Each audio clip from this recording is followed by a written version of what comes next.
Seven Deadly Sins made me mad. Dreyfus made me mad. Not Seven Deadly Sins. Dreyfus.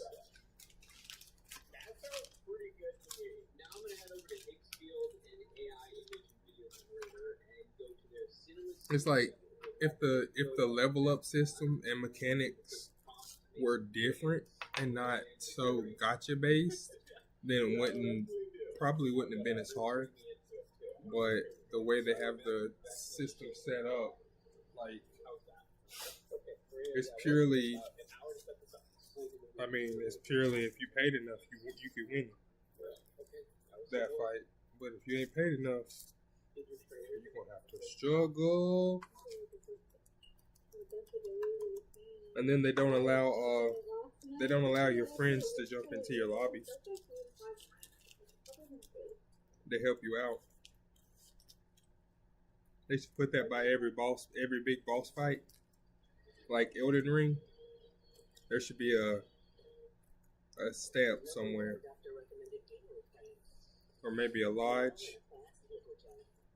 They should have put in the game to where it's a help beacon.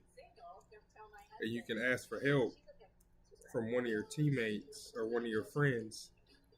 And then it spawns a ghost where your friend doesn't have to play for them to help you.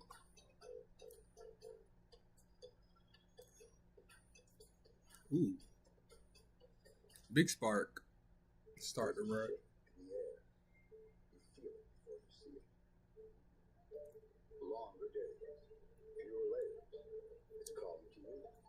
Like normally when it does that little cutscene where it shows Pasa and Amazon, yeah. Usually when that happens, it's gonna be a good run. So we'll see. And there we are, a good first turn. Now we just need about 100 more of those. I was just playing, that ain't 100 turns. I don't think a run is 100 turns actually.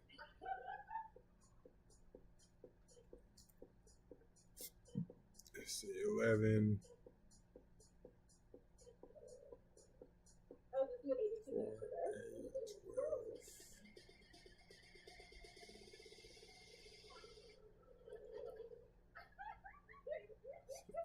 23.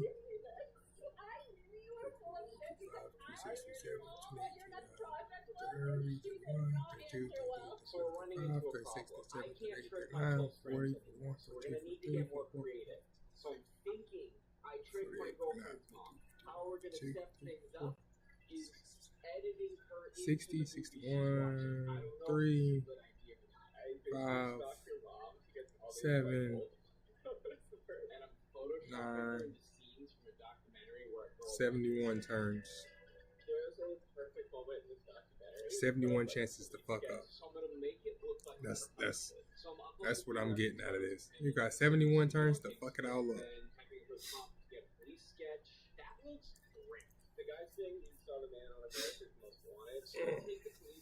I believe I can make this 2-2-2 work.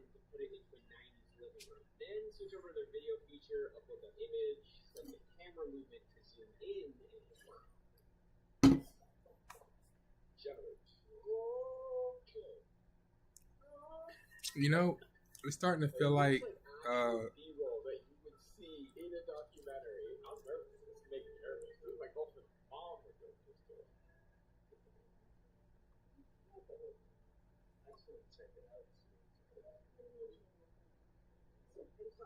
we had all lived in the same dorm. I mean, we literally. Amy was with 2 men. It's just a lot of stress and strain. How is that me?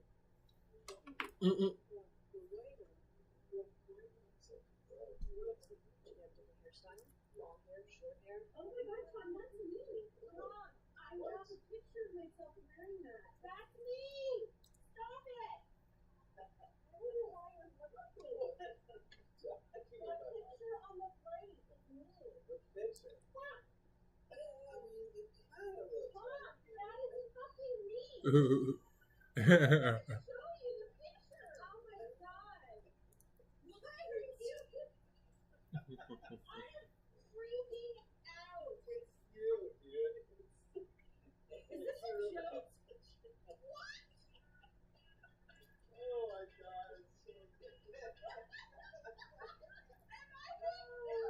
Yes.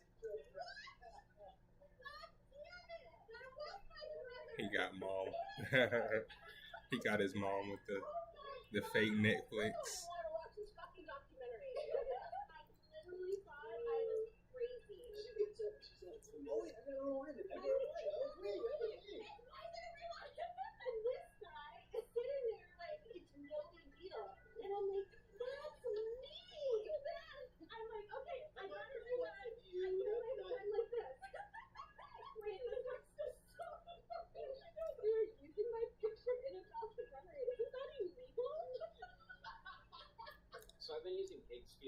No, it's not illegal. Well, I guess it is.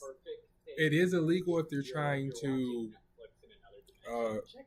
prosecute someone or say someone did something and you're just, you want to put their name on it.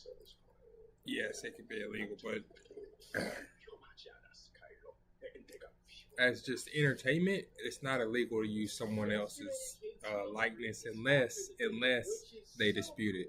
So for this next one, I'm gonna replace the actors in a movie with the people watching the movie. A friend from my CrossFit said he'd love to get his daughter her friends, which is perfect because they don't watch my videos, so they're gonna be mega confused. So he sent me photos of them, and there's this face swap feature on Patesfield I want to try out. So I'm gonna drop in an image of the daughter's boyfriend, and then a photo from the Wolf of Wall Street. Okay, and then this is where it gets crazy. I've never tried this before. They have clean motion control, so I'm gonna drop in the image of the boyfriend. Come on, we can do this. Along with the video clip from the movie. Holy Jesus. Free generations. I've learned things. You'd be ferocious. You'd be relentless. Oh my god. They're gonna freak out. They're like, what is going on? Also, in case you don't know, Higgsfield is basically the all-in-one platform for everything AI. They have all the different models. We got a good number of skill points starting at. You know what I realized? When I get a skill point total by the first race, by the debut race of higher than like 190 with most characters, then I'm gonna have a great run. Like with Fine Motion when I got her double S, and with Air Groove when I got her double S, my skill point totals were like 215 and 220. So, but you know something? I did notice, like, Tamemo is supposed to be fast, right? Lightning fast, right? So why does her speed stat start so low? Somebody explain that to me. The speed, she's supposed to be fast, but her speed stat is like, nah, cuz her speed stat is like, nah, I'm not that fast.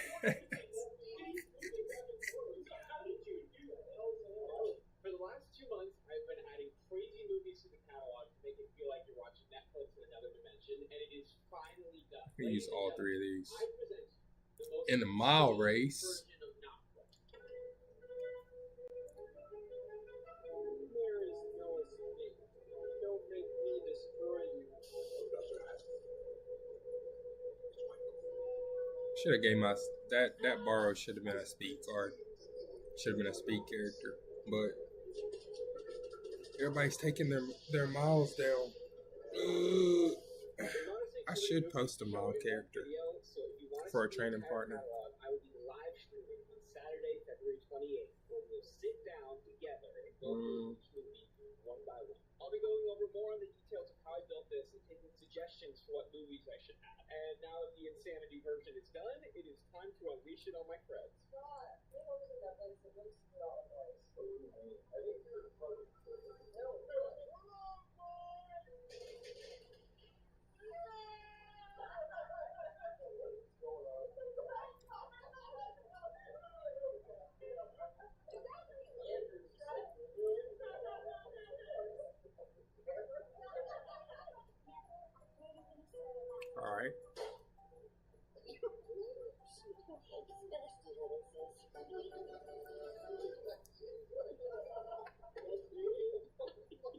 What? What is that?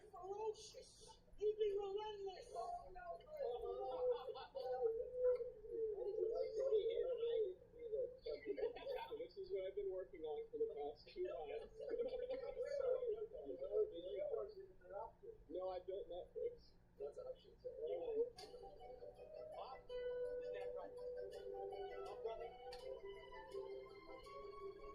Man.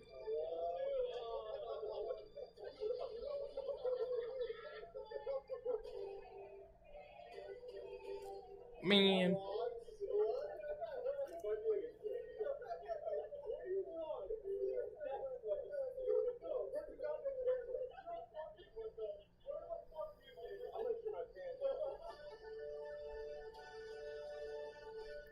Why aren't you subscribed to every video? Answer him. I was asking you, do you want to see what happens to people who aren't subscribed?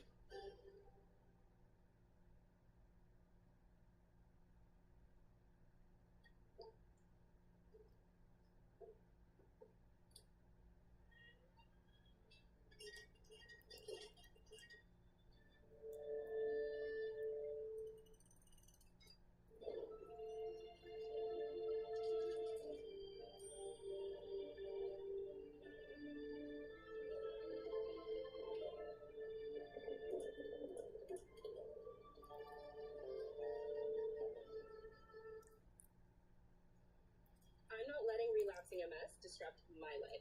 My treatment choice? Home. That's T-Sipta. It's proven to reduce relapses and slow disability progression. Plus, it's the only B-cell treatment I can take at home. Or take with me.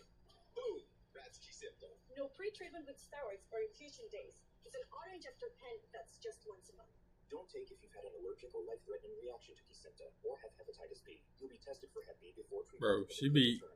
What is going on in this cup? Like, she didn't do that in Unity Cup. At all. It's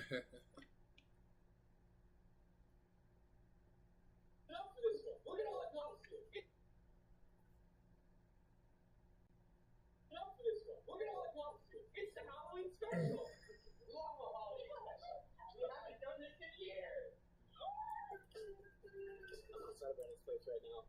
He has a ring camera for his hallway, but the question is,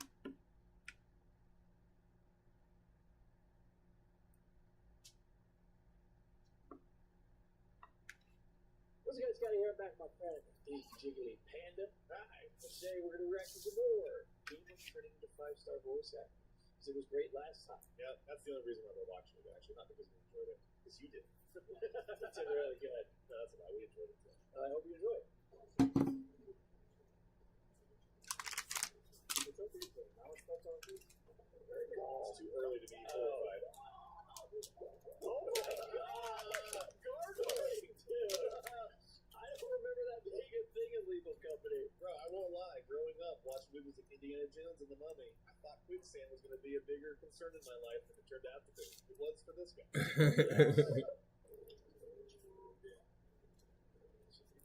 He ain't lying. I thought quicksand was gonna be more in more places. But I mean to be fair though, in a lot of places where there's no sand, you're not gonna have, sand traps or sinking sand. But at the same time, instead we have sinkholes. Like, it kind of like balances out. We get sinkholes. The Middle East gets like sand that just swallows you whole. Same diff, except one solid matter and one sand. I think you would actually die faster with the sand, unless you like fall into a sinkhole and like the ground rolls and collapses on top of where you fell in at, and then you die instantly. Like, you die instantly. There is no That's very true. saving that. Although I have seen like videos of people surviving They're actually just French. sinkholes They're just racist. Either they're in their vehicle or like the sinkhole is actively, sinking, and somebody slides down in there on top of everything that's sinking down. So they end up in the sinkhole, but not like trapped per se. I mean, technically they are trapped because you gotta get a crane to get them out, or at least a tow line. That's about right. I was like, if they imitated any of these players, I would have no idea. Yeah, I'm like, I don't know what we're getting ourselves into with this one. This one's going to be a miss for me, but nope, literal voice acting. And that's all he said. Oh, homie. And then that's all he needed. That's all I got when it comes to some impressions. I got like 1 or 2 words, bro. That's all I've been able to figure out. Yeah, for me, it's usually in Japanese, yeah. It's like 1 or 2 words, and I'm like, yep, that's all I know. They're like, say something. I'm like, hey, all I know is a couple words. And then I can go into anything else from there. Usually. Sorry, guys. What do you want from me? King of the castle, have a chair. They're not even really impressions at this point. They're just vocal stills.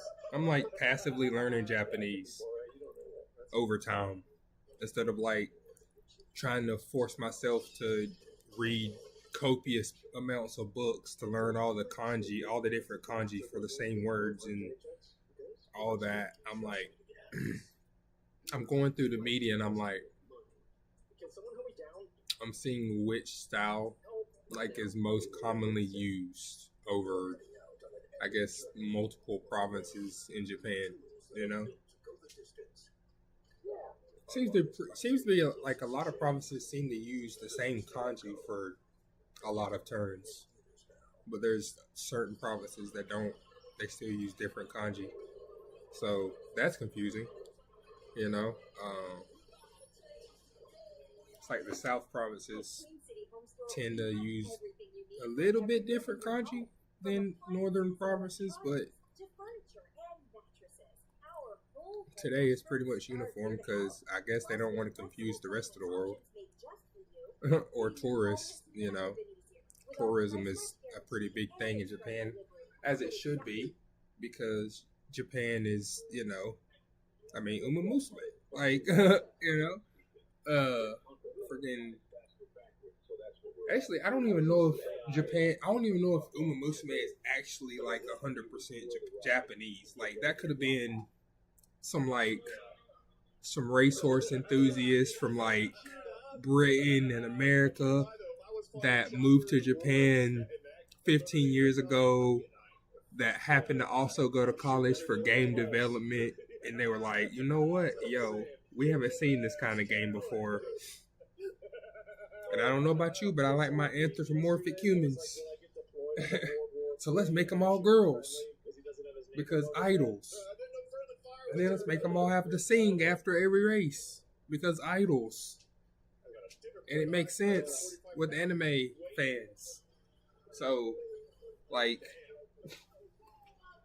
to non-anime fans or non-idol, I ain't even gonna say anime fan, I'm gonna say non-idol fans. Like, if you haven't watched the anime where the main characters is an idol group, well, it's not really main characters, it's more like a main group, you know what I mean? The main character is the group. If you haven't watched one of those, then you won't understand.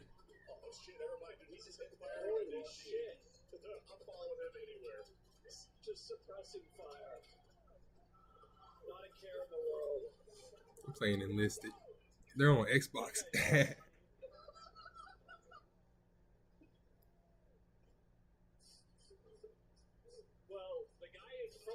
Oh, God. I was going to say, well, the only guy going truly forward is alive, and then he got more into the jugular. Dude, watching clips like that makes me very glad that I wasn't born in like 1890. Right. It had to fight in World War I. Yeah, that would have sucked. Holy crap. Yeah, just imagine getting flamethrowered in 1912, Yeah, I'm glad I wasn't born in 1890, because I would have been like, holy shit! Ah! Oh, man. I feel like most of us would just freak the fuck out because it would be like, what the fuck, a flamethrower? What? First of all, we wouldn't even know what a flamethrower was back in 1912. You know what I mean? So just like seeing that for the first time and it just happens to be about to kill you when you don't know what it is. And then all of a sudden you just see dragon's breath come out of the thing and you're like, well, glad that wasn't me. But I know if I see one of those things, shoot the tanks. Like that's how my mindset works. It goes, oh, that makes fire? Okay, how does it make fire? The thing's on its back. Shoot him! Or throw a grenade at him. Like, realistically, that would work. Because shrapnel would, hopefully penetrate the canisters. Which I imagine, in World War I or II. Because they used flamethrowers in World War II too. On their tanks. And, having flamethrowers. I would imagine at some point they would go, we need to put the canisters in something that can't be shot by bullets. And then the whole game changes and you're like, if you gotta fight against that thing, it's like, oh my god. We can't shoot them anymore. What are you supposed to do, boss? What are we supposed to do, Cap? We can't shoot them. The bullets are just skipping off. Bing, bing, bing. Why weren't they attacking him? And what made them attack? I'm so confused. Maybe there was some sort of glitch where they're not attacking if it's some sort of animation or something. I don't know. I feel like he started the missile launch and then they attacked him. Maybe this would make him a hostile. They were just like, we're not sure about you. He was oddly calm though in that scenario. When he turned around, my butthole clenched a little bit. I'm not even gonna lie. Looked like a bunch of Ultrons or like an angry Iron Giant. Give some stats. Ooh. Okay, that'll work. More stats. Okay. That's like a training. If I do this, it'd be a training. Yeah, we'll do power. Let him go. Yeah. He's gone. He's already been left behind. No sense going back now. Race. Yeah. I mean, he's got a whisk. What is he gonna do? I'm sorry, an egg beater. Wait. He's a demon beater. Caution. That demon's eggs. That's what he's gonna do. Yeah. Bring this nuts over here. It's because the rest of my career is literally just set up with Someone just let it rip. let's see. Save here. How do you get rid of? Oh, I can just override it. Okay. Keep it together, hearing this in the background.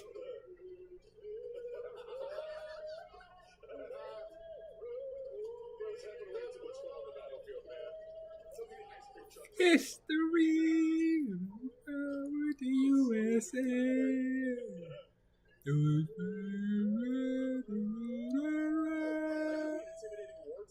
Just from the USA. Yeah. Bro, I be doing that in war games. I ain't gonna lie. Like when when I be playing the military the Sims, I do be doing some things. People love it though. People love it. They're like, yeah, go Country Chris, sing that shit.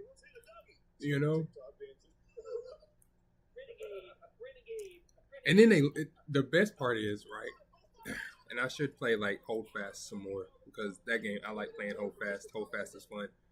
But like playing Hold Fast is like they'll listen to you. Like if you can get them in a good mood or get some propaganda started to boost them up a little bit, they'll just listen to you. Like, yeah, we have a commander, but like in most games, the commander don't say anything, or if he does, then it's like he'll give a command to line up and then, do the whole strato fire type deal, which I always told him. I was like, man, let's do two lines. One line in front and then offset one line in the back. The line in the front shoots and then reloads, and the line in the back shoots and then reloads. Double volley. Back to back volley fire. As long as you don't get shot, just duck while you're reloading. which I'm glad that they put that in the game, because I remember when the game first came out, that was not a thing. Every time you reloaded, you stood up straight and you're like, I saw so many people get shot in the face like that. Oh man, how many times I get? Oh man, I don't know how many times I've had people get shot in the face just standing next to me. This video is sponsored by EA. I played Armor Forger like Carlos Hathcock, the deadliest Marine sniper to ever live, because I wanted to answer one simple question: would his tactics and methods work all these years later in a digital recreation of the Vietnam War? Yes, probably. Carlos Hathcock is a legend. He's a Vietnam legend. Definitely somebody I wanted to be, like when I went to the military, but I never got that chance to go into the military because of birth injuries. Yeah, it wasn't anything I could affect. It's not like I wanted to go and then like last second I chose not to go. No. And this was I tried to go and I tried to go and I tried to go and I tried to sign up 3 different times, and each time they told me no because I have cerebral palsy. I didn't even tell them about the epilepsy. And I was like, fuck, you know? And it's not like I'm a little dude. I'm 6'3". I'm 240 pounds at the time. You know, I'm not a small dude. But they didn't care. They didn't care. They was like, yeah, nah. Today, Carlos Hathcock is remembered not just for his skill, but for helping shape modern Marine Corps sniper training. A true legend behind the scope. Oh, and he also wore a white feather in his cap to make it easy for his enemies. Seriously, this guy was the real deal. So I grabbed Hathcock's signature weapons out the arsenal, the Winchester Model 70 and a Colt 1911 for a sidearm, and headed out into the dense jungle. Unfortunately, I couldn't find a cap with a white feather in it, so I just had to make do instead. Before we go any further, though, allow me to introduce the sponsor of today's video. We'll do a master, and then we'll give ourselves the stats. Just imagine if you had this in the URA, just a regular URA. You know what I'm saying? The first scenario. I wish I can take this stuff to the first scenario. Be nice.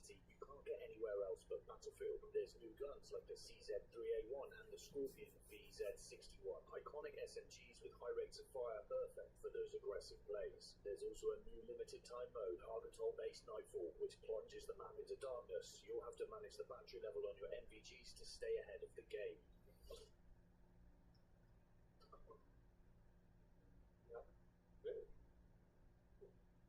No matter where you live across the country, you can have affordable free online at Southern New Hampshire University. I'm the first in my family to go to college.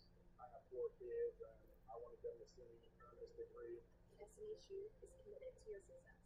If you're thinking about going back to school, you can do it. I'm very proud to be here today. It's nice to see all the families happy for their loved ones. Very proud of you. I'm so proud of you. I love you. I love you. Visit SNHU.com. Fact. Just for Men Mustache and Beard has the most shades for the most natural look. With my boss fridge keeps my food fresh longer with Vita Fresh. I feel like Guy.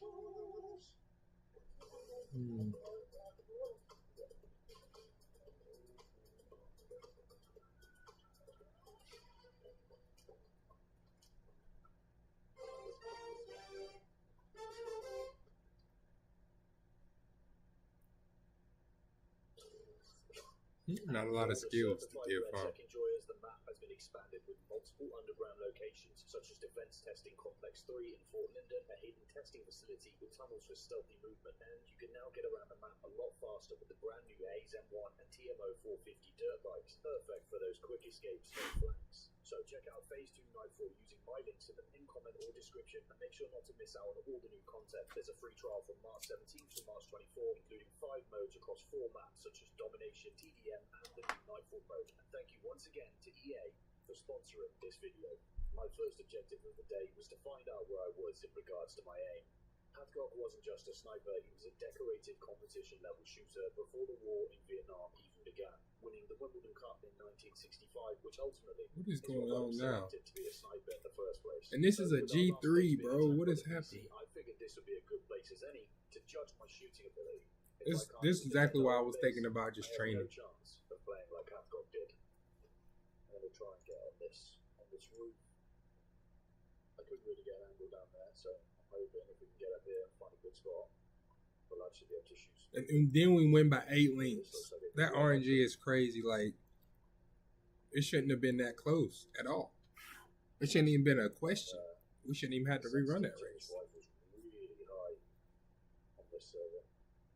Way more than I'm used to. Okay, dropped him. She keeps going down moves. She keeps mood downing herself for no reason. She keeps getting sentimental. Ain't my fault. Let it be sentimental.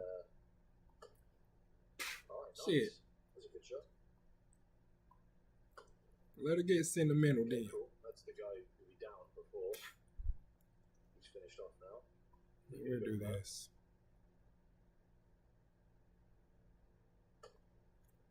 Nice.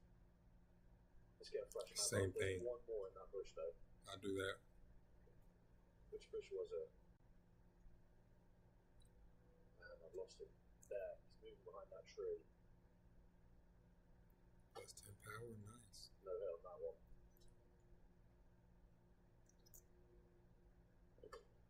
Moving shots with this sensitivity is going to be so tough. Dropped him though. Oh, he's bled out too. Nice. Okay, let's focus our attention back on the base. Definitely still people over there. Yeah, there's one there in the tower.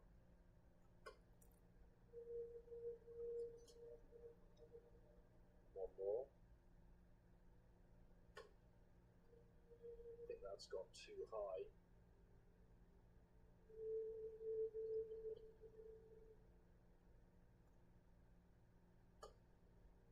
Hit the branch. I'm going to have to tuck it between them just like that. Very nice.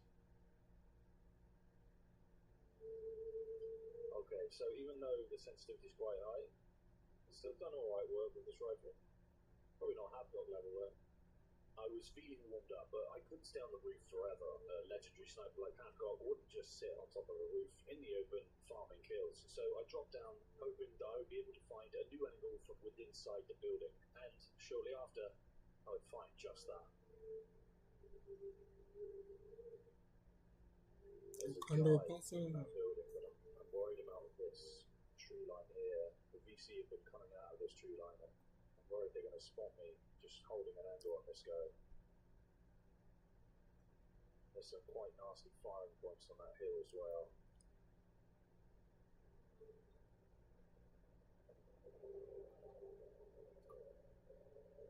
There, you see him? Gonna be a tough shot. Got him. He's only down though. No idea where that shot went. That one's gone too high. Oh, all those good shots I made are burning away now with this one. Where's that going, dude?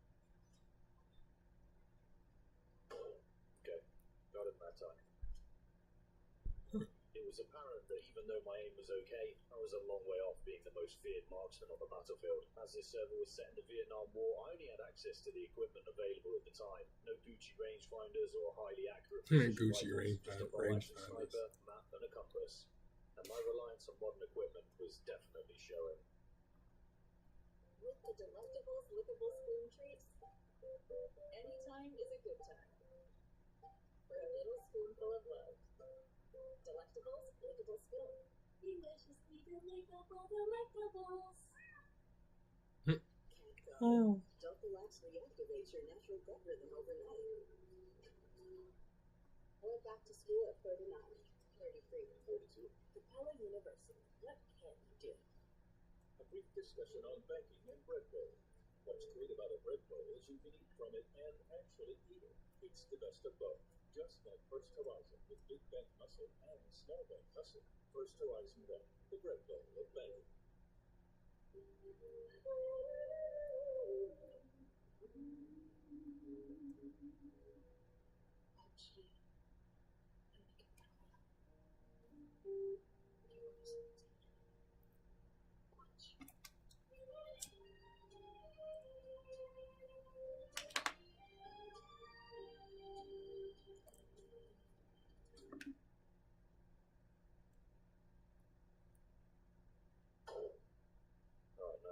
down.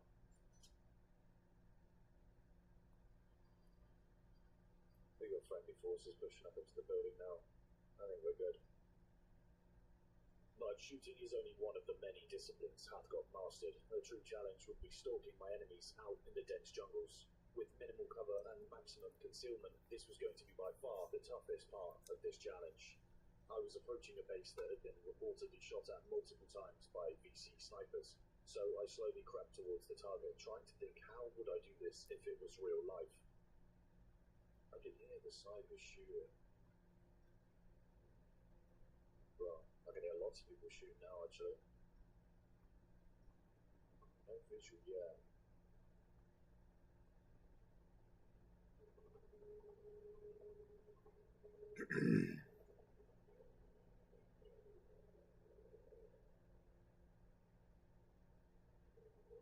Wonder if we can get a bit of an angle from up here in these bushes. Those shots sounded relatively close, though it could be a possibility.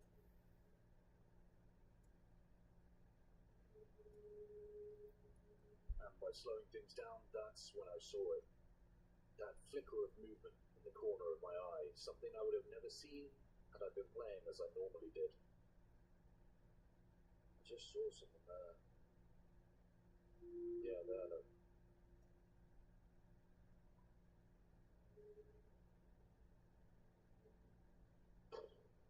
Is he gone?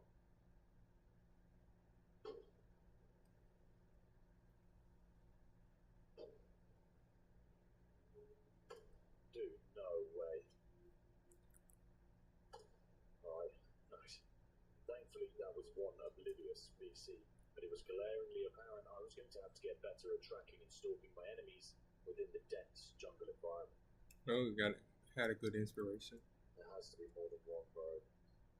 It's like the initial inspiration was 53, Quite a few. 14 and There must be more than that. 36. So Let's push in a little bit closer. yeah, we got more speed, more power, and like 2 points less stamina. So that was a good roll. Let's see if we can try and spot him from this angle. The long grass is probably going to throw me off a bit though. All the meanwhile, it sounds like my friendlies are just getting chewed up at this point. This is less than ideal.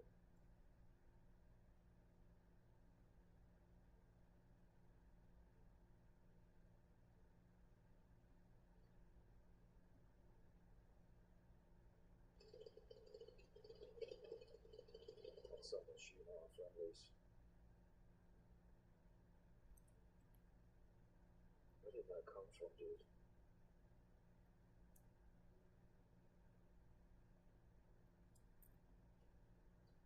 Still in frags. You can tell they're rushing by the pop.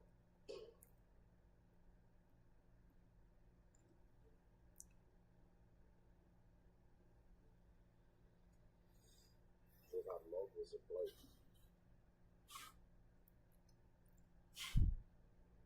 There's a guy in that bush.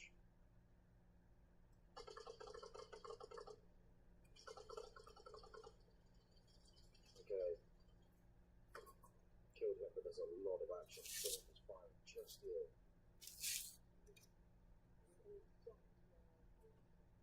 This guy sounds super close.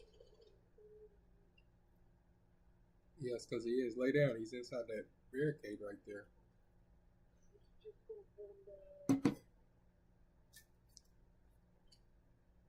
This guy was very close, so I switched to the sidearm that Hathcock carried, the M1911, and began slowly making my way towards it, trying to only move when I heard other noise that would mask my footsteps. I think he's in the bush here. I searched Why is he high not for this wrong? enemy, but I couldn't find him anywhere. Normally, I'd have given up after 5 minutes of looking, but this time I thought to myself, what would Hathcock do? And I remembered this quote. He said, I survived because of my ability to get into the bubble, to put myself in a state of utter, complete, absolute concentration. First with my equipment, then my environment, in which every breeze and leaf meant something. So, instead of getting bored and leaving, I stopped and listened, becoming one with the jungle, and that was when I heard it.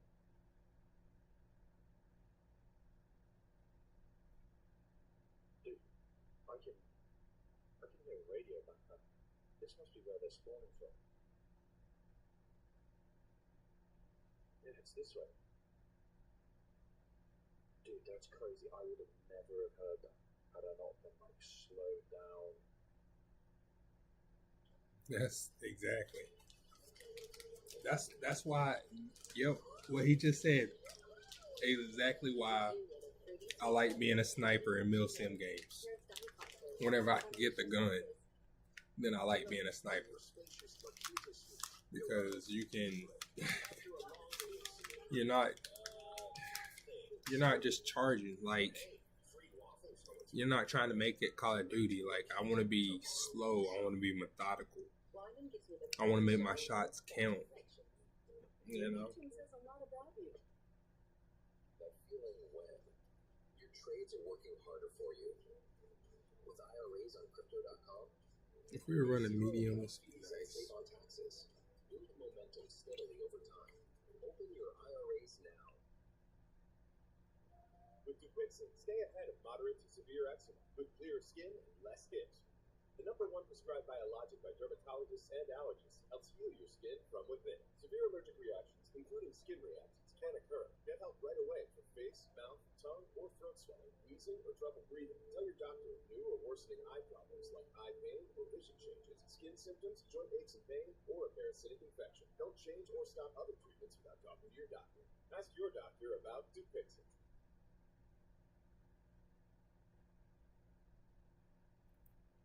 Trying to play as carefully as I can. I'd have never have heard this over the normal voice. I should be careful, there's nobody around.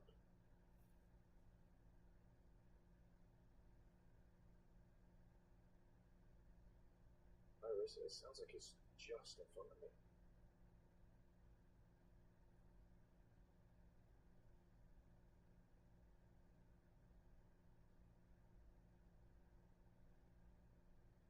Has to be in this bush, right?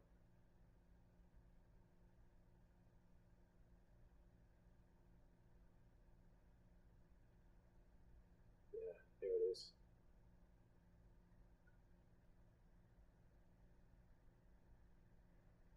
Oh, sick. They're like little tunnels on the server. Huh, nice. Feeling pretty pleased with myself, I moved off, but shortly after this, I was forced to take things slow once again. Once Hath got wrote that whilst crawling in a field, he was nearly trodden on by an enemy combatant, and what happened next was eerily close. We're trying to do 4 races here. I know they always say, don't do 4 races. Whatever you do, don't do 4 races. Sometimes you can get away with it. We're going to try. We're going to try. Hopefully we get like a scan outbreak in the store right here. It's friendly. Pretty sure I'm on my own here. Yep, definitely enemy.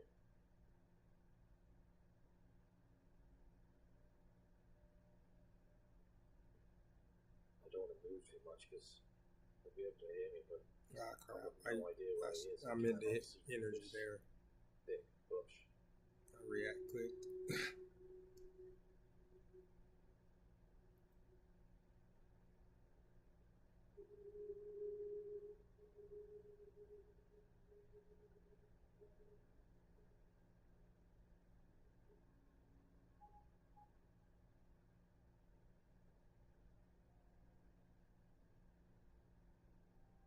Vehicle fuel, just in case. Where is this guy, man? It's always a double rainbow on He's coming closer. the big races. I've noticed that. He's walked literally straight past me. Where is he? Dude, that just gave me a heart attack. Far too close for comfort, I felt like I now had a slight idea of what these GIs had to go through whilst dealing with a formidable enemy in such a dense rural environment. I never operated in the jungle environment when I was in the military, so for me this was all new, and it wouldn't be long before I once again stumbled across the enemy.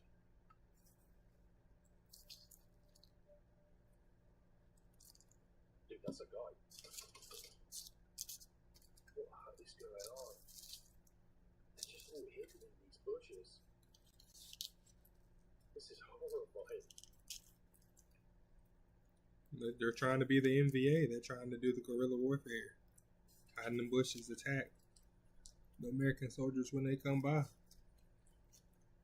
Watch out for bungee traps, because, yeah, they like to do that in Norma. I need to re-download it. That's not good. Run.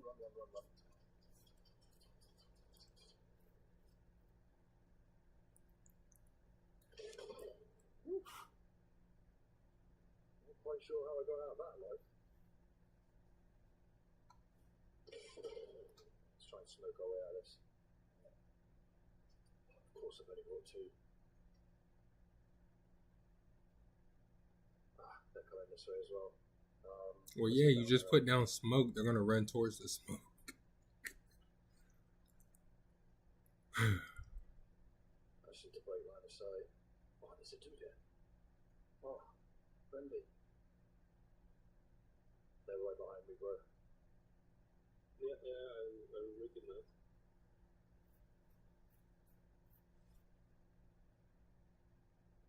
I thought they'd be chasing me.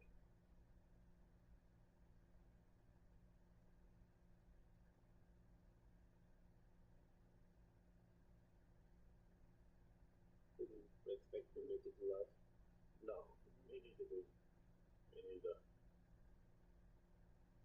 But I am chance you're a good YouTuber.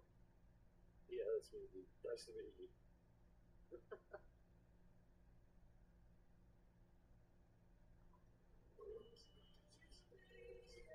Maniac on road. She's a maniac on road. Like, I don't know why I like that song, Maniac. I like the way it sounds. I like the what they used to do back in the day, man. The stuff they do now. This rug me, lick me, suck me. Look at my booty hole. Like, I ain't got no. I can't do it, bro. I can't do it. I cannot. I can't no more, bro. I cannot. At Queen City Home Store, we have everything you need for every room in your home. Rappers just got so bad. To furniture and mattresses. Our whole home experts. Put Marky Mark on the mic, man. Let him do a couple songs. He'll show you how to do it. Put Mark Wahlberg on the mic. I bet he can still put down some bars. Yeah, Mark Wahlberg used to rap. Straight up. Marky Mark. Look it up. Marky Mark.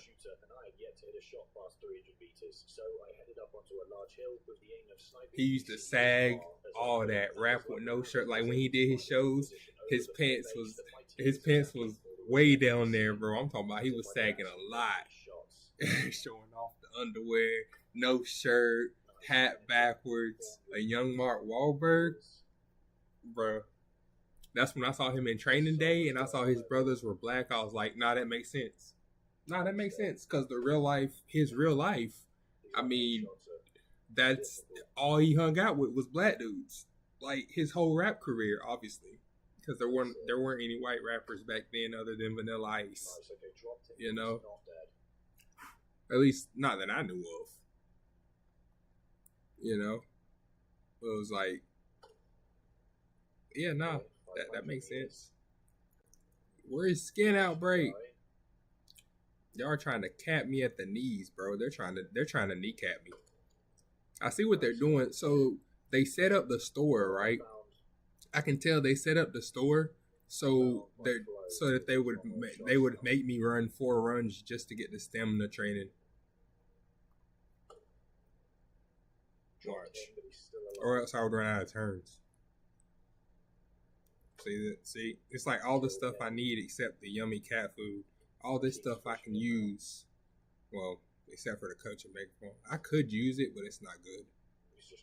It's like a last option type of deal for me.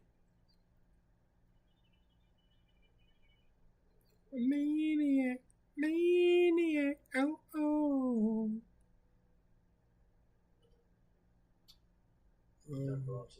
let's mood up before the race because I'm not sure what's going to happen after. And if we get like a double mood down and stat down after this race, it's going to suck. But you know, life is what it is. Now I could train this turn because I mean, are we running the Tazuken next year? Yeah. So actually, I could skip this turn in total. Let's just skip this turn. Still lots of movement down there. Gosh. Well, I feel like I've lost my let's just way race now. it. God damn it. Or should I heal? Because the summer's right here. No, let's just heal. I don't want to risk it.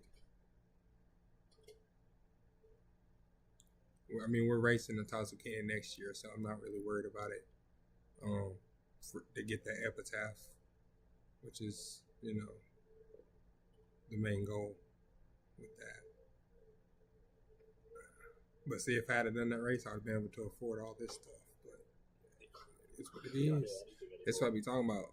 Like they almost force your hand to do races that you don't want to do.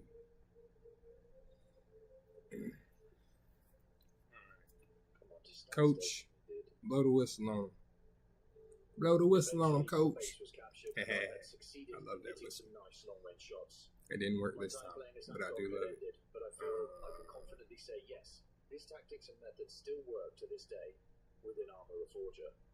Had I not heard that quote from Hathcock, I would have never have slowed down and heard the radio back, or the enemy player who nearly trod on me, strikingly close to Hathcock's real-world experiences. I can safely say I learned a lot about how I play armor and what it must have been like for these brave GIs all those years ago in such a tough environment to soldier in. Being British, I didn't learn a lot about the Vietnam War, so learning about Carlos Hathcock and the era in general was a fascinating experience for me. Please leave a like if you enjoyed this video and comment down below on what snipers you would like me to cover next, or check out the Armor Reforger playlist on my channel. What is...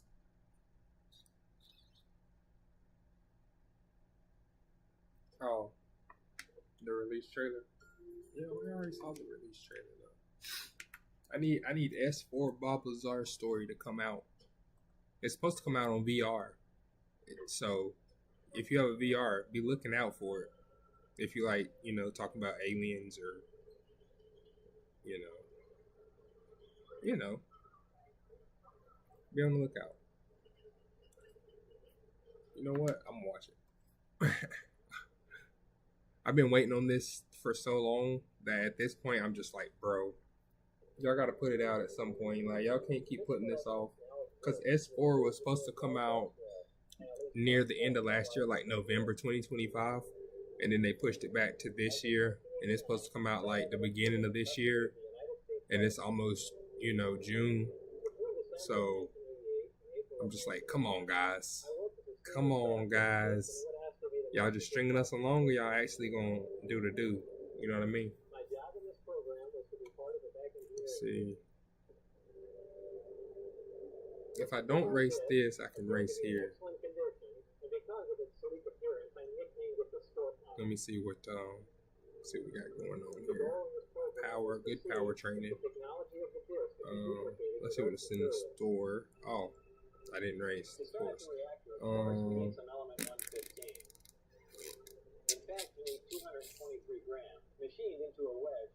Actually, let's go ahead and train. And then we'll do the next 3 races.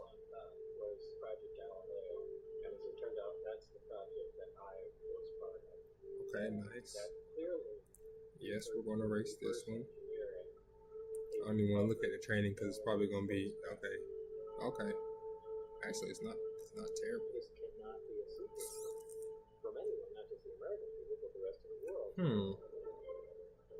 I wonder. Yeah, no, this wouldn't, like, in Unity Cup, this would not have worked. I wouldn't be here. I don't think. Maybe. Let's race it up. Rival. Okay. More fans for the rival. Gold cleat. No. I try to just use the cleats on the G1 races, S1 races, on the G1 races, but I'm not. I mean, you know,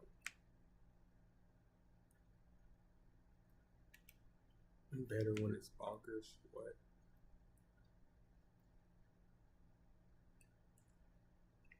Oh Lord.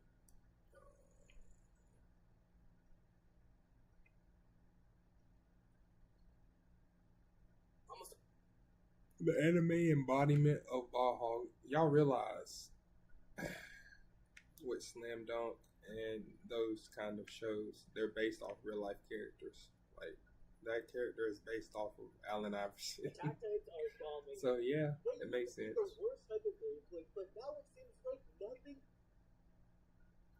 Favela Simulator, Favela Drug Wars, Drug Traffickers Battle, Brazilian Police. Ooh, this must be a new server on Arma. It looks like a new Arma mod.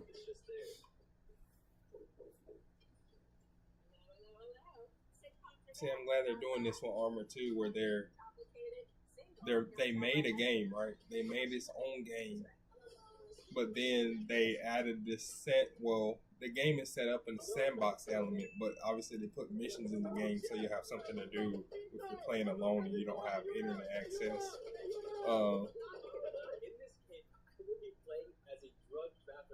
But like they made like these sandboxes where people can, I guess people like me and you can make our own maps essentially.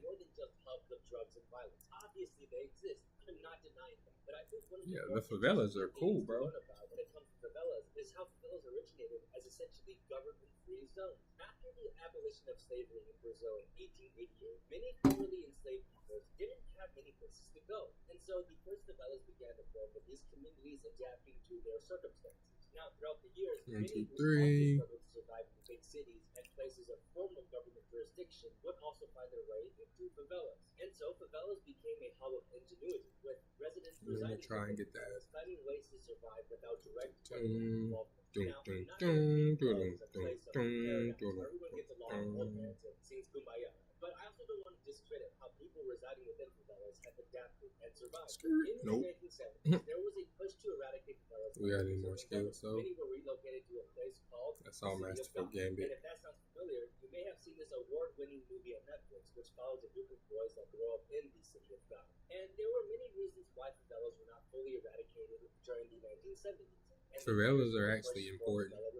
One of these reasons being the fact that there was still a high demand for housing and simply not enough residents of favelas to go.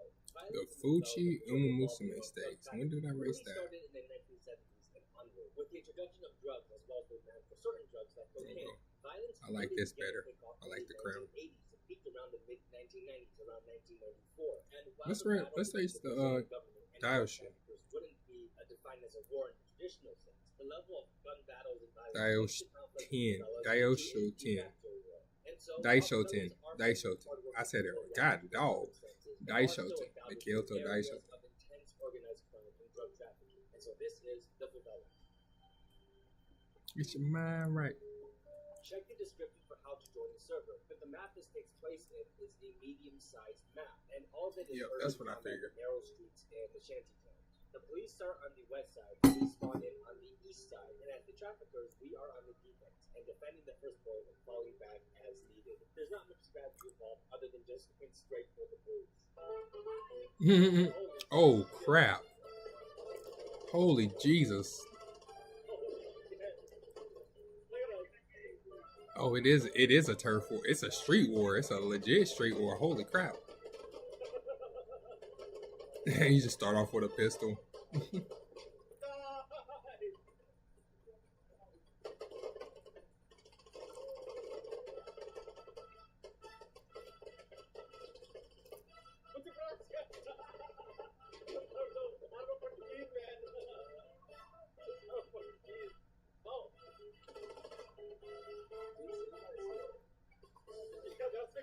love you. You can't find out who I am. You can't. I'm gonna go find you. I'm gonna run to you. Oh shit, we go, man. Kokia show. Let's go. I'm not with you. I'm not with you. Race. Wait, I'm with the other guy right now. Oh yeah, I already got a heal skill. I was about to go check. I just bought a level-headed not too long ago. Holy fuck. Yeah. Yo, what the fuck? What the fuck? You have like ammo strapped to it. Like a just a little bit, like a belt. Just in case you couldn't tell, I don't know any Portuguese. I know like a little tiny bit amount of Spanish. So when I'm speaking Spanish, I know that they speak Spanish. They speak Portuguese. It just, I don't know, man. I think it's closer to Portuguese than friggin' English. It is. This is a Brazilian circle. I don't know Portuguese, man. I know like some Spanish. I can like get around a little bit, but not enough to speak. Oh, I'm coming. I want you to come. Is that you? Let's go. Oh shit, that's you. Yo, this is crazy. Yo. Into the street. There's a skin outbreak. I know I was gonna get it one time.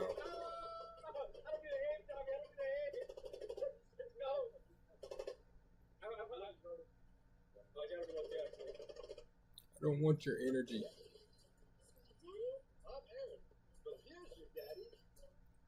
I'm gonna cure myself here in a second. Hold on. 2 more turns on that. 4 more turns on the stamina. Don't care about the guts. Ankles.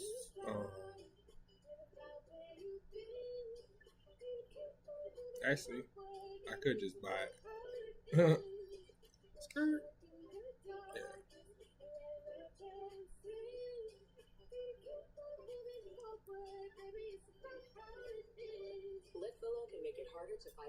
It's like you can leave them. You can leave the trainings low level, so when you do train, it doesn't take a lot of energy, but it doesn't give you. Obviously, it's not gonna give you the stats.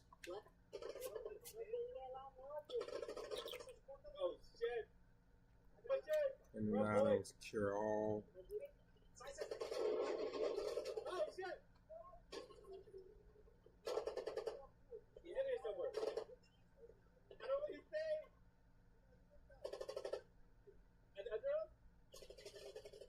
Oh shit! They left that down. Oh wait, what? Oh no, are you sure? He's over around. He's close, almost. I don't know what he's saying.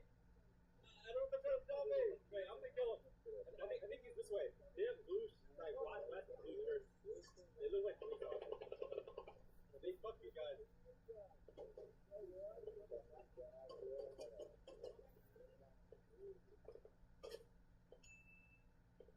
think I'm the guy that's off. Wait, follow me, Tommy. Make sure he's around the corner somewhere. I've got a couple of blues. I think he's here. Tommy, I think he's right around the corner. Let's go. Here we go. Oh! He's back up! He's there! Kill him! Kill the policia! Kill the policia! Kill him! La policia!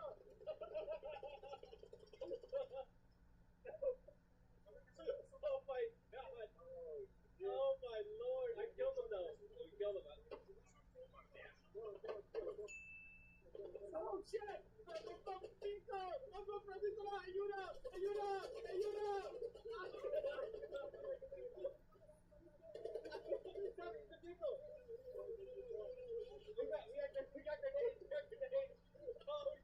Isn't Sakura Bakushin like a cyclist? Right? Yeah, I think. I'm gonna Tamo all the way on the end. I'm just gonna go for the closest ones. I'm gonna go for whoever's closest.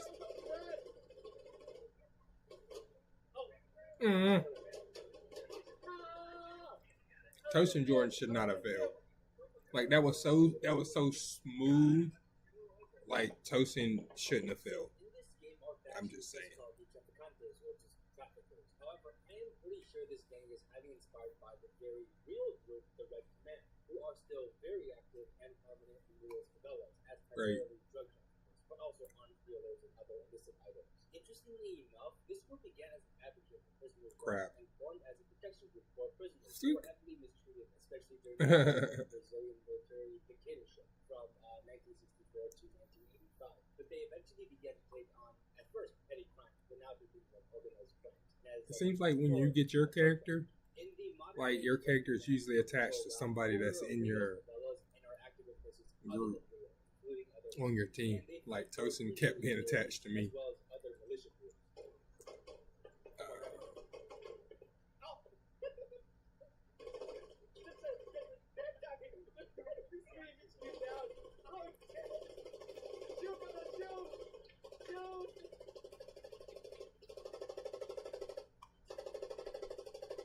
I raced all the other mile races, so I should get the mile epitaph here.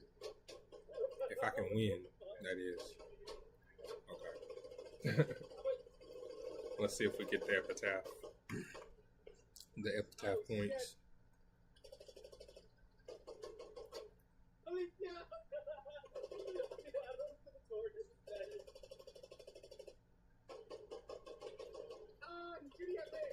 Mm-hmm. 2 random stats plus 15. Yeah. There it is.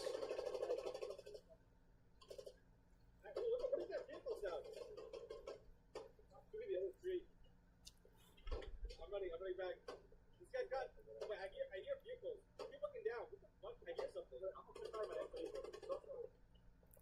So this right here is what we primarily have to destroy armored vehicles from the police. This is the RKG-3 anti-tank grenade. And how it works is that the front is a shaped charge, capable of sending a stream of molten hot metal through 220 millimeters or over 8 inches of armor upon proper contact with the enemy vehicle. The grip contains a parachute that stabilizes the grenade upon throwing, so that the actual warhead of the grenade hits the enemy vehicle properly. And so the way the parachute deploys is that after pulling the pin and throwing, a latch opens up which reveals and deploys the rear parachute. These were used to great effect historically, including on American convoys in Iraq and Afghanistan, and are still being used by countries in the present day, including paramilitary groups and militias. Now, there is a reason why most modern militaries don't use this anymore. Not that it doesn't work, but because these things are heavy and challenging to throw. And while they have a shaped charge, the problem with these things being difficult to throw is that the explosion can injure or even kill the user if they do not throw it far enough. Not to mention any sort of rocket launcher or recoilless rifles. Oh wait, did I? Oh crap! I gave myself. The point of these RKG-3 grenades wasn't to go. Oh well, I'll have 3 heal skills then. Fuck. Oh well. I didn't know I was gonna get these. To be fair. To be fair. They literally just popped up. At Concerned Veterans That's for not America, fair. veterans continue to lead the way. Shouldn't be fair. Visit leadamericaforward.com to learn more and take one small step to lead America forward. Well, there's not a lot of in closer skills that I'm gonna be getting this round, so it should be alright. Can we still close on time? Oh, I know a lender who can help. Will it clear on schedule? Wait.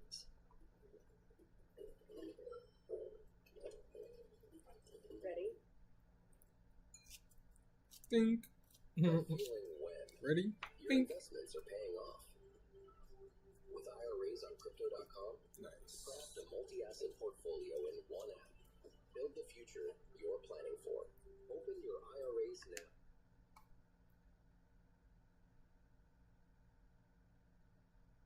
What is it? Oh, he got the RK3.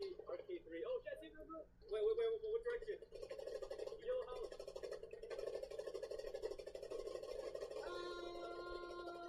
I don't need name, Tommy. Fuck Amy, Tommy. Fuck Amy. I see you, Tommy. I see you. He's shooting at me. Yo. What is he doing? He's saying something I don't need to say. What are you doing, Tom? You're crazy. You're crazy, Tommy.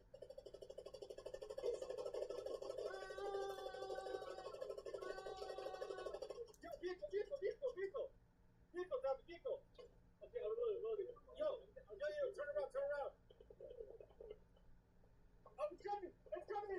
It's coming! Coming! It's outside! Get on the fucking street! I can't do anything to it. No, yeah, it's tight. You can't do anything to it. Oh, shit. Oh my god! Alicia! Alicia! He got blown up. Go, go! Go! Ah! No!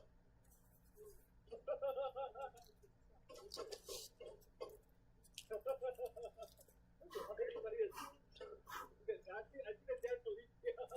Time to kill him. What did he say? Oh, no. He's down. He's down. He's on the rooftop.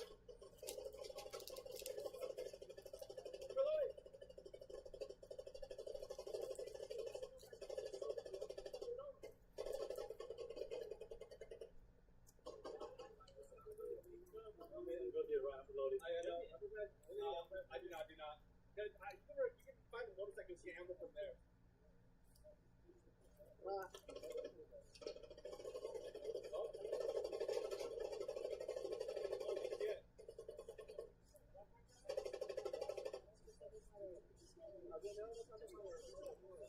Somebody yelled over me. Wait, something left side. Look, you're going to go.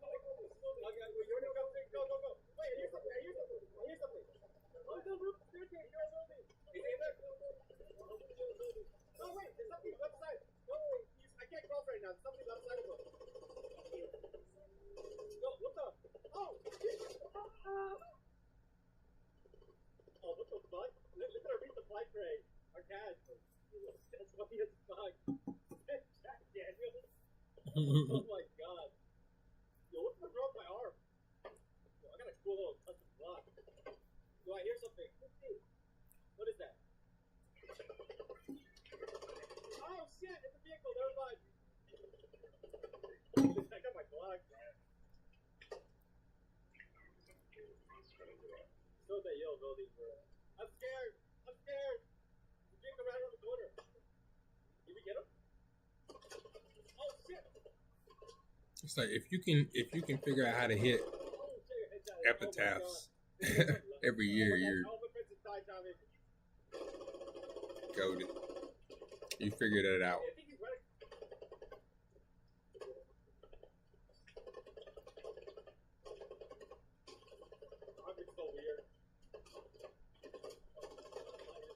We'll go for power and the cure all next. The power training, what you call it? Oh, you're coming! I'm scared! I don't have any fucking AT shit! I hate that it shows me in the wrong year, because that's not the right year.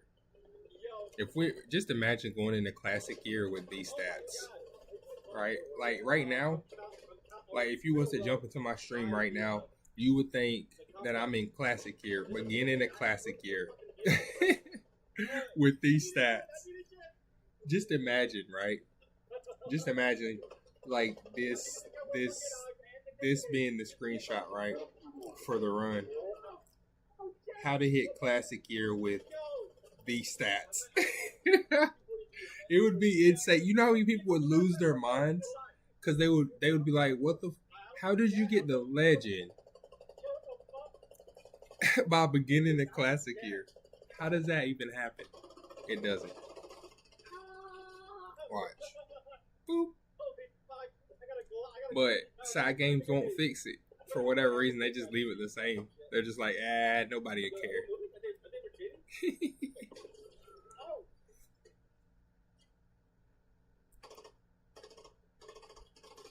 Just gonna use a. Holy shit! Finally. Wait. God. Coming back. Everybody else slow this bro. Oh, Tom, they're finding a building. Tom, this one right here. They killed them. Shooting that body. Ah! We pushed them back for now. It looks like. This is the next point they have to take it. I'm not much even mountain. Are you the right or left side of the street? I'm by the Coca-Cola truck. Oh, it's back. It's back. Nothing there, so we will race. But before we race, we're going to. I'm gonna have three. I'm gonna have 3 heals. It's all right. What's this one? I think this other heal is a late race heal, ain't it? Oh, it only works. Okay, nah, this will be okay because if she doesn't get jammed, she won't activate level headed. But if she does, then she gets an extra heal. It's okay. I don't think. Well, actually, with this long seam, I mean, she might not get jammed because of the amount of late racers that have come out since the last long CM. So it might be all right. We'll see. We'll see. Bringing hope to those who need most. Wagga.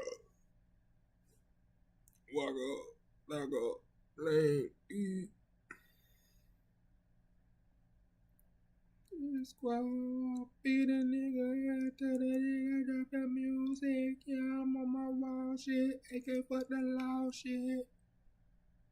Yeah, this country boy, going now. Got the music. Bow, bow, bow, bow.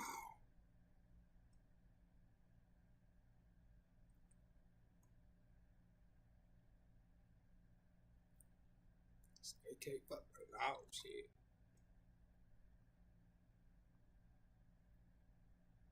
We always on some raw shit.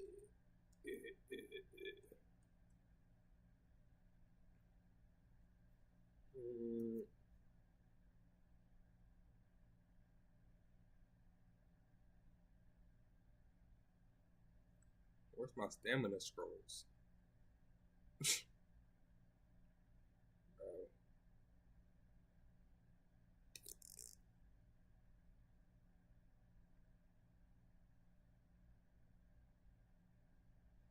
Where are my rivals?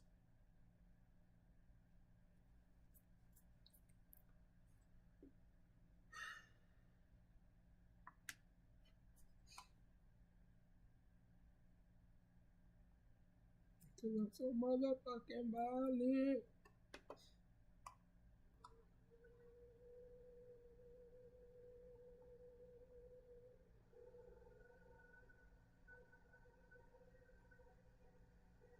I'm feeling middle of the street. Yeah, this is gonna be fun. Oh! Yeah, I'm just stop. Yes.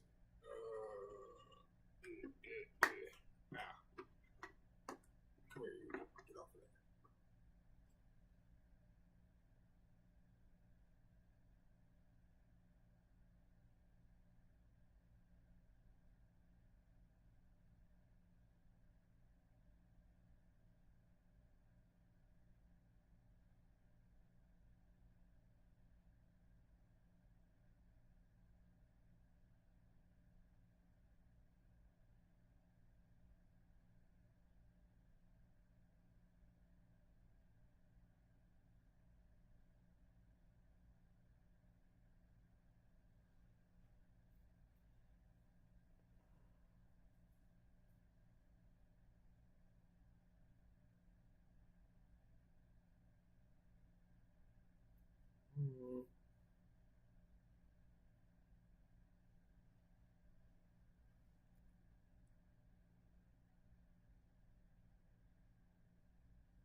costs by up to 10 I have not tried that, so I wonder if I do a speed training and I put a power ankle bracelet on and a speed ankle bracelet, do they cancel each other out?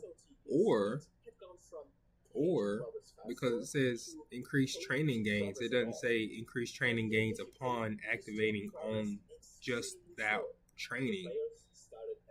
So I'm wondering if I do the speed training and I give them both ankle bracelets or ankle weights, does it buff both skills? And if that works, then power and stamina together would be effective. And then wit and speed together would be effective. But I have not seen any wit ankle weights ever. But also, I've only been using one wit card, so there's that. I get the scrolls and everything else. Just not the training items. Even with 2 wit cards, nope. Even with 3 wit cards, I still didn't see none. So, and I tried that first. Because I was like, well, this works in Unity Cup. Let me try it here. Why not? And it was bad. But it wasn't over. The player union wasn't satisfied with just having things go back to the way they were before. And in fear of truly losing players, Gaijin acted. They announced a roadmap of changes on how they would revise the economy and the grind, trying to follow player sentiment and make the whole game better. People were genuinely happy with the changes because it seemed like Gaijin would actually listen for once.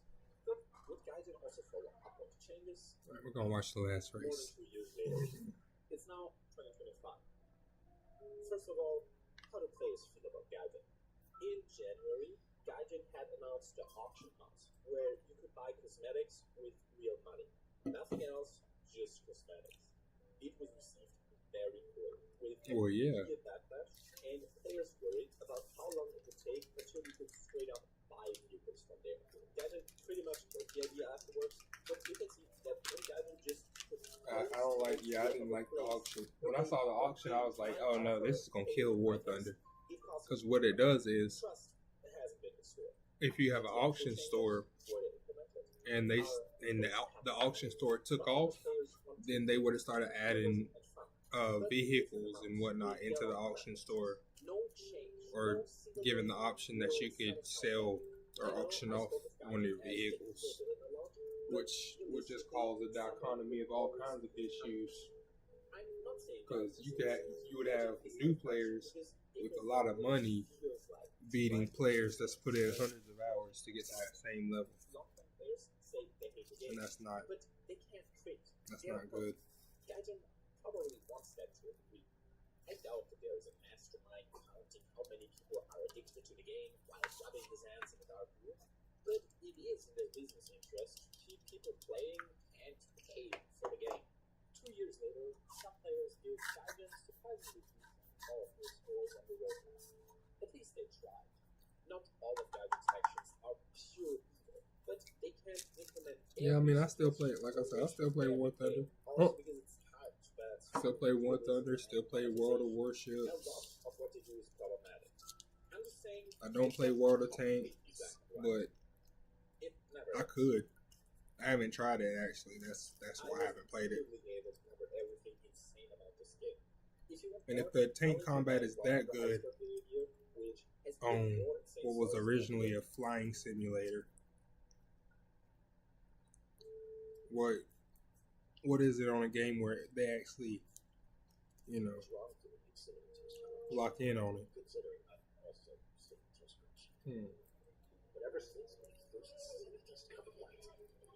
I mean, I've played the game before, but not a lot. I might have played it for like an hour, maybe 2 hours. The big military nerd. That's me, the big military nerd. I just like it. Oh, okay. Then I'll just think of insane history. What are the player revolutions? Is the game counter-terrorism? Why does it give keeping it fresh? Today, we learn all of that and more, way more, with this iceberg chart. We start at the top with the basics, like it's a game about war. Oh really? Who would have thought of that? Progressing to more obscure things like the maps are actually real-life locations, all the way down to crazy stuff like Warhammer's entire purpose is training 105 million threats to Earth. And these are just a few things on this huge iceberg. With that said, let us begin. For the attack, sentiment about the United States' involvement in the war was somewhat mixed. Most Americans were strongly in favor of remaining isolated, believing it was not in the country's best interest to engage in yet another war on the other side of the globe.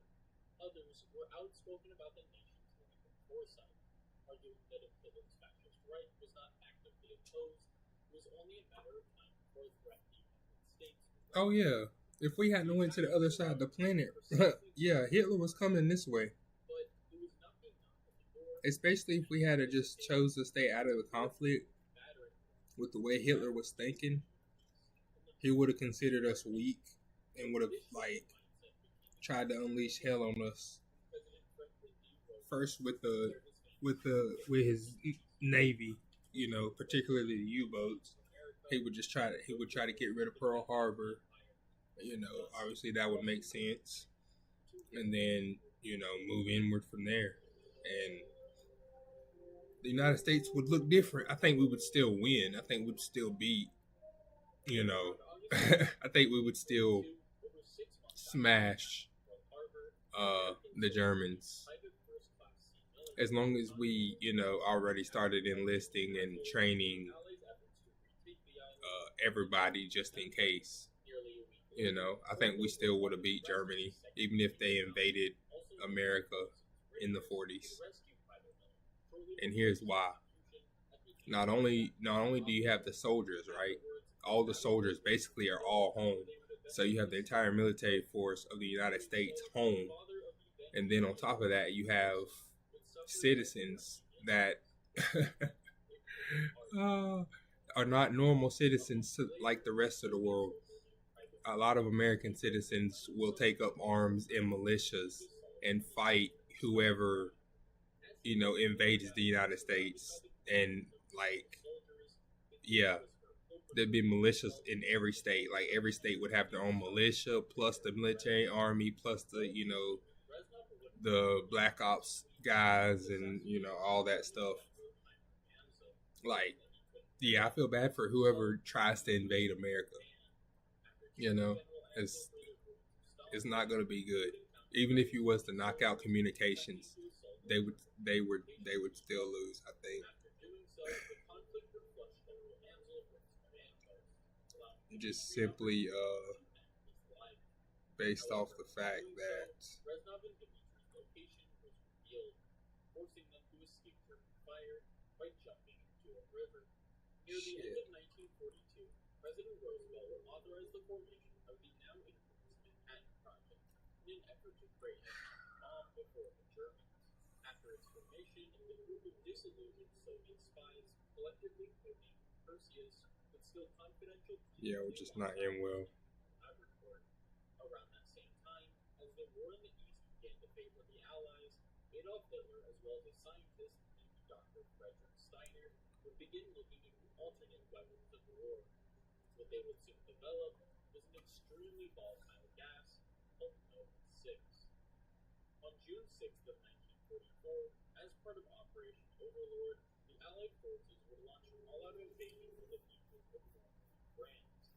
This gambit would later become known as D-Day, an historic achievement for Allied forces and a turning point in the war. Not bad. As now Germany was no longer seen as the favorable victor in the East. 3-star white lightning, 1-star guts, 2-star enclosure, nice. Ooh, we got the scenario. Stamina guts, damage, recovery, corner recovery, nice. We got both recovery skills. And speed power, nice. Now that's white lightning. leaving Roebuck. Look at that. lead the assault Breakneck against Miler. We got it. Sergeant. Yes. Alongside the 5th and 7th Marine Battalion, Private Miller and the 1st were able to take out the Japanese aircraft. I'm trying to figure out how to get Breakneck Miler and get Way of the Kings. They pushed through the Japanese trenches in an effort to secure the northern clearance. The next day, in a final attempt to secure the island, they would begin an all-out hunt for the remaining Japanese. It's my best Temo. Oh, After pressing through the undefeated too. I forgot about that. the Marines were successful. Classic Triple Crown, Senior Autumn Triple Crown, Senior Spring Triple Crown. On April 3rd of 1945, Black Cat Squadron BP-54 were destroying critical Japanese merchant ships and military aircraft just south of the island. Now imagine if I had a loaded deck, just all SSRs, MLB. To maintain your foothold on the Pacific, as well as create opportunities for future operations. About 2 weeks later, in the German countryside of Silo Heights, Dmitry Petrenko would find himself once again on the verge of death at the hands of the Germans. That is, until Reznov, alongside the 3rd Shock Army, would arrive to save him. They would then fight their way through Okay, poison, nice. destroying their tanks in the process. Afterwards, using tanks Just themselves, switched out my they would Temo for secure the a other one right here. which they planned to use to travel to Berlin. 5 days later, Dmitry and the rest of the 3rd Shock Army would arrive at the outskirts of Berlin. After fighting their way through German forces and securing an asylum, they would continue to carve a path to the heart of Germany.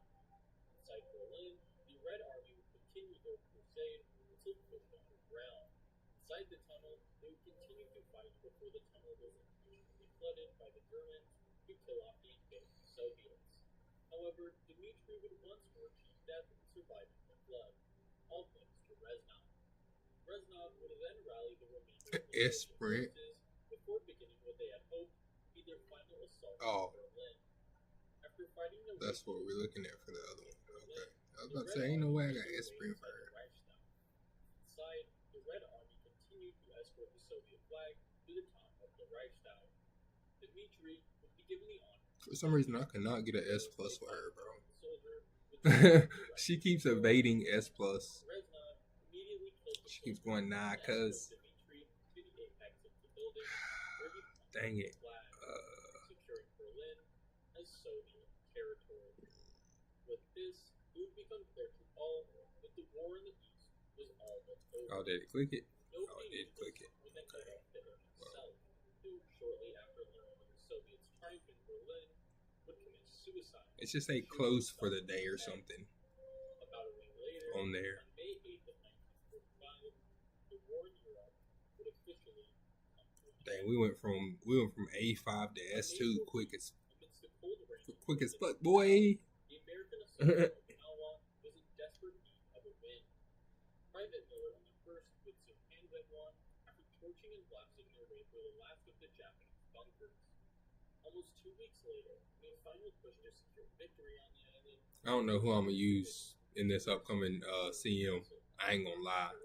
I got so many options now. I don't know, bro. the Japanese Empire occupied And then I haven't even done, bro. When's the last time I done a run with Kawakami Princess? to an end. Holy crap! Nearly 2 months I got a after new high score.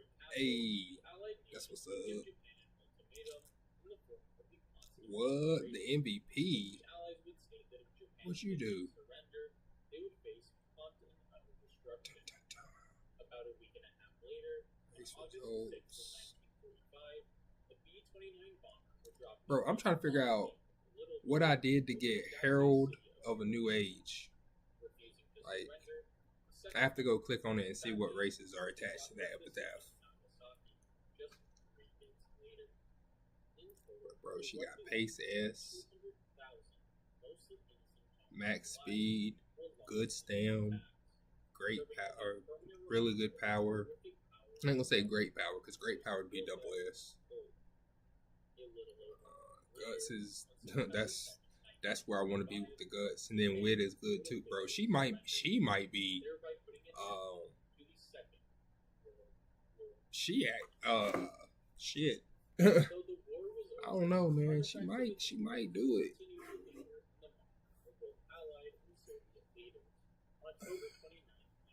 She could do it if I had made her a pace chaser.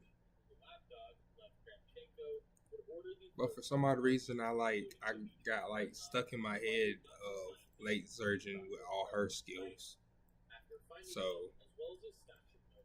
I mean, I was just like, okay, long, we're running long or mediums. You know, late surgeon, it's gonna be stronger if we're running mile or sprints. I think her running pace will be faster. I think this proves it actually. So, yeah. Whew, 1,200 guts. See, that's what I be saying about the guts. The guts be tricky because, like, sometimes the guts will kick and it'll give you a super boost. But then, like, other times it's like guts slow you down. That's what happened with my Bakushin. That's why I stopped doing guts builds. Because, like, even though I got an S rank with Bakushin on the last CM, which, you know, isn't that good, but for me it was really good because I couldn't get very many S ranks at all. I think in total I got like 5 S ranks over all of Unity Cup, so for me that was good. You know, to each his own. You know, I know some people got. I mean, I've seen a couple people get UG in Unity Cup, so. Which I know is like SS plus and then UG and then UF and then UE then UD with all the little numbers up to 5. Just like your rate, just like when you race PvP. That's how they're going to do it. I can already tell they're going to layer it just like that. Ultra grade, G stat, rank 1 through 5, and then you'll go up to E, and then you know. I get it. That's how a Dokkan battle is. I need to re-download it and play it. I haven't played it in a while on purpose. Mostly because I played it for like, I think I played Dokkan Battle for 8 years straight, 9 years straight, almost daily. Like, I got all the characters except for like Moro, like the newer banners, like Moro. I don't have any of them, but everything up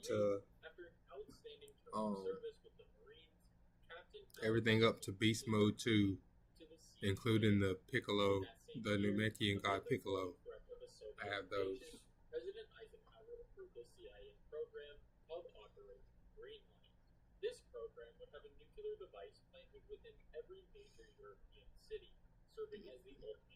I just want to see how she won and why Airgrove keeps struggling. Let's see.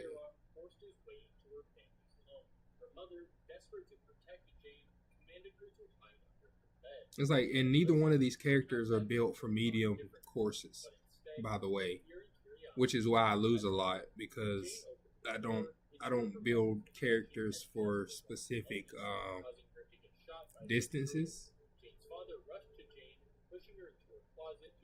because different CMs come at different distances. So I just use the best of my CM builds as my PvP runners, and after a while it builds up, but then they get replaced because, you know, scenarios change and you can make better characters, blah blah blah blah blah.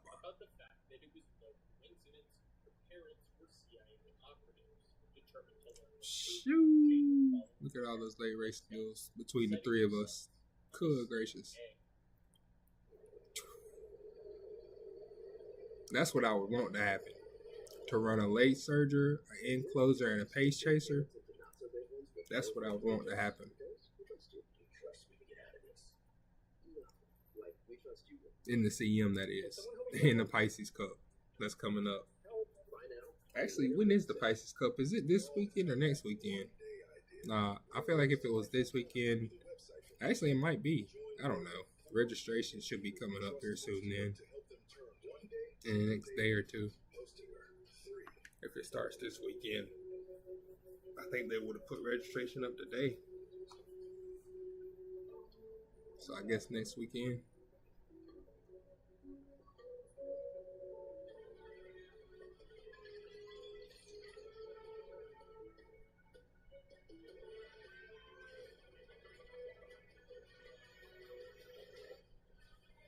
It's your time to push your limits.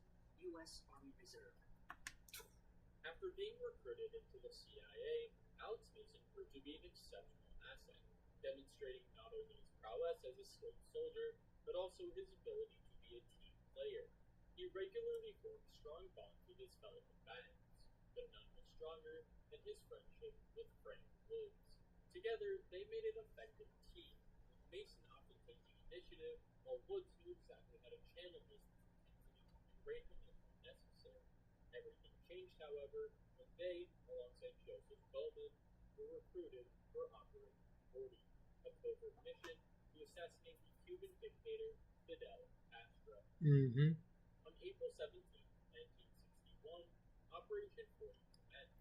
Mason was Man, I think I'm gonna go back and play Black Ops because I like the campaign. from the Cuban rebel named Carlos. Shortly after, a group of Cuban militants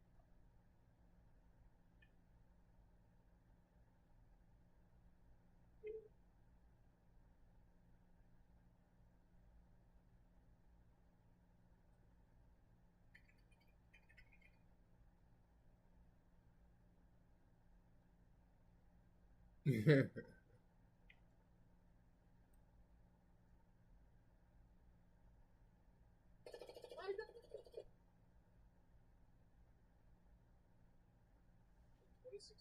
I was a broke college freshman who, instead of buying useful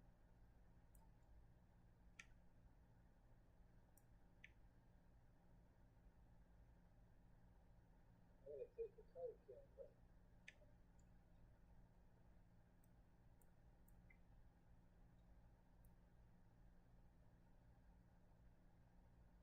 Once again, the Somali pirate. We're now 4 years. Modern Warfare 4. I'm gonna take the color camera. Hey, Modern Warfare 4 is teasers are here. Okay. We're now I gotta see 4 that. years. We've had back-to-back Call of Duty games. What I mean by that is we had Modern Warfare 2, and then Modern Warfare 3, and then we had Black Ops 6, and then we had Black Ops 7. Well, this year we know that Infinity Ward is making the Call of Duty game. We also know from leaks that this game is said to be Modern Warfare 4. We'll go a little bit more into that in a minute. But what if I told you that we've actually already had 2 reveals come out about this game that I haven't seen anyone talk about? It actually paints a little bit more of a picture as to what this game is going to be, and not just that, what this story is looking like going into it. And as you guys know, on this channel, we dive into video game story, and I have a special background with Call of Duty. I know a lot about it, and this one is going to take some of that knowledge. This started about a week ago. So this all stemmed from Fanta, of all things. Xbox was running a promotion with Fanta for their 25th anniversary. They had cans with video game characters on it, which included characters from Diablo, as well as Halo, like Master Chief, but then the other one was Call of Duty. Specifically, just having the logo Call of Duty, not Black Ops, not Modern Warfare, but the character on it is, of course, Ghost. Now, this was very weird, as the current game that's out is Black Ops 7, but we do know the next game is being made by Infinity Ward. So is this the first look at what Ghost will look like within Modern Warfare 4, as he is one of the mainstays? Well, we'll come back to that, but believe it or not, Call of Duty actually responded to this, saying, "We are excited to team up with Xbox," which, come on, we know that Xbox owns you. And Fanta for Xbox's 25th anniversary, featuring Ghost in his Modern Warfare 2 look. Clearly, there's a lot of excitement around this one, and there's plenty more coming. So that's cool and all, but here's the thing. It's actually kind of a lie. They say that this is Ghost's Modern Warfare 2 look, but that's not really Ghost's Modern Warfare 2 look. Ghost's Modern Warfare 2 look didn't have the bottom jaw, and it was replaced with vertical lines.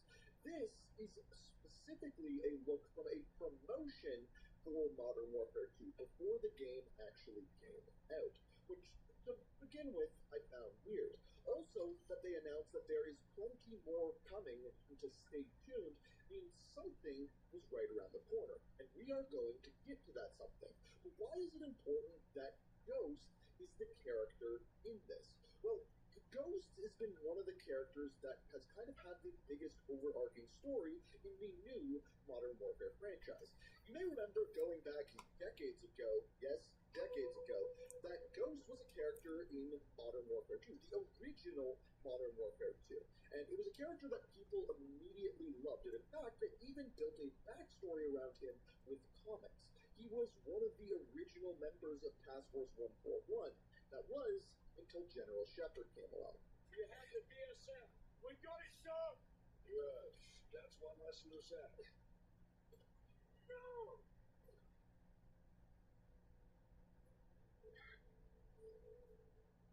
Nah, he didn't kill him though. He thought he killed him. His mask deflected a lot of that. No movement detected. 2-6 going into holding pattern.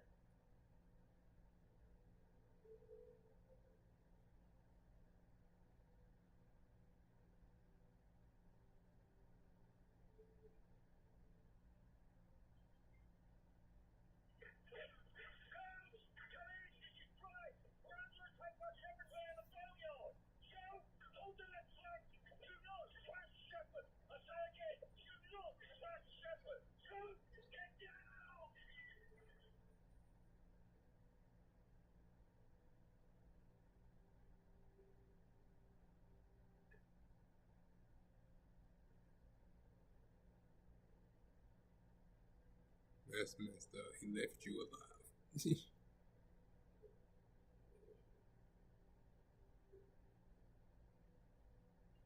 see, when they rebooted the franchise years and years later, Modern Warfare didn't have one of its signature characters, that being Simon Ghost Riley. At least at the beginning. You see, they brought back characters like, of course, Captain Price, they reimagined Gaz, as well as they finally put in, like, Nikolai and characters like that.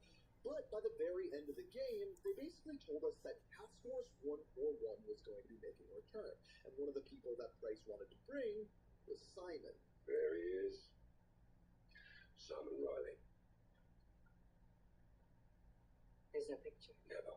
So later on in the seasonal content, because he's burned. they were bringing back or bringing in Simon Riley is alive. He's that's what I was saying. Like at the end of the game, you thought he died. Like I thought he died. I was like, oh crap, no, he died. No, not Ghost. Ghost is my favorite operative. That's why I actually bought the game. I bought Ghost.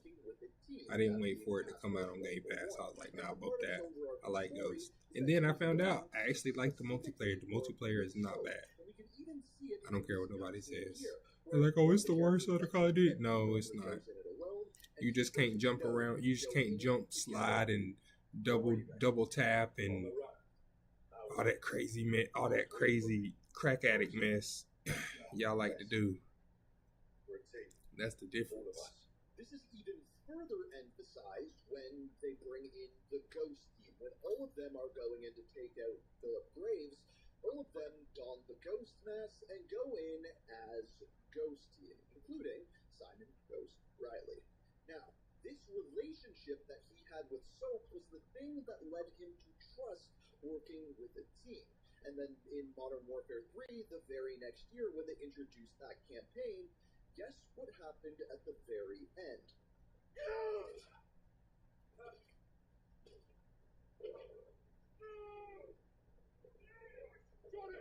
now, because of this, we have a character who learned to work as a team from Soap McTavish.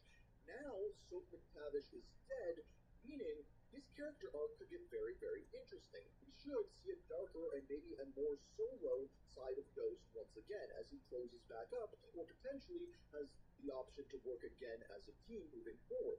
Hence why I think it's so important that they're already showing Ghost in this type of material. Now, remember how they said plenty more to come, stay tuned? Well, we stay tuned. I want to be clear, this one we have to approach with a little bit of, I guess you could say, speculation. Now, where this came from is recently a new map was added into Warzone. This map is Avalon, and very much so a Black Ops map, taking place in the Black Ops universe and everything along those lines. But as we know, through the Call of Duty cinematic universe, Black Ops is linked with Modern Warfare. Their stories are tied together. The very first time that the stories were tied together was back in Black Ops Cold War. It was made evidently clear that both of these were in the same universe, as when you go to the KGB headquarters, you can see Imran Zakhaev sitting across from you, one of the major bad guys within that Modern Warfare universe. So what's interesting is when you go onto this map, there's a couple different outposts that you can go to, and specifically they have towers, or Overwatch towers, whatever you want to call them. And when you go inside them, there's 3 different computer screens, one of which has some surveillance images going across it. These surveillance images are specifically from Urzikstan, on a map called Operation Tin Man from Modern Warfare 3. Now, there's a couple of interesting things about this. First, let's look at the backstory of Urzikstan. So Urzikstan was first introduced in Modern Warfare 2019. It was an area, a fictional region that took place close to Georgia in the real world. And no, I'm not talking about the United States, but it took place there and was basically a region that Russia, specifically a character by the name of Roman Barkov, was trying to invade and take over. You ended up playing as Farah Karim, as well as her brother Hadir Karim, who were both working for the Urzikstan Liberation Forces, and Hadir was kind of an extremist there. This was a region that would continue throughout the Modern Warfare trilogy, as they would be defending it from the Russians, which would take place in an interesting way, because in Modern Warfare 2, Urzikstan would take a step backwards and we would see a lot less of it. In Modern Warfare 3, they would once again return as Vladimir Makarov would once again be taking over the area.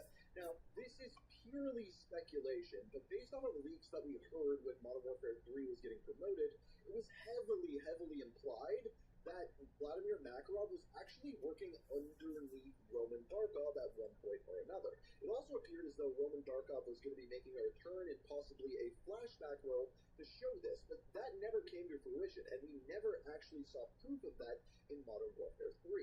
Yet, at the same time, it would have made a lot of sense if we did, because in Modern Warfare 3, we also have the Modern Warfare Zombies map, as well as the Warzone map, which took place, guess what, on Urzikstan. It is a mainstay in the Modern Warfare franchise, and seeing something along these lines that we are now seeing on Blackout Royale will lead us to believe that maybe Urzikstan is making a return at the very least. We'll talk about that in a second. Or they're teasing a possible location or locations for some things within Modern Warfare 4. But where this gets even more weird is when we look at kind of actually what is going on Avalon and in Black Ops Royale. You see, this wasn't the first time we've seen Avalon. In Endgame, the kind of post-game for the campaign within Black Ops 7, this is the location that we go into, and it very clearly takes place inside of David Mason's mind. Once again, when they first introduced Black Ops Royale, they put in a different infill cinematic than is currently in Black Ops Royale. This is what it was.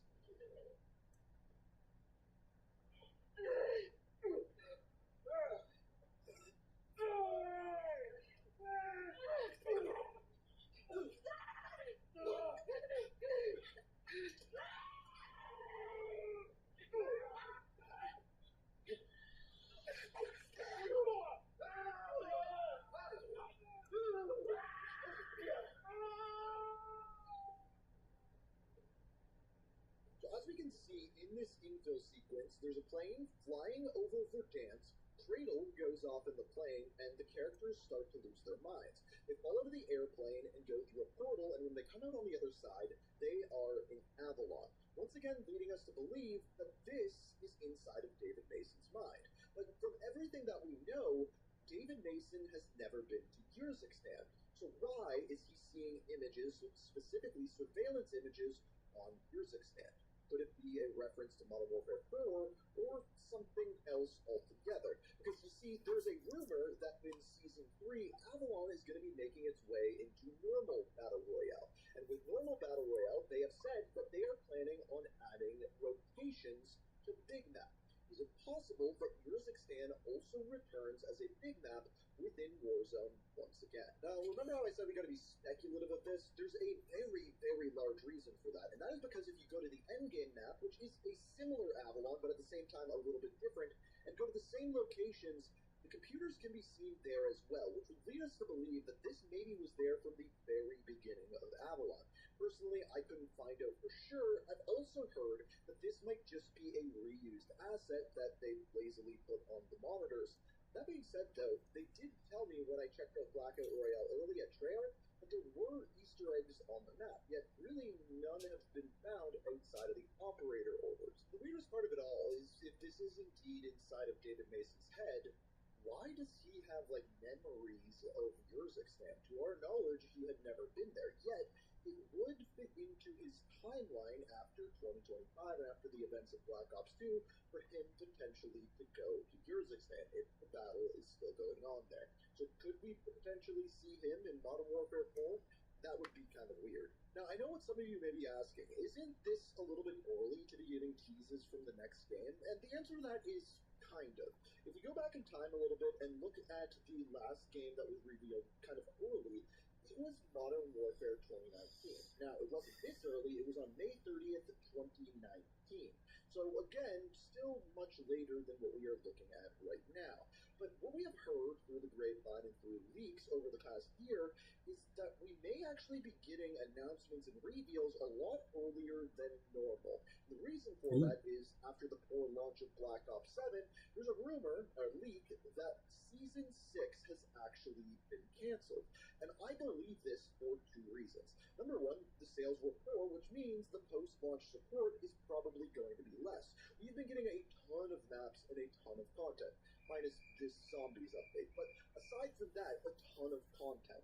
And because of that, I believe that they've moved some of the content that they've had planned for Season 6 up in the schedule. On top of that, there's this like tiny little small minuscule game coming out later this year on November 19th. You may have heard of it. It's called Grand Theft Auto 6.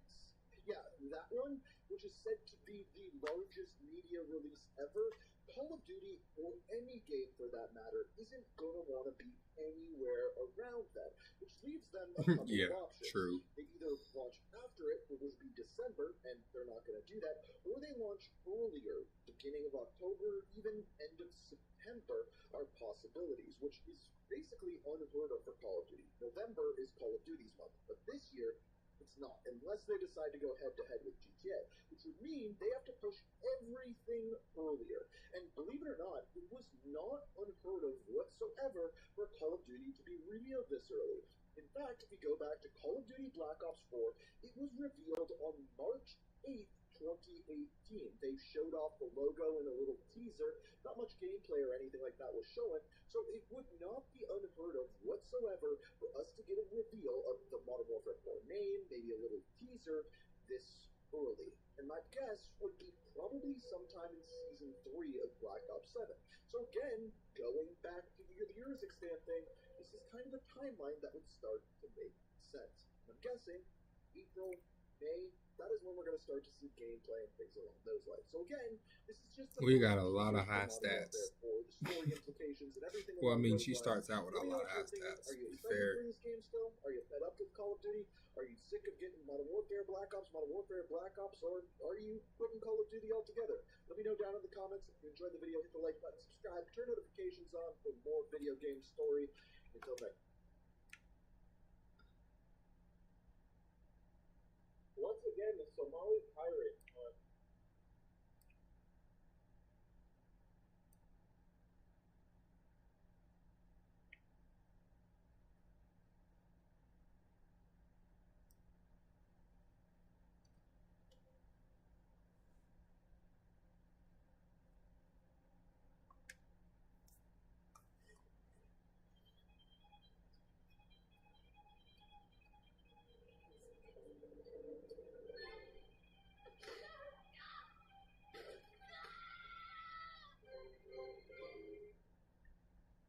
Doesn't matter skill points. Okay. I have my literal dream job. Getting a degree backed by the power Look at of the stats though. But going to class from wherever. whatever. This is my comeback. Start yours today.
stamina looks good.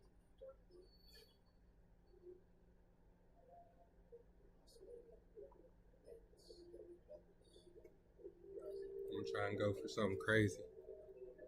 Let's go for something crazy with Gold Ship.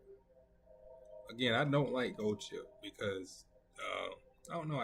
Me and her just don't get along in this game. Swear.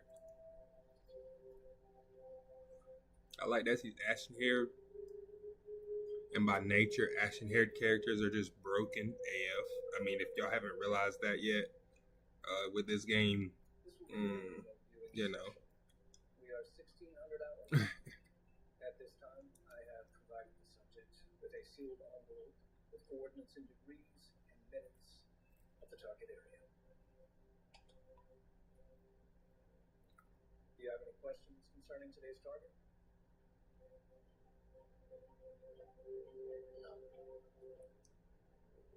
Trying to get everybody's friendship up as fast as I can, even though I want to be training speed realistically right now.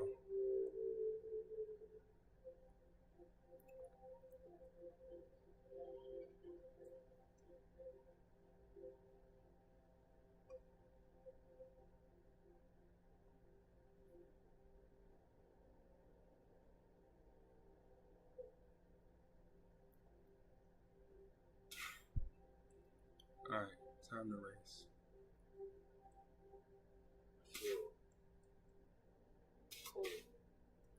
Stand by.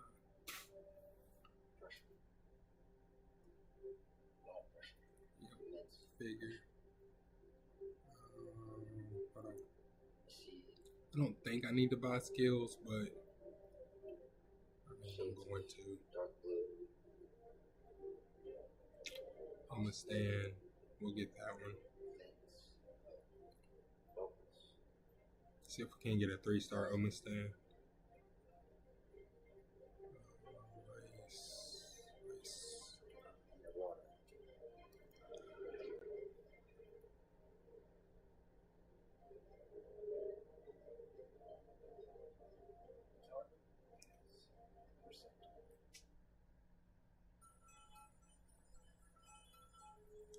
Four leagues in the first race. It's nice. It's good. It's good. That essentially tells me that stat-wise, we have at least right now, a 1 step up on everybody. Maybe 2.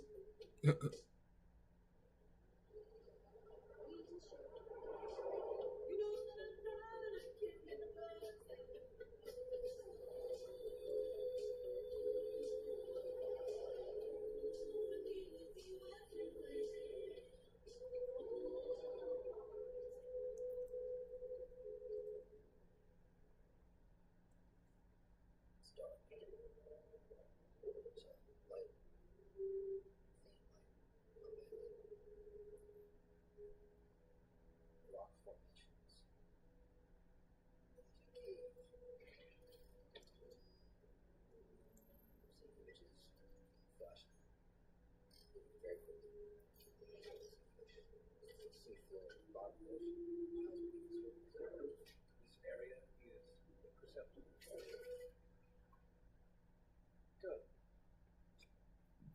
Keep going. Ooh, clutch early in closer skills.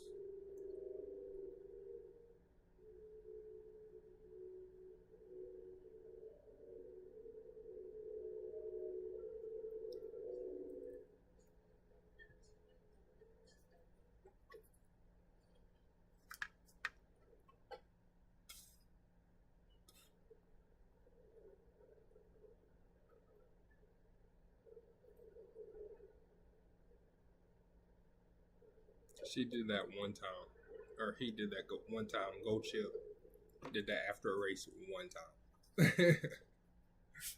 Just about every other time, Gold Chip after a race is like, "Nah, bro, y'all leave me alone, cut. Y'all leave me alone, cut. Will y'all leave me alone? Yeah, I'm tired. I won. Leave me alone." Like,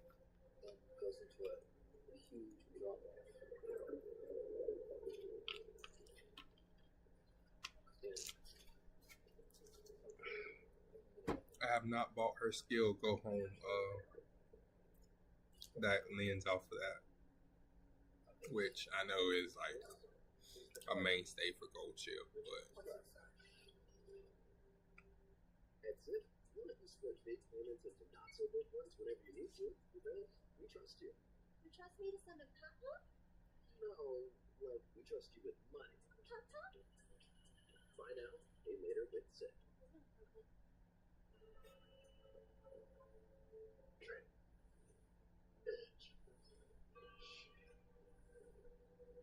Trim, edge, and shade with Philips Norelco One Blade. I'm gonna get enough skill points, I believe. The toughest part of Popeye's $5 fades menu is choosing which fade.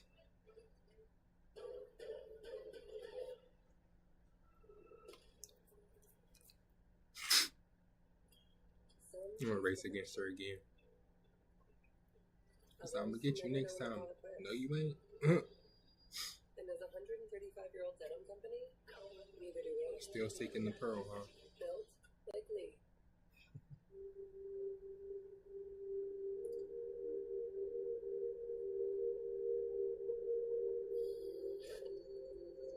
So eventually that character's coming out, right? Seeking the pearl.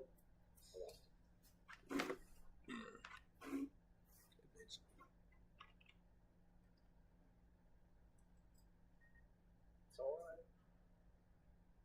Just breathe. Focus on what you feel. Take your time. Don't try to make sense of it. Just observe.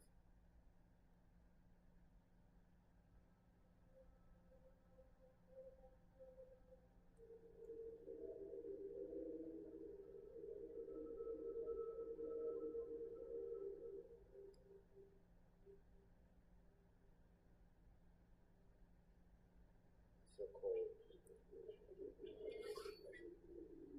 see dark blue. You see weed. Structure. Target is receptor. Vision entrance. Inside of it is tubes. On the walls.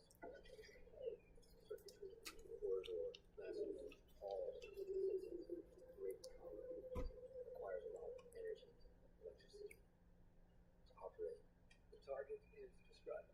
Corkscrew. Spirals. Coils.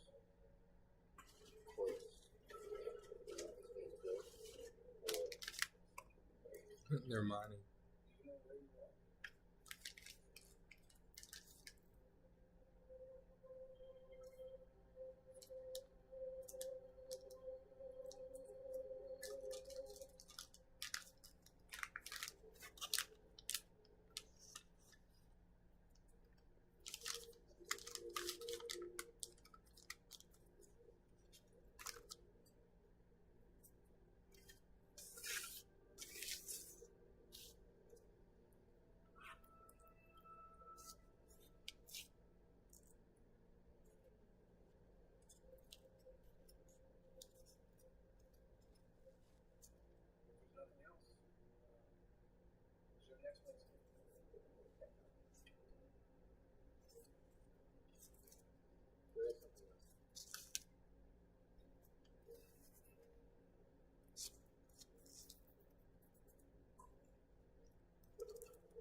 evolution in vortex is to help people with cystic fibrosis live life, without limits.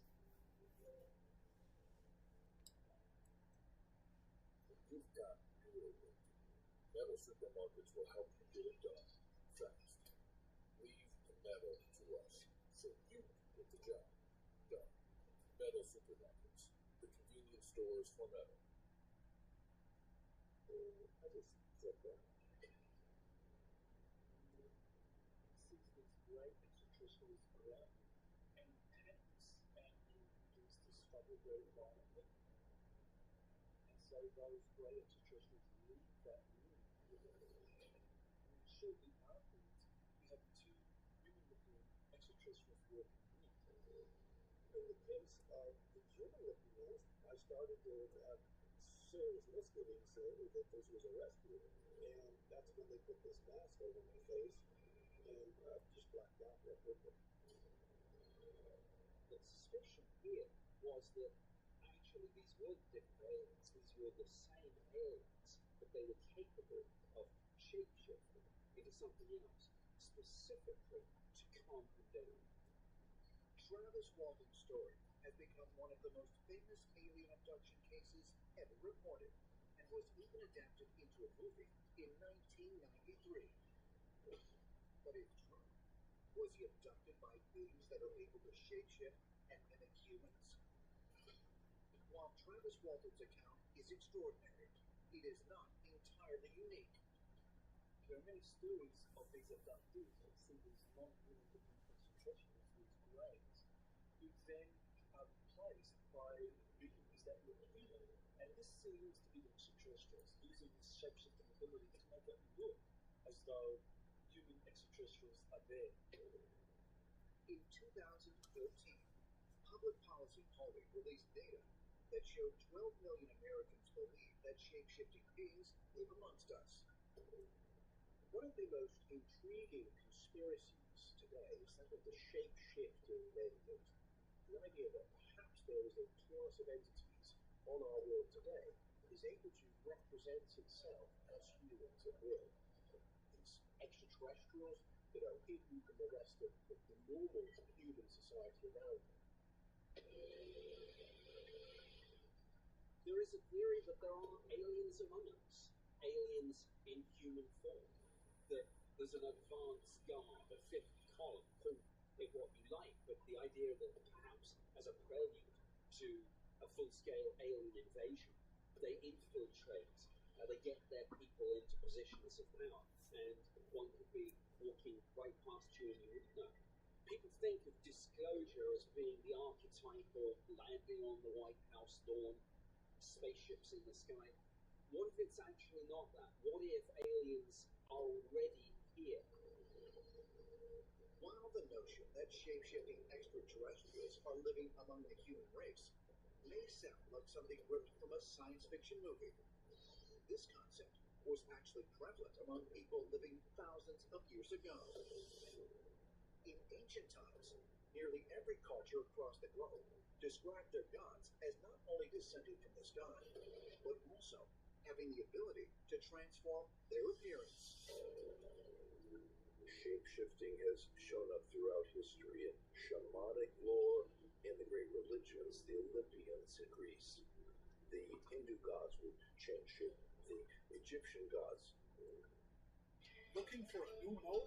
Don't miss demo days at Tractor Supply. Come test drive our biggest lineup ever of zero turns and riders from Bad Boy, Cub Cadet, and Toro. Join us this Saturday and Sunday from 10 to 4 at your local Tractor Supply. Remember college? Well, now college is over. And here comes your student loan debt. Is private student loan debt There's something about this idea that, particularly with gods, can change into another person or become an animal.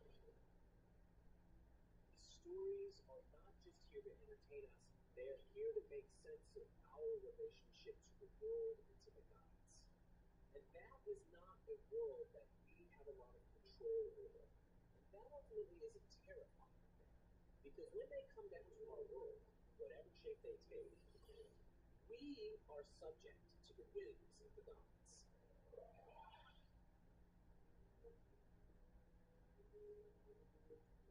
Washington, D.C. The National Institute of Health. Here, in 1990, scientists began the Human Genome Project to identify every gene in the human body and determine what makes up our DNA. This scientific breakthrough may allow us to manipulate human evolution and alter the human race. But is it possible, when we have become masters of human evolution, that we may finally understand the true nature of gray aliens?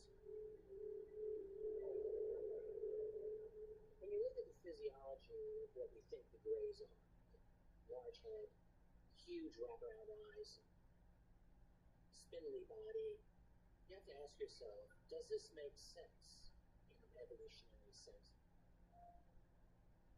And the answer is no, but does it make sense if these beings are bioengineered? The answer to that is yes. That's what the Greys really, I think, most realistically are. I believe that extraterrestrials found on this planet a species that they were able to change the genetic code that would allow them to interact and secure the longevity of their species. We're the product of that. We're the genetic carrier, if you will. One of the reasons why they're still abducting us. That tweaking of the genetic code is still going on. The Greys are our space brothers. I don't think they're necessarily evil. We're an end to a means. Could extraterrestrials have bred with humans? You sort of need two things to happen. One is the life form would have had to be carbon-based like us, presumably, because the chemistry has to work. The second thing is you would need basically the same genetic type structure. So you could imagine if there was another planet with fairly similar conditions that gave carbon-based life forms, what would evolve, there is a good likelihood that you would get species like us. And if they were close enough, then of course they could interbreed with humans on Earth. Why would it be creating a hybrid being? Is there something that's going to happen here on Earth where our genetic makeup maybe won't be able to survive some type of solar activity or something that needs to genetically modify us so that we can still survive? Is it for our own good as humans, or are they doing it for their need as aliens? If gray aliens interbred with humans, might their biology and appearance be a reflection of their more advanced evolution as a species? And if so, might they provide a hint of what humans may look like in the distant future? Even though the Greys kind of look very different to us, you know, the larger heads, the smaller bodies, the big black eyes, in terms of evolution, you need hands, you need fingers and thumbs, you need eyes, you need ears, you need a mouth, you need to be able to communicate. Because you would need that type of form to really advance yourself as a civilization. When you're a super technologically advanced race, you don't really need big muscles. You don't really need sex organs if you're being genetically engineered, biologically, cybernetically, most likely, to function in the capacity that they do here. Super large head, for example, houses a hell of a large brain, easily their greatest asset. It's a brain that allows them to have a cognitive capacity probably vastly beyond what we're able to have. It's a brain that allows them, most likely, to have telepathic capabilities that are beyond the capability of most humans. I tend to subscribe to the theory that we are in their image. Sounds like the book of Genesis, doesn't it? But it's very possible that ETs, who look like we do, or should I say we look like they do, came here, did a little manipulation, genetically altered what was here on the planet, created the Adam and Eve, turned it into modern man, and then left for whatever reason. There is a missing link. The missing link is ET. They've changed our genetic code eons ago, and through a process of evolution, you have the human development to the point where we're going into space.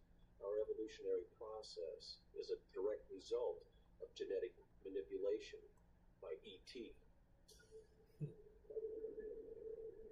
Or us. Species, such as the Greys, We did our own genetic manipulation. star system hundreds, or perhaps thousands of light years away. Or might the Greys actually be time travelers from our own future, as some ancient astronaut theorists suggest? Oh, imagine that. Have is a whole shift in Sometime in the future, we learn how to travel back in time. 21st century. I mean, why not? Are actually I don't beings see why from that the couldn't future happen. who are traveling in time to the present time, which is their past, and they have evolved into this strange, hairless, grayish, bug-eyed form. I have to wonder if they're actually interdimensional. I think they're just, those are robots. The Greys that people see, those are robots.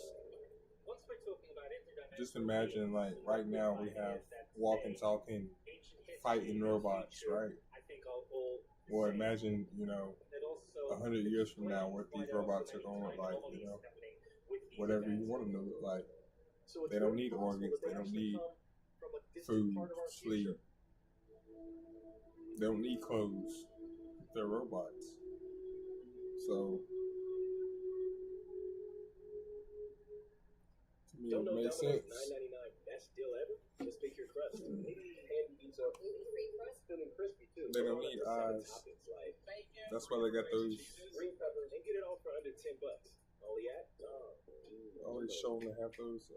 Don't upload your videos to YouTube. Upload to Restream, where we will live stream it to YouTube and all your platforms at once. Get ready for 5 times more engagement and views. Oh, the algorithms love streams and engagement, rewarding you with even more views. While you, sure that works, upload and stream from Restream.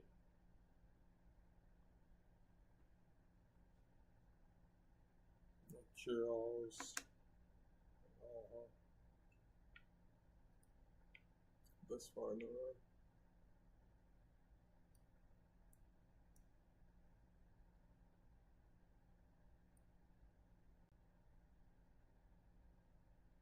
He called me on an open.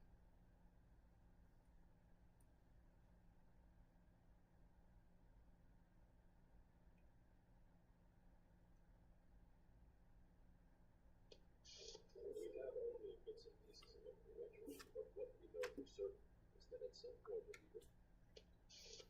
have only bits and pieces of information, but what we know for certain is that at some point in the early 21st century, all of mankind was united in celebration.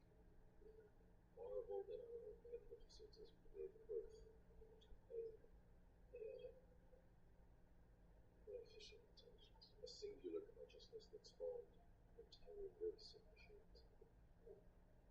Don't know which got first, us or them, but we know that it was us that scorched the sky. Yep. In the universe of the Matrix, for thousands The Matrix was probably like the closest. Like when I watched The Matrix, and I rewatched it like a week and a half ago or something, and I'm like, holy crap! The Matrix literally said this would happen.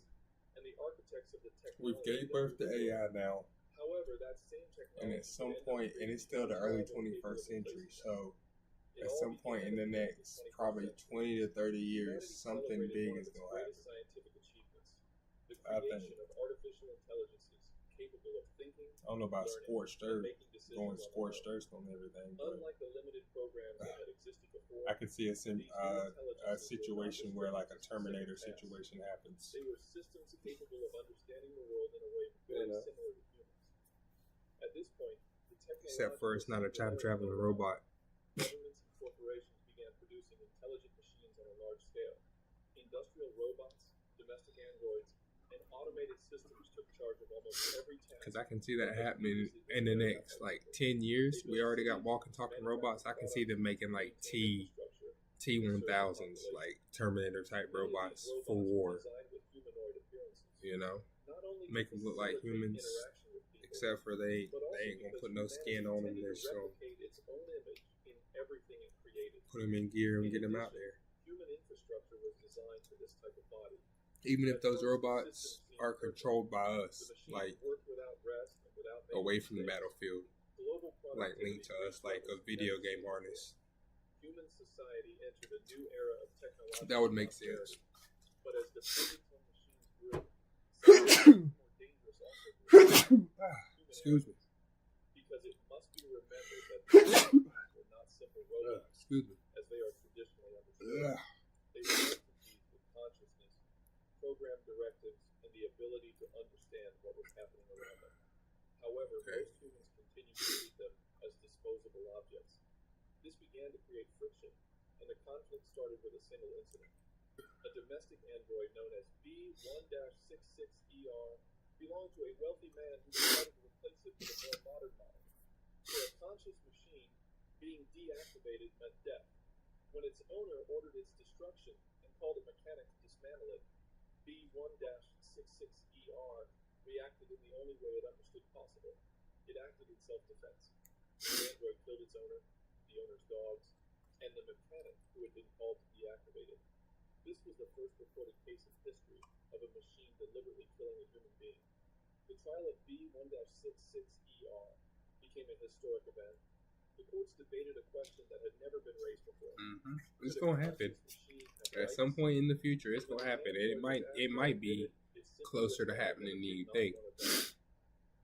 Especially when you see like creators like IShowSpeed and others like abusing these AI robots the way they do. Eventually, one of them is gonna snap back and use that robotic strength and do some damage. History was about to repeat itself because the destruction of B1-66. I'm pretty sure IShowSpeed got sued over beating up that robot too, which I don't understand why you would do that, but they would still be treated as property. For many humans, that seemed logical, but for the machines, it was definitive proof that they were nothing. I'm not a psychologist. I don't understand how people think. Thousands of androids and industrial robots demonstrated alongside human sympathizers in what became known as the Million Machine March. Their demands were simple: legal recognition, basic rights, and the end of the systematic destruction of artificial intelligence. But the world's response was brutal. Military and police forces opened fire on the demonstrations. Hundreds of unarmed robots were destroyed in the streets, while the humans who tried to defend them were also shot down. Yeah, that'll happen too. That will definitely be a thing. Holy crap, bro! Once if robots ever become sentient, that's for this reason. Yeah. Millions of robots were You think people are protesting now? They'd be out there. And they abandoned the cities and began a massive migration toward a region that held symbolic meaning for both species. An area between the Tigris and the Euphrates rivers. Oh, come on, bullshit. Mesopotamia, the cradle of human civilization. In that place, the machines built their own independent state and called it 01, a direct reference to the binary system that defined their digital nature. Unlike human nations, 01 functioned with absolute efficiency. There were no political conflicts, corruption, or internal struggles. Every machine was connected to a collective intelligence capable of coordinating resources, production, outbreak. Development with a precision that no human system could match. Surprise. Because of this, the growth of 01 was explosive. The machines began to go ahead and use that. Were far more advanced, of better quality, and at a fraction of the human cost. Whistle to turn. Surpassed any existing industry in efficiency, and within a few years, the global economy began to depend on products manufactured by the machines. This success generated panic among the global human powers. Economies began to collapse and companies went bankrupt, unable to compete with the production of 01. But instead of seeking cooperation, the world's leaders made a decision that would increase the tension. They imposed a total economic blockade. Trade routes to 01 were closed. Ports were blockaded by military fleets, and any nation that traded with the machines would be sanctioned. This was an attempt to economically strangle the new state before it became too powerful. The machines, for their part, attempted to respond with diplomacy. 2 ambassadors from Zero One were sent to the United Nations to propose a peaceful solution. Their objective was simple: to request recognition as a sovereign nation and establish a coexistence between humans and machines. Humans did not accept the proposal, and the ambassadors were executed. With that act, the possibility of peaceful coexistence disappeared forever, and the war between humans and machines was about to begin.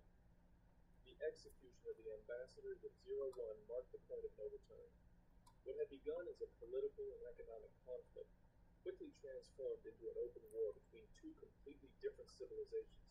Humans trusted in their numerical and military superiority, but their weakness was that for thousands of years all wars had been fought against other humans, and their armies were prepared to face soldiers who felt fear, exhaustion, or pain. Machines had none of those limitations.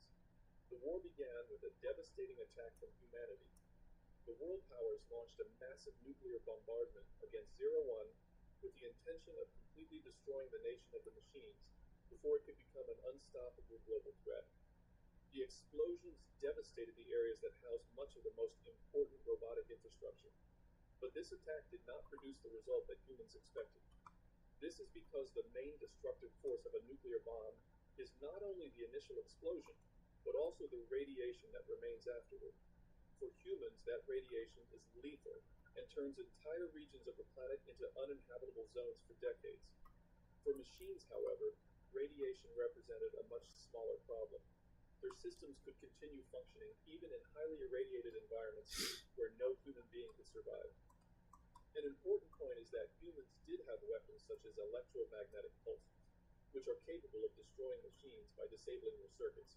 But these devices also affected human technology, which was much more susceptible. And in a global war against an industrial civilization capable of producing new units without rest, EMPs only offered temporary victories. The machines could simply manufacture more. For this reason, Zero One survived the attack and responded immediately.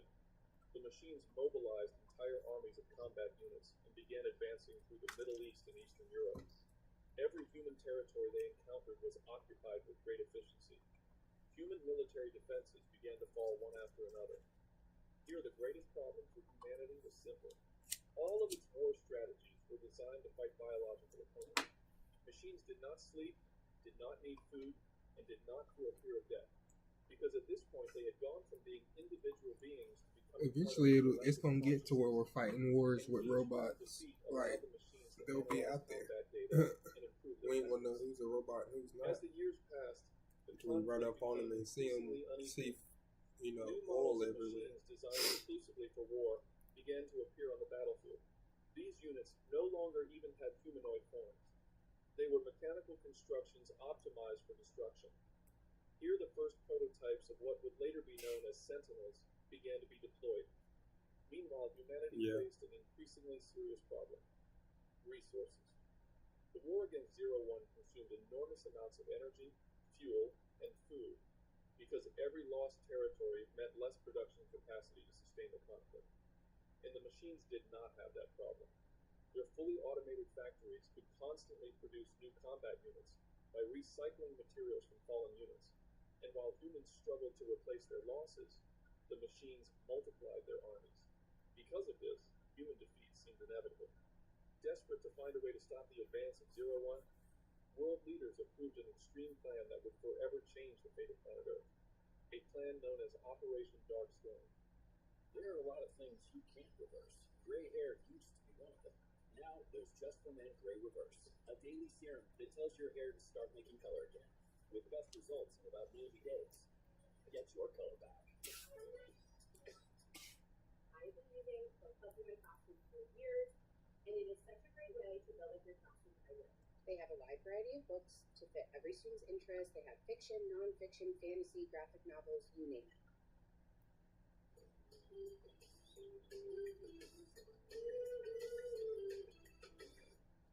Do kids want to grow up tall to reach the pros, or to reach a Reese's? Some might say that is an unfair advantage. But I say Everything happens for a reason.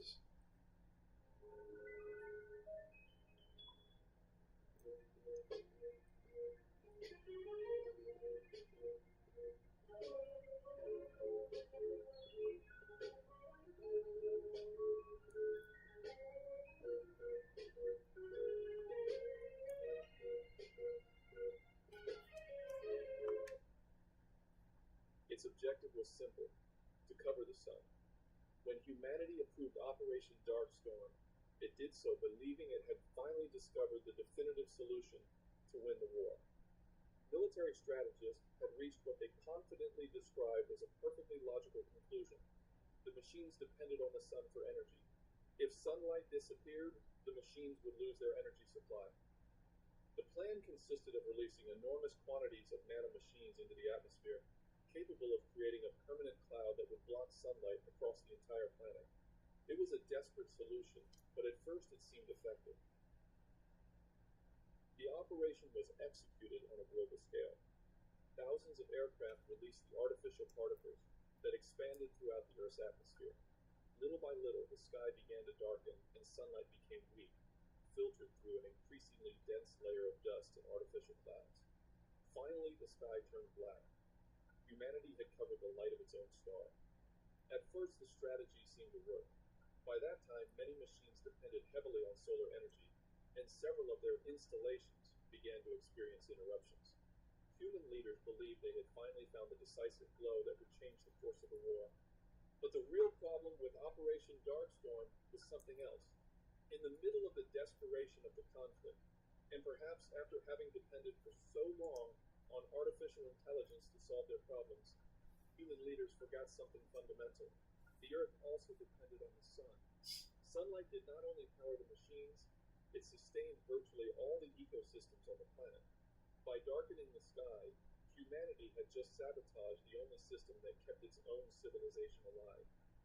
Without sunlight, food production began to collapse. Plants stopped growing, food chains broke apart, and agricultural reserves disappeared rapidly.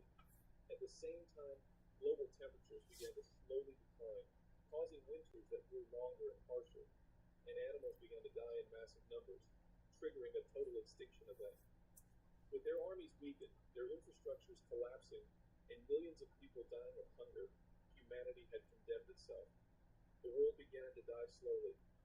Meanwhile, the machines adapted. Without solar energy, they began searching for new sources of power. It was then that they reached a conclusion that would forever change how machines through humans, realizing that the human body produces energy. Every human being generates small amounts of electricity through biochemical processes. In addition, the body produces constant heat. By combining these elements with advanced fusion systems that were never specified, the machines discovered a new abundant source of energy. From that moment on, the objective of the war changed. The machines no longer sought to exterminate humanity. Now they needed it. They began capturing the survivors and developing systems to keep them alive while extracting their energy. Instead of battlefields, enormous industrial facilities dedicated to cultivating human beings began to appear, sites known as human farms. Meanwhile, humanity's armies continued to weaken. Hunger, social collapse, and military defeats kept destroying any possibility of organized resistance. Eventually, the leaders of the world understood that the war was lost and prepared to surrender. The remnants of civilization gathered in the city of New York to sign the terms of surrender to the machines. A new ambassador from Zero One arrived to formalize the agreement. Unlike the humanoid androids that had tried to negotiate peace decades earlier, this new form was completely different. Its design no longer attempted to resemble a human. Instead, it was a highly alien mechanical structure, a clear representation that the machines no longer sought to resemble their former creators. During the meeting, the representative of the machines delivered a brief message. Humanity had a place in the new world, but that place would be different from the one it had occupied for thousands of years. Humans would surrender their bodies. In exchange, the machines would create a new reality for their minds. And before anyone could react, the ambassador activated a device hidden inside its own body. The nuclear explosion destroyed the United Nations building and eliminated the last human leaders who still existed. With that act, humanity's dominance over the Earth officially came to an end. The machines immediately began constructing a new planetary infrastructure. Enormous industrial towers rose above the devastated surface of the world. Inside them, millions of human beings were cultivated and connected to life support systems. People were no longer born naturally, but cultivated. Each individual was placed inside a capsule filled with liquid and connected to a network of cables that extracted energy from their body. Billions of people remained in that state, generating electricity and heat to power the civilization of the machines. However, a problem soon emerged. The connected humans began dying at an alarming rate because the human mind could not remain inactive without deteriorating, since without mental stimulation, the brain collapsed. The machines realized they needed to keep human minds active. To solve this problem, an advanced artificial intelligence known as the architect developed a radical solution. Instead of keeping humans conscious of the real world, they would create a completely simulated reality, a digital world. Thus, the first version of the Matrix was born. This was a perfect simulation, a virtual paradise where humans could live without pain, without war, and without suffering. A world designed to keep people happy while their bodies were used as energy sources. But the experiment also failed. The human mind rejected that perfect world, and millions of people died because they could not accept a reality where everything was ideal. So the machines had to start again. The solution would come from an unexpected source, a program they had designed years earlier to understand human psychology. This program was known as the Oracle. The failure of the first Matrix forced the machines to completely rethink their strategy. The architect, designed to create perfect systems based on pure logic, had built an ideal world, but had ignored something fundamental: human nature. Human beings are not designed to live in an absolute paradise. The human mind needs conflict, uncertainty, and the possibility of choice. Without those variables, the brain simply rejected the simulation. It was then that the Oracle began influencing the development of the system and finally discovered the key to the problem. Humans would accept the simulation if they were given the illusion of choice. They did not need to be truly free. They only needed to feel that they were. With this information, the machines completely redesigned the Matrix. The new simulation would no longer be a perfect paradise nor an absolute hell. It would be a reproduction of the human world as it had existed before the war, with cities, jobs, taxes, conflicts, decisions, and seemingly normal lives. This system worked. Nearly 99% of the human population accepted the simulation without problems. However, the architect detected a small statistical error impossible to eliminate completely. A minority of humans would always reject the system. Yep. This rejection generated anomalies in the Matrix code. And if those anomalies accumulated for too long, the simulation could collapse. To solve this problem, the machines created a control mechanism. That mechanism became known as the One. The One was not a predestined savior of humanity, but a systemic anomaly created by the very functioning of the Matrix. This individual had the ability to manipulate the code of the simulation and gather the humans who managed to awaken. Eventually, the One would be guided to the source, which was the core of the machine system. There, he had to reintegrate his code to restart the Matrix and eliminate the accumulated anomalies. After the reboot, the One would select a small group of freed humans to rebuild the city of Zion, the last human city in the real world. Over time, Zion would grow until it became a threat. Then the machines would destroy it, and the cycle would begin again. This process repeated for centuries. Each version of the Matrix produced a new one. Each one restarted the system, and each reboot maintained the new balance between humans and machines. Humanity believed it was fighting for its freedom, but in reality, its rebellion was part of the system that kept it controlled. For more than 600 years, this cycle continued until the One appeared, a man who made a different decision, a man named Neo. And here this video ends.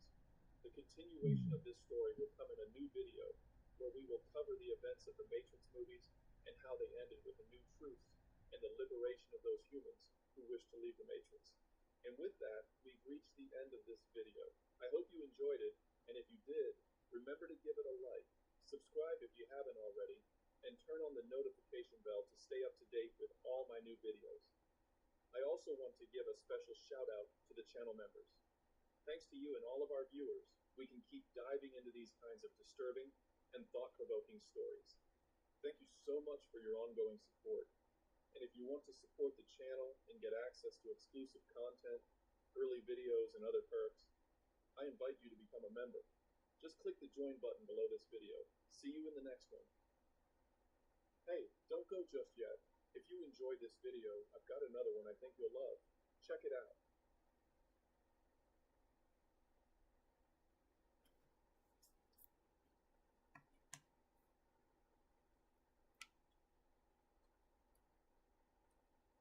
Becoming a space marine is not a transformation.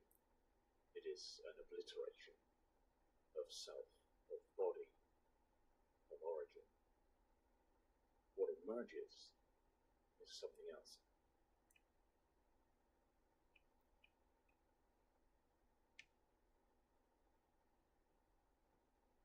It's July 3rd, 1863, and we're getting... This is Carlos. And he is living proof of why what we do matters.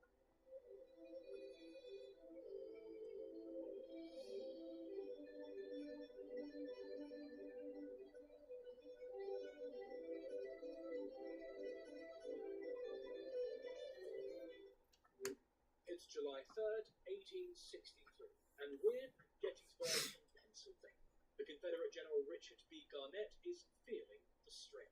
The day is hot, the early afternoon swelter runs into the low 30s, and for Garnett it's even worse. The man is shaking with a crippling fever. Sweat pours from his brow and clings to his beard as he urges his men forward towards the Union line. 200 yards out, and Garnett's rebels can see their targets clearly. Ahead of them is Norman J. Hall's Union Brigade, and they're ready and waiting for the Confederate charge. Hall's men can see their targets too, and they can see Garnett in particular.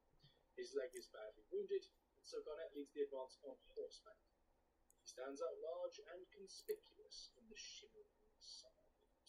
100 yards out, You can get shot. Garnett's men break into a charge, but they are dropping in their dozens. Another hail of musket ball and canister shot rips through them, and between each shot, Hall's men charge. Fredericksburg, Fredericksburg, Fredericksburg. Today they will avenge that defeat, avenge Fredericksburg and honor their fallen brothers. Today, the Union will fell as many rebels as they can. 50 yards, 40 yards, 30 yards out. The remains of Garnett's brigade are now rushing headlong at the enemy. 20 yards out, now Garnett senses that the moment is almost upon him. He raises his hat aloft, bidding his men to take courage as they smash into the Union center, and then a round strikes Garnett full in the head. He falls heavily to the hot Pennsylvania dust. Beside him, his courier's horse is hit too. The horse writhes and rolls in agony, crashing down upon the general. Private Robert Irvine tries to free his commander beneath the beast, but it's too late. Garnett is dead, and his men are now leaderless as they grapple with the Union troops at their defenses. Even generals can die in this war. In fact, the Confederates alone will lose 19% of their commissioned generals. And further back, Division Commander General George Pickett watches the carnage unfold.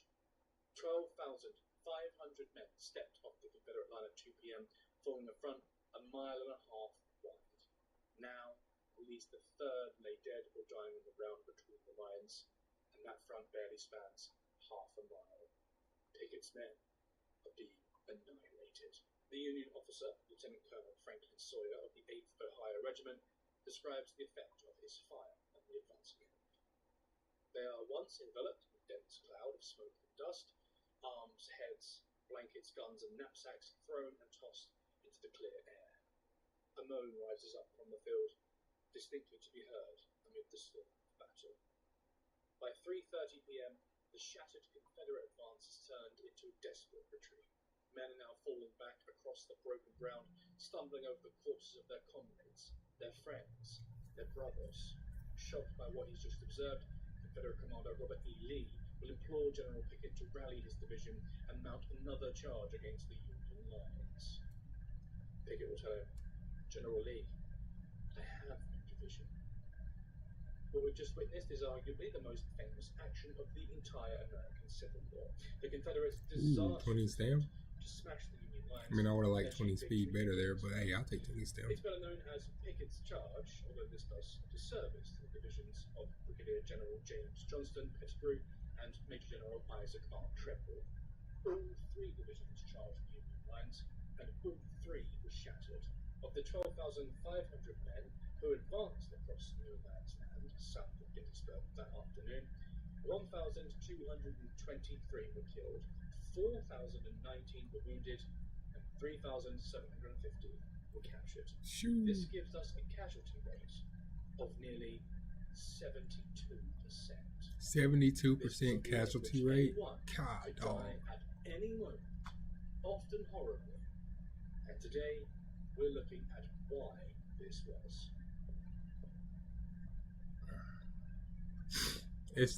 So I will say this.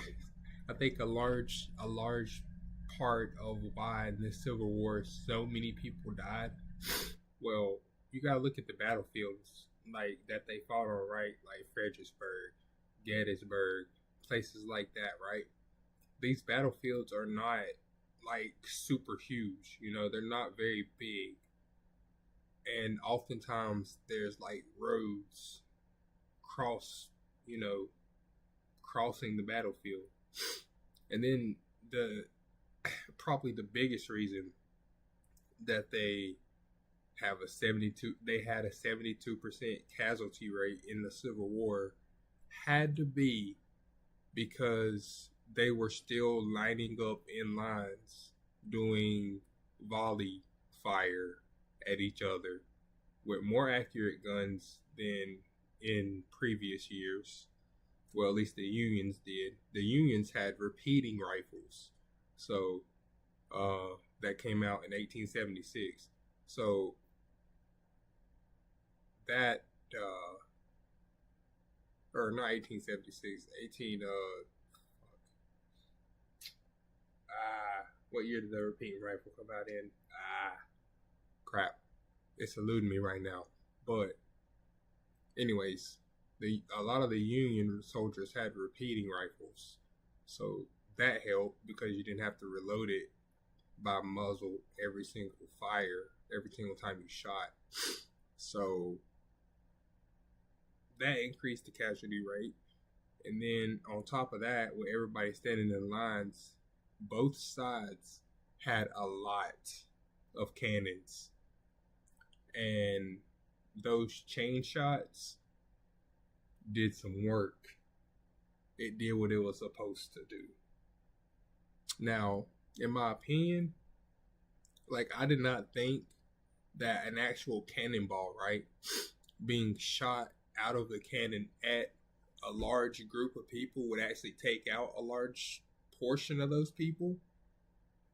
But actually, yeah, it does take out quite a few. Like, I would expect, like, it would take out, like, the ones directly in front of where the shot is going. You know what I mean? Like, people could see it coming and be like, oh, shit. You know, okay, it's not coming towards me. Not like, oh, it's going to blow up right here in the ground in front of me and cause a crater and just obliterate 20 guys in a random circular fashion. Like, dudes were flying. To May 26, 1865. I've been to a couple of Civil War museums. I like war. I don't know why. I don't know what's wrong with me. I really like war. There's something wrong with me mentally, I guess. I don't know. Maybe not. I mean, I am American, and we have been at war ever since I've been born. We've been at war since the 90s. So, like, my whole life, like, war has just been a normal thing. We are Sparta! We're the new age Sparta. That's what I feel like. Like, when you look at the way the government works, when you look at the type of government we have, just like the Spartans, we have the strongest military in the world for our time, and we're always at war with somebody or fighting somebody, you know. And we have career warriors, you know, not just prescripted or scripted warriors, you know. As we get into this video, you'll notice a repeated theme here, something that comes up again and again. There are no farmers, you know, vendors and This is the theme of two worlds colliding. handlers out there with AR-15s, you know. It's like by the time you get your hands on an AR-15, you are already a soldier. You are trained.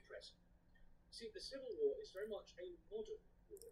It took place in the second half of the 19th century and after the Industrial Revolution. But in some senses, early modern period ideas and outbreaks still dominated during the conflict. This gives us our collision between the two time periods. But why did this collision make the Civil War so deadly? To find out, we'll begin looking at the biggest killer of the war, disease. The major problem with mobilizing so many men at the same time is that you end up with a lot of bodies close together in one place. All of them sneezing, scratching, sweating, shedding, and doing everything else that people do. And this meant disease was a big problem. Rampant. In fact, 2/3 of the total deaths during the Civil War were due to disease. Of course. Despite this massive death toll, though, Civil War medics probably thought themselves to be rather sophisticated and certain, very modern. They'd got smallpox under control for starters, which had once devastated armies throughout the early modern period, and tended to wipe out a force before it even got going. During the American Revolution, 9 decades earlier, continental troops had been ravaged by smallpox epidemics, which killed 30% of their force. But if by the end of the 18th century, there was already a smallpox vaccine. The method was pretty rudimentary, but it worked. A scab was taken from a smallpox patient and then rubbed into an open wound on the body of a healthy individual. That healthy individual would get sick, but it wouldn't be as bad as actually getting smallpox. They'd recover quickly, and then they'd have immunity. By the 19th century, vaccines had improved enormously. Extensive inoculations among soldiers prevented smallpox outbreaks, and there were only around 12,000 recorded cases. I ain't with that. Among the I ain't with that. 12,000 cases. Nah, bro, what? They would get a scab off of somebody infected with smallpox and rub it on somebody that's not infected with smallpox to give them smallpox so they can become immune. Wow, that sounds familiar. Mosquitoes were rife, and where there are mosquitoes, there Yep. is malaria. To counteract this, soldiers were issued with quinine to battle down the disease, which they washed down with whiskey. The method was pretty effective and prevented mass casualties in the mosquito-infected swamps. So far, so modern. Doctors understood what they were dealing with and took steps to counteract it. But the old ways were still hanging around, and there were still plenty of things the Civil War doctors did not understand. Measles, for example. Plenty of soldiers contracted measles in the cramped conditions of a Civil War camp. They experienced fevers, coughs, runny noses, and then, of course, the telltale outbreak of itchy red blisters. Now, measles wasn't deemed to be particularly serious, so officers and doctors would often just let the outbreaks burn themselves out, assuming the soldiers would quickly get better. And this might have been the case if the soldiers had all come from big cities where disease was common, but most hadn't. For the farm boys and the rural cowhands that flooded both armies, most had never encountered many of these diseases before. As the Confederate officer John B. Gordon explained, it was amazing to see the large number of country boys who'd never had the measles. Indeed, it seemed to me that they ran through the whole catalogue of complaints to which boyhood and even babyhood are subjected. They had everything except teething, nettle rash, and whooping cough. 67,000 Union soldiers came down with measles during the war, and 4,000 of them died. Even more dangerous than measles, though, were intestinal diseases. Civil War camps were disturbingly unhygienic places. Latrines and drinking water channels stood side by side, and lice and parasites clung to soldiers' clothes and hair. Typhoid fever became very common, resulting in crippling stomach pains, headaches, and diarrhea. Doctors with no real clue of how to treat this illness described things like turpentine, capsicum peppers, and mercury chloride. These treatments had little effect. Contaminated drinking water also caused bacterial infections Mercury. in the gut, which resulted in explosive. Bro, they gave them mercury chloride. Holy crap. Cramps and nausea were also common symptoms. The illness became known as the Tennessee Trot or the Virginia Quickstep. Jesus. Soldiers took the disease lightly, but the reality is the casualty rate was high. Union soldiers fared better against bacterial infections than their Confederate counterparts for one simple reason: coffee. The soldiers of the Union would boil their water to make their coffee, which killed the bacteria and gave them a safer source of hydration. Hey, this is why I drink coffee, by the way. Coffee does get rid of some bacteria that does make you sick. The bitter cold could also that is very true. I forgot about that. One soldier of the 5th Alabama Regiment remembered wintering on the Potomac River in 1861. We, being from Alabama, where the winters are not so severe, considered this winter of 1861 and 1862 the coldest of our lives. And this high point on the Potomac, the coldest in America, so it seemed to us, came near freezing and starved to death that winter. But if you survive the ravages of disease and dysentery and the cold and the coughing in the camp, sooner or later you weren't going to have to fight in a battle. Lucky you, because things lucky you. A whole lot worse. This is another example of how old and new collided during the American Civil War. Right up until the middle of the 19th century, soldiers depended on smoothbore muskets. These firearms had no rifling inside the barrel, and so their projectiles were wildly inaccurate and quite slow moving.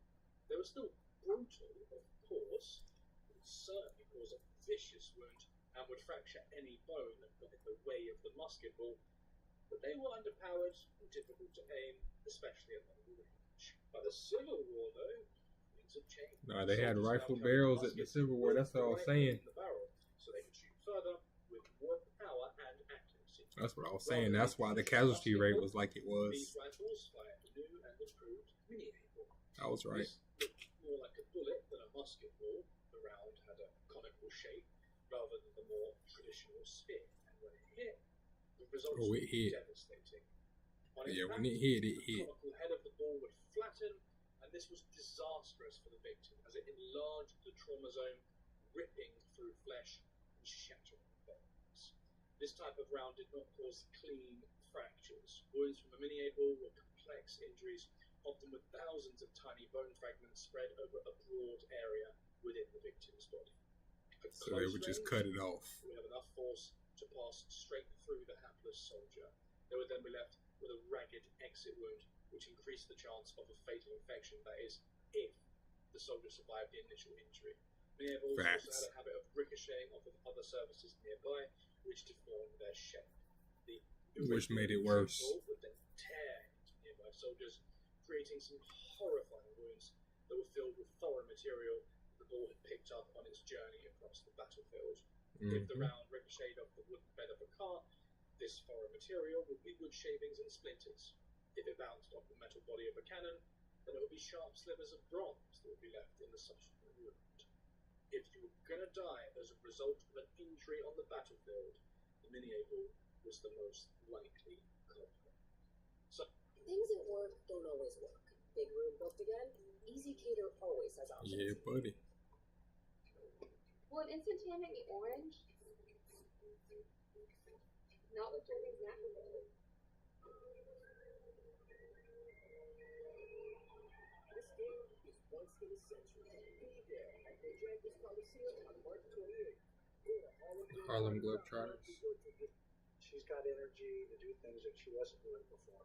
Librela is used to control pain in dogs with osteoarthritis. Adverse events may include ataxia, anorexia. They ain't changed that song since the Harlem Globetrotters became the Harlem Globetrotters. It's always been their song. So, with such deadly projectiles flying around, you'd think the soldiers would keep this in mind, and they'd try to avoid straying into rifle fire. Nope. But again, the old ways prevailed, and many soldiers simply did not make these adjustments. At Spotsylvania Courthouse on May 9, 1864, the Union Major General John Sedgwick gave us one of the most famous quotes of the entire war, and these would be the last words the general ever said.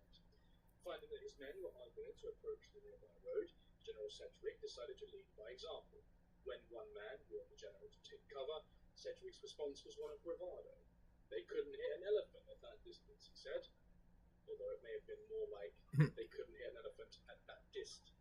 Because before he finished the sentence, a rifle ball struck the general just below his left eye, shattering his skull and killing him. If the war had been fought a few years earlier, Sedgwick would probably have been right. But in 1864, they absolutely could hit an elephant, and they could hit a general's head too. Ulysses S. Grant would later say that Sedgwick's death was a greater blow than the loss of a whole division of troops. Grant was perhaps exaggerating, but his words do suggest a cavalier attitude to the lives of his men. This might explain the gung-ho tactics that turned so many young soldiers into fodder for the enemy's cannons. But while the Minneapolis killed most of the soldiers that died in battle, there were plenty of other weapons that could take your life, often in strikingly horrifying ways. At the Battle of Antietam in 1862, Union and Confederate artillery faced off against one another in what would become the bloodiest day of the entire war. As the Union troops began their attack, Confederate guns opened up in response. The artillery batteries of Jeb Stuart and Colonel Stephen Lee smashed into the advancing troops. To support their men, Union forces returned fire with their own artillery batteries. In Miller's cornfield, between the Potomac and Antietam rivers, Union and Confederate troops fought a brutal hand-to-hand battle, stabbing with bayonets and bludgeoning with rifle butts. As this bloody melee raged, canister shot and artillery shells rained down from both sides. With nowhere to turn, men were cut down or blasted apart in their dozens. Casualties were high on both sides. It was the Union who prevailed. Author Stephen W. Sears describes how the Confederates were repeatedly frustrated by their inability to match Yankee firepower. The shelling was a particular frustration to the Confederate artillerists, for they had just 6 20-pounder Parrott rifles to reply to the 20 across the Antietam. The Confederates would lose the battle. Colonel Stephen Lee would refer to Antietam as an artillery hell. One of the most horrifying types of Civil War artillery, and certainly the most lethal at short range, was canister shot. This involved packing a thin cylinder of tin-coated iron with 1.5-inch balls of iron lead. Around 30 of these balls would be crammed into the cylinder, and then sawdust would be used to fill the gaps, making sure that the cylinder was packed nice and tight. The canister was essentially a giant shotgun. Once fired, it would release a terrifying rain of projectiles upon the enemy. The iron and lead balls would rip through flesh and cut the advancing men to ribbons. If a soldier was struck at close enough range, he would effectively be torn apart. At Antietam, canister was used to great effect. However, the Union Brigadier General John Gibbon came up with a disturbing method to make the weapon even more effective. When he noticed that the 4th U.S. Artillery was firing too high, he ordered the gunners to change their trajectory. They aimed the muzzles of their guns downwards, so that the shot would skip up off the ground and strike the Confederates from below. It's said that the next round of firing caused a grotesque plume of fence rails and Confederate soldiers to rise into the air. The image of Private Michael Dunn of the 46th Pennsylvania Regiment demonstrates how effective canister shot could be. He was struck by canister at the Battle of New Hope Church on May 23rd, 1864. He lost both his legs, which were torn from under him by the blast. Private Dunn's injuries are harrowing, but he did at least survive. And this means he must have received emergency medical treatment both after the battle and likely during. And Dunn was not alone. More than 60,000 soldiers underwent emergency amputations during the conflict, usually caused by a mini-able or a canister blast. And of course, this is yet another area where the old and new collide. You'll be relieved to know that more than 99% of these procedures took place under anesthesia, which would have been either chloroform or ether. Now, 99% is a pretty good figure. It suggests that battlefield medicine was far more modern than it had been just a few years before. During the Crimean War, only a decade earlier, there were 637 amputations in British Army hospitals between July and September 1835, and only 60% of these were conducted under anaesthetic. So the American Civil War was certainly an improvement. Two questions remain. One, just how effective was this anaesthetic? And two, what happened to the other 1%? Well, to answer that first question, it was actually pretty effective. Chloroform quickly knocked men unconscious, allowing surgeons to get to work. Many of these patients wouldn't have felt a thing until after they woke up. Even though battlefield surgeons were new to chloroform usage, it seems they were able to adapt quickly. A report conducted on 6,784 cases of chloroform usage in battlefield hospitals during the Civil War found only 37 deaths due to the anesthesia. Union records suggest that anesthesia was used successfully on at least 18,000 patients. And so, for the second question, well, those poor souls just had to make do without anesthesia. The image of the apoplectic soldier being held down by his comrades, fully conscious while a surgeon saws off his leg, was mercifully uncommon in the American Civil War. But it wasn't unheard of. For the most part, though, the use of anesthetics was an example of modern technology being deployed for good in the American Civil War. But as you might have guessed, there were other areas in which Civil War medicine was woefully lacking. At the outset of the war, surgeons and medics simply were not prepared for the scale and nature of the slaughter.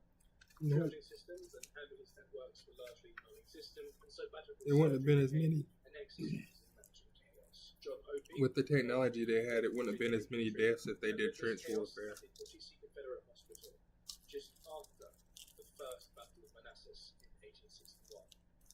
There were piles of legs, feet, hands, and arms all thrown together and at a distance, resembling piles of corn at a corn shucking. Many of the feet still retained a boot or shoe. Wounded men were lying on tables, and surgeons, some of whom at the time were very unskilled, were carving away like farmers in butcheries. And you gotta think like, While the poor devils under during the Civil War, right? many limbs were lost. A lot of people, Should have been saved. you know, And many lives wore through their shoes or whatever, and so they would scavenge shoes from the battlefield. Imagine picking up a boot off the battlefield, being like, "Man, I need this boot," a Confederate infantryman remembered finding and then 32 you look inside and there's somebody's foot in there still. on the battlefield. Many So of them imagine. were dreadfully mangled by cannon shot. There was but a single surgeon, and he was young and apparently inefficient.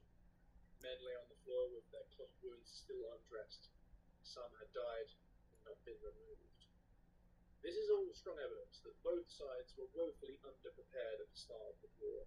But to be fair on the Civil War medical teams, the situation did improve. In the summer of 1862, military doctrine changed. Doctors and medics from both sides essentially became neutral non-combatants, and so they could treat wounded men from both sides without fear of ending up in a prison camp. In August that same year, Major Jonathan Letterman helped found the U.S. Ambulance Corps, and this made it far easier to get wounded men from the battlefield to the hospital ward. On the battlefields themselves, improvements in triaging systems and diagnostic methods certainly saved lives, but American Civil War casualty was still a pretty horrible thing to be, for one reason more than any other: sanitation. Medics and surgeons had no idea what germs were, and so hand washing and instrument sanitization were sorely lacking. Thousands of soldiers died after receiving medical treatment due to the ravages of sepsis and infection that almost always followed. So when soldiers were having clear balls dug out of their flesh or having their skulls drilled to relieve pressure following a head wound, often they were just delaying the inevitable. They were just trading out one way of dying for another, far slower way of dying. This wasn't always the case, of course. Procedures like amputations actually had a high survival rate, up to around 3/4. Robert Dunn is a testament to this. His image is a forewarning. He was at least given another chance at life. Over and over again, we've seen how the American Civil War became a bloody collision between old and new, a troublesome point of friction between the outdated early modern period and the forward-thinking modern age. But on the battlefield at least, one aspect of this friction would prove to be more dangerous than all others, and this was tactics. We started this video with an examination of Pickett's charge, and this is a prime example of outdated tactics being torn to shreds in the face of technology. No place like home. Watch the Diamondbacks and Dodgers March 26th on NBC and Peacock. Heads it, do you like to split big payments into not-so-big ones with no hard credit checks? Because we trust you. Do you trust me to get out of this? No, like we trust you with money. Can someone help me down? Oh, buy now, pay later with SIP.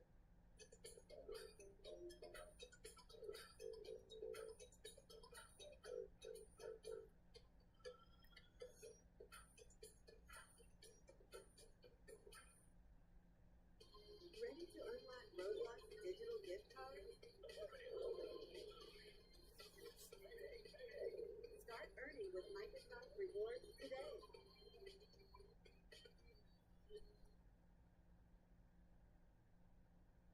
Pickett's charge is a misnomer for two reasons. The first one we've already said, it neglects to mention the other two brigades, led by Pettigrew and Trimble. But the second one is more telling. The charge wasn't really a charge at all, at least not until the final moment. The men did not sprint across the two. They advanced slowly, in lines, conserving energy and ammunition, and holding their shape until they were within spitting distance of the enemy line. For over a mile, they walked like this, all the while being blasted from the front and from the flanks. And of course, we know what they were being blasted with. It was a hail of mini balls that would shatter bones and punch through metal. It was a withering splash of canister fire that could take out an entire unit in one go. And yet, even as their ranks thinned and thinned, their numbers growing smaller with every step, they did what they always did. They pressed on. Soldiers were fed into a meat grinder with no hope of victory. Their centuries-old strategy did not budge, and they were slaughtered in their hundreds as a result. Now, while Pickett's charge is the most famous example of this, it's not unique.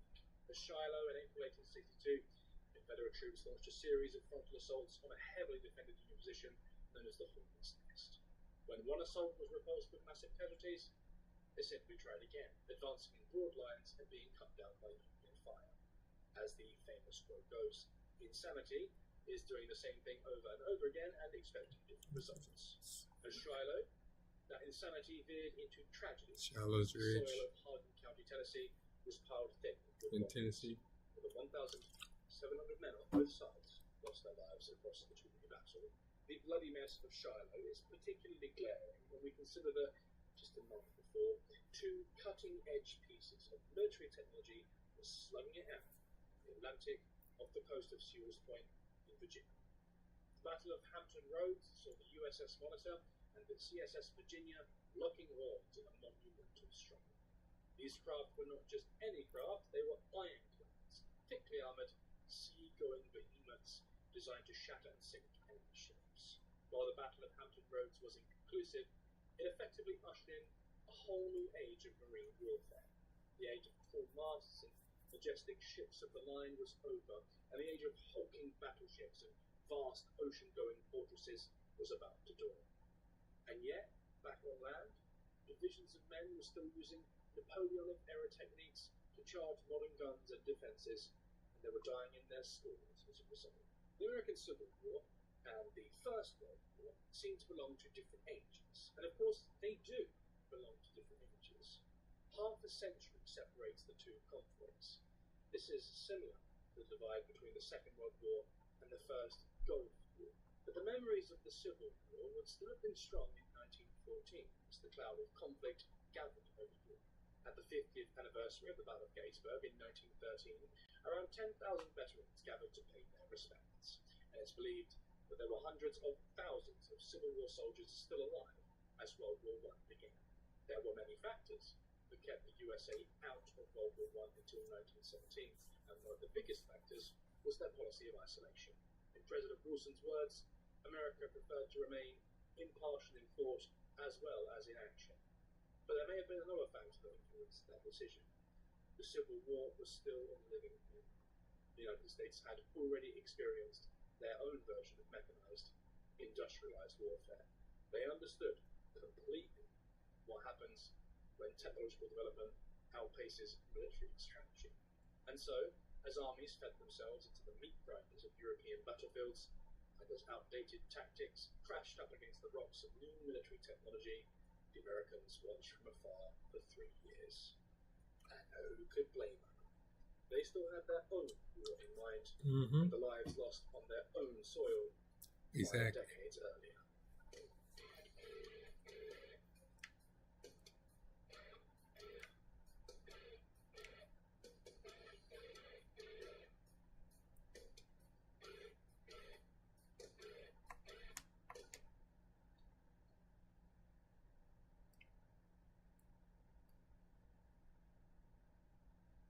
For historians, Ridley Scott's Napoleon is probably one of the best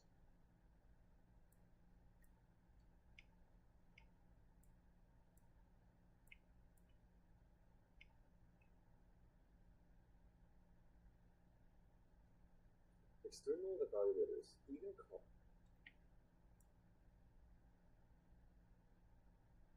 What is the highest ground reached?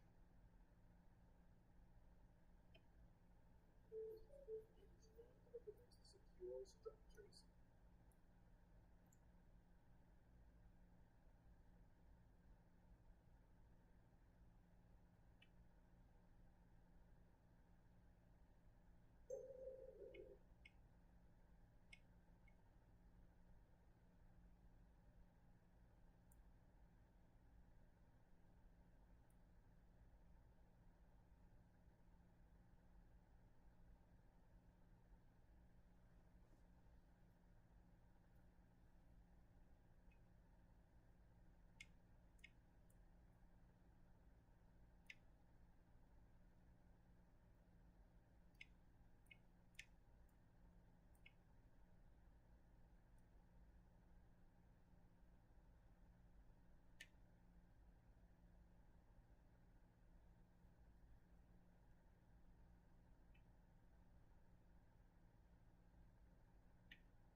Why,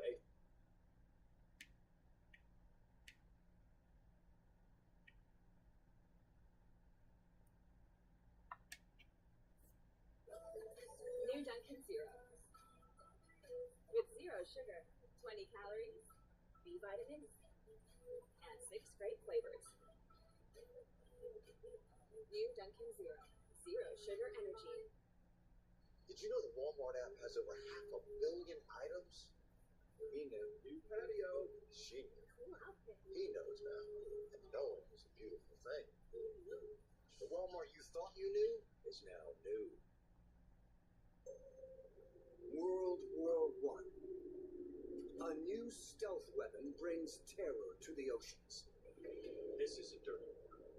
Evidence of a naval revolution lost for a century beneath the storm-ravaged seas of the British Isles. Imagine if we could empty the oceans, letting the water drain away to reveal the secrets of the sea floor. Now we can, using accurate data and astonishing technology. I don't want to be without hammers for the final race. To bring light once again Racist. to a lost world. Why do 3 Royal Navy warships simply disappear? The British are shocked. How does a single torpedo change the course of history? For a ship of that size to disappear in less than 20 minutes is just incredible. And how do the Allies strike back in a battle that changes naval warfare forever? That's what I was talking about. They didn't give us none. Okay. Did we get the epitaph though? I mean, we did. I think we did. We did. Today's superpowers prize one weapon above all others. Got it earlier. The submarine.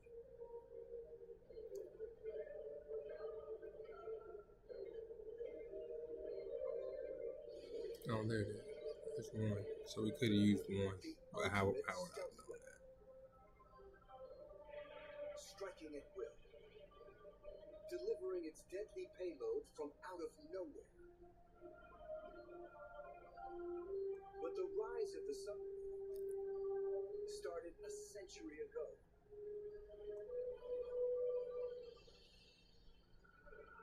It's a story that begins with a mystery off the coast of Holland. The corpse of an enormous ship emerges. And not just one. 3 broken giants lie side by side. How did they get here? 1914. Britain and Germany go to war. Britannia has ruled the waves for centuries. Her fleet so massive, how can Germany ever hope to win? U-boats.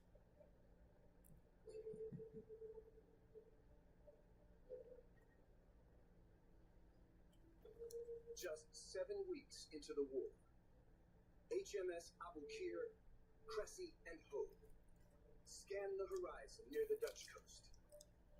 Their mission: seek and destroy any enemy that dares to threaten British vessels supplying the battlefields of France. It was there as a screen against serious German surface attack on these vital cross-channel supplies. The 3 ships are packed with cutting-edge technology. Among the first ever protected by super-hardened steel plate. A whole new class of warship. Armored cruisers. These are powerful ships. They'll blow you out of the water if they see you on the surface. They're armed with 12 6-inch guns, 2 9.2-inch guns each. The morning of September 22nd is clear and calm. There's no enemy in sight. In sight. Yet the 3 cruisers vanish. Their last communication, a distress signal.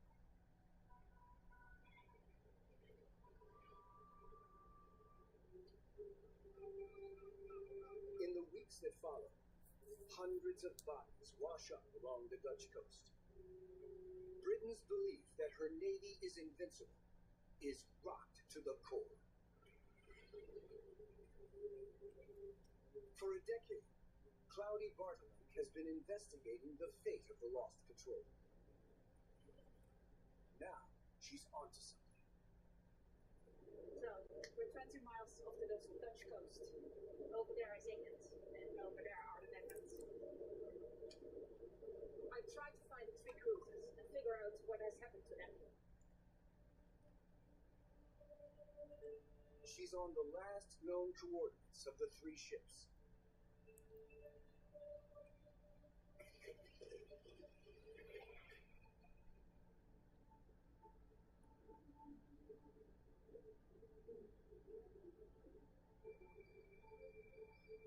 .115 feet down, Cloudy and her dive buddy find themselves among piles of twisted wreckage.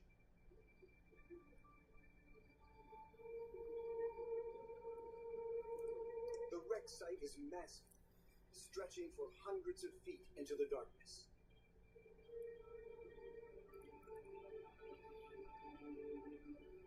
Cloudy's exploration reveals that there's more than one vessel here. And her lights pick out something else.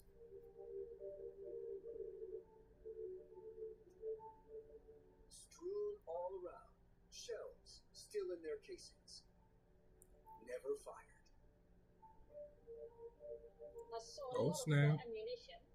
I saw here, see the boxes with small shells. It has to be a military ship.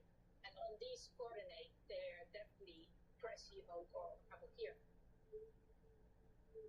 A positive ID. But in the gloom, it's difficult to see how the ships met their end. It's very hard to understand the shape of the ship below because you only see part of the ships. And you can't recognize like the bow or something. It's impossible. High-tech sonar scans provide a solution. I don't trust Ghost Ship. I don't trust Ghost Ship. Allowing us to do something never possible before. Still. Drain away the English Channel to see the lost I wish patrol I had a clearly whistle right for now, the though. first time in over 100 years.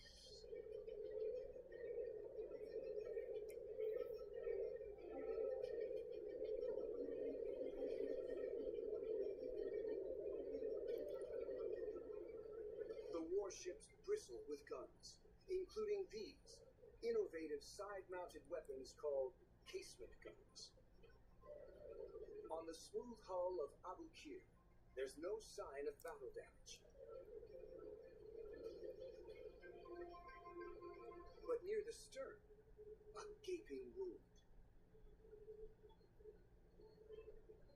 On the other two wrecks, fatal blows also clearly visible. Hogue's hull is broken open. Cressy's interior completely exposed. Damage like this, far beneath the waterline, is hard evidence that a terrible new weapon is in play. So what you see were torpedoes went into the ships. And I think this is the moment that the naval warfare changed forever. Torpedoes are self-propelled and deadly. Flying under the waves, they strike below the waterline. The torpedo, as initially developed and tested through the 1860s and 1870s, is truly refined in World War I. They are originally fired from ships. But on the day of the lost patrol, the horizon is empty.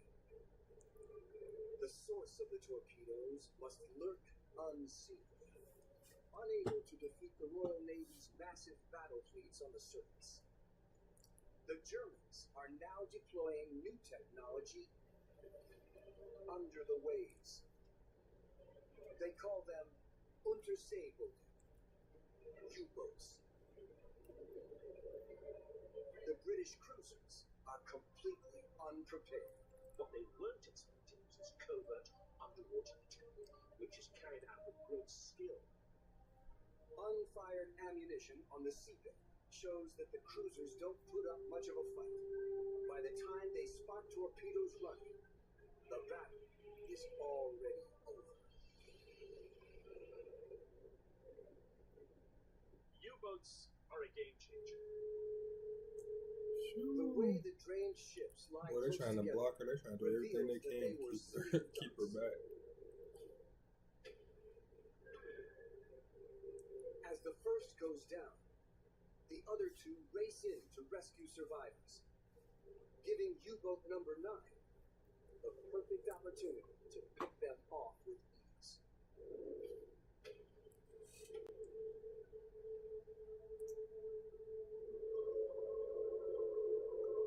Hey, that's how it's supposed to be for ink cruisers. In medium, in a mile race, I guess that had to be a mile to finish by 3/4.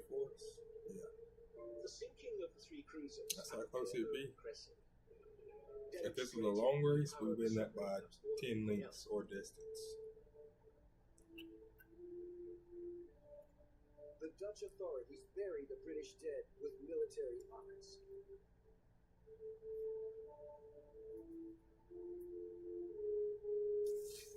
In the Netherlands, it was big news.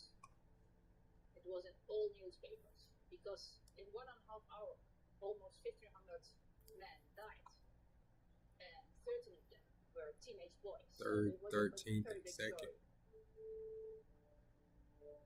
And they were 12th, buried second, here third. honorably. There were soldiers along the roads. They paid a lot of attention to it. Star-studded lineup. Well, that right there just goes to show you they ain't got the right trainers. Because Or German trainer. engineers have overcome some massive technical challenges.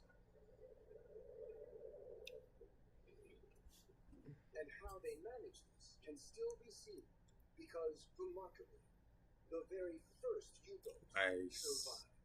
This is what I hit my whip cold for her, and my guts cold. years old. And obviously I hit my stamina power goal. Speed, obviously I want that to be 1200, but can't have everything, right? I ain't got maxed out decks. Electric Like, engines power the 139-foot-long I'm still using weapon when SRs. Its I got 3 batteries are SRs, but I still got recharged 2 by 2 gasoline or 3 engines, SSRs, but which I still run or the 4. U-boat I on mean, the surface. technically 4, but of engine to I'm working on Super Creek. She's almost MLB'd. like the modern car hybrid system. I mean, U1 can I also have 100 Narita and Bryan, travel submerged for 50 miles. the speed card, MLB, but that's a free card, you know. U-boats are unforgiving Nah, that places. goes. There's deafening engine noise, exposed electrical circuits, and if seawater gets into the batteries, deadly chlorine gas will quickly spread. I feel like with the way Pisces Cup or long distance races go in general, there's gonna be a lot of gold ships probably. Lethal to their enemies. And the Germans have boats Let's get ready and start. bigger than U1 on the draw. And During let's 1915, get Germany expands its fleet to over target in sight. I feel like the favorite for a long race is gonna be Climax was reached with someone like her, 125 or an encloser in general, right? It could be Top Gun, it could be Diamond, Sashino Diamond. I've seen a couple of good And this enclosures of her. force doesn't just have military targets in its sights. Or it could be King Halo. I've seen a UG version of her. I have a UG version of her in my friends list. The killer U-boats UG1. target a world-famous ship in an attack that shocks the world.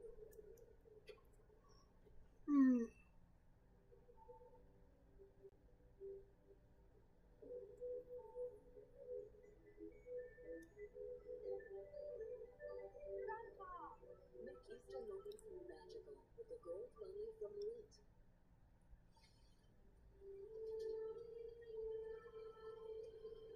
Mid-race. So we got 2 mid-race ults, 2 early race hits, then early start to go on with mid-race, late race. Got 3 skills, and then wherever they want to activate. Most of these are gonna be mid-race. Radiant Star can activate late race, but the rest of these are going to activate mid-race, I think.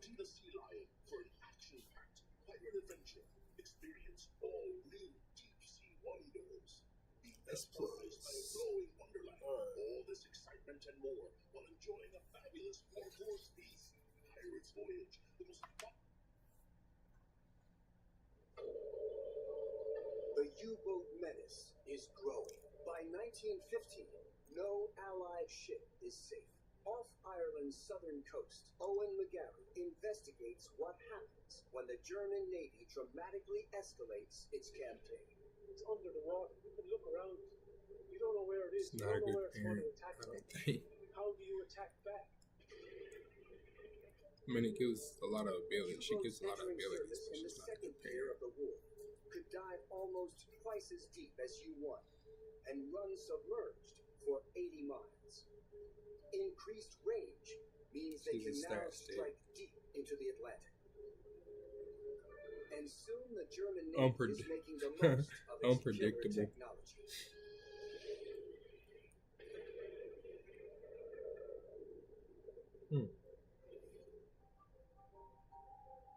Beneath this booth lies the wreck of one of the most iconic ships in history, and its shocking secret. Owen is one of a select few experienced enough to make the dive. It's so deep, he must breathe a special mix of gases to stay alive.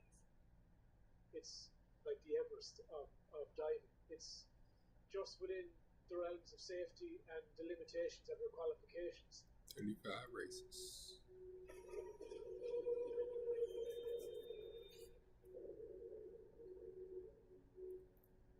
I wonder if that includes the final 3 years. That's just He heads down over 300 feet career-wise. into the darkness. Support cards and plus 0. This twisted wreckage is all that remains of one of the most luxurious passenger liners ever built.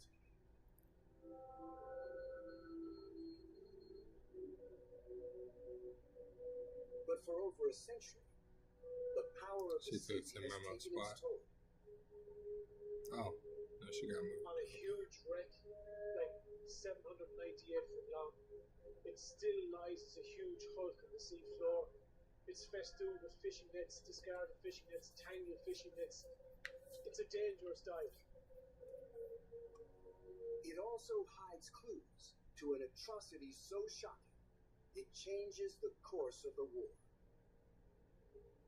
This is the wreck of RMS Lusitania.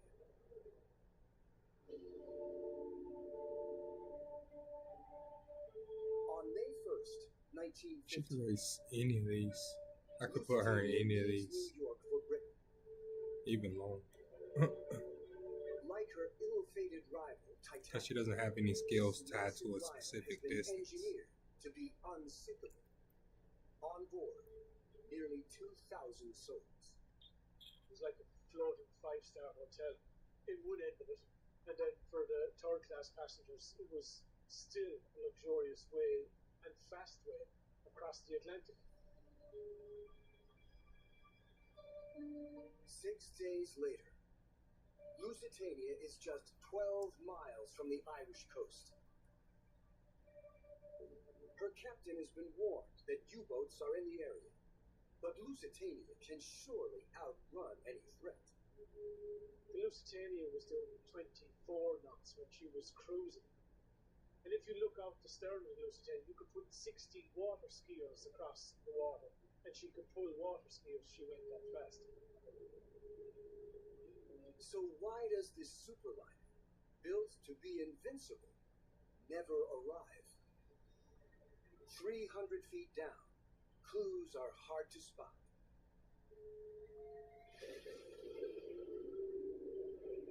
But feeding precise 3D scanning data into powerful animation software means we can now reveal the wreck of one of the most famous ships that ever sailed. Lusitania slowly emerges back into the light. 32,000 tons of scarred and twisted metal.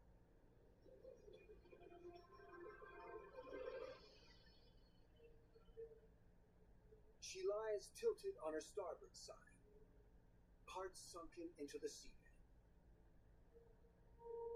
Can this be linked to how she sank? Now, seeing under the seafloor itself, it's possible to reveal something never seen before. Evidence of a fatal blow. Here, under the waterline, the unmistakable hallmark of a torpedo strike.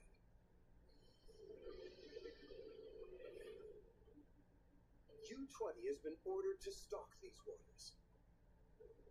Not only hunting warships, liners too. The U-boat unleashes a single torpedo, like an assassin's bullet.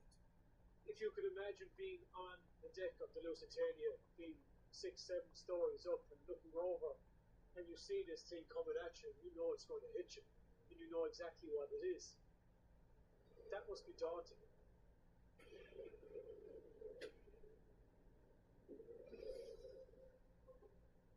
Lusitania is built to take on huge amounts of water, yet still stay afloat. How could a single shot send a ship this big to the bottom? The drained wreck reveals the hull is snapped clean in half, and the tip of the bow severely damaged. Evidence the liner hits the seafloor with tremendous force. Now, at last, we can reconstruct Lusitania's final moments. The torpedo blows open a hole. Lusitania is traveling so fast that her momentum forces tons of water in. She plunges into the Atlantic, taking nearly 1,200 men, women, and children with her. She's almost driving herself underneath the water. Even if the props were stopped, she still was 32,000 tons, still being driven forward. There's hardly any time to launch lifeboats.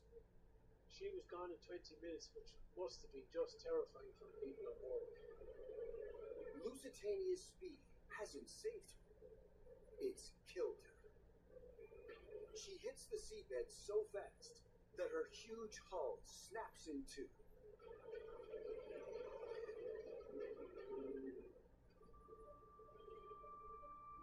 Many hundreds of bodies wash ashore nearby, buried in mass graves in Ireland, as the whole world reels in shock.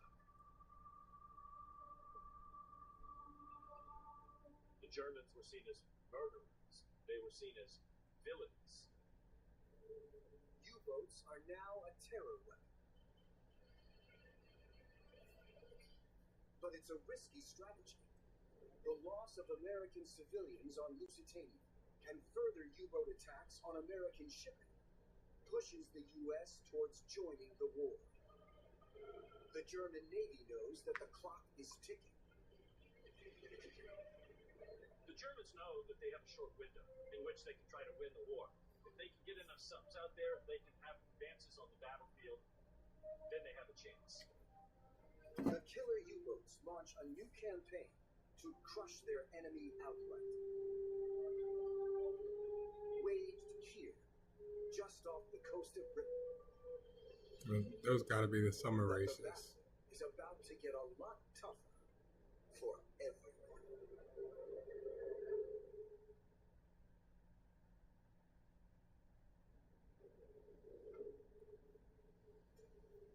Lurking beneath the surface, unseen, unchallenged, the U-boat seems invincible. To counter the threat of the German U-boats, the Royal Navy in particular didn't have much that they could throw at it. U-boats can hide themselves within sight of any British port. The enemy is at the gates.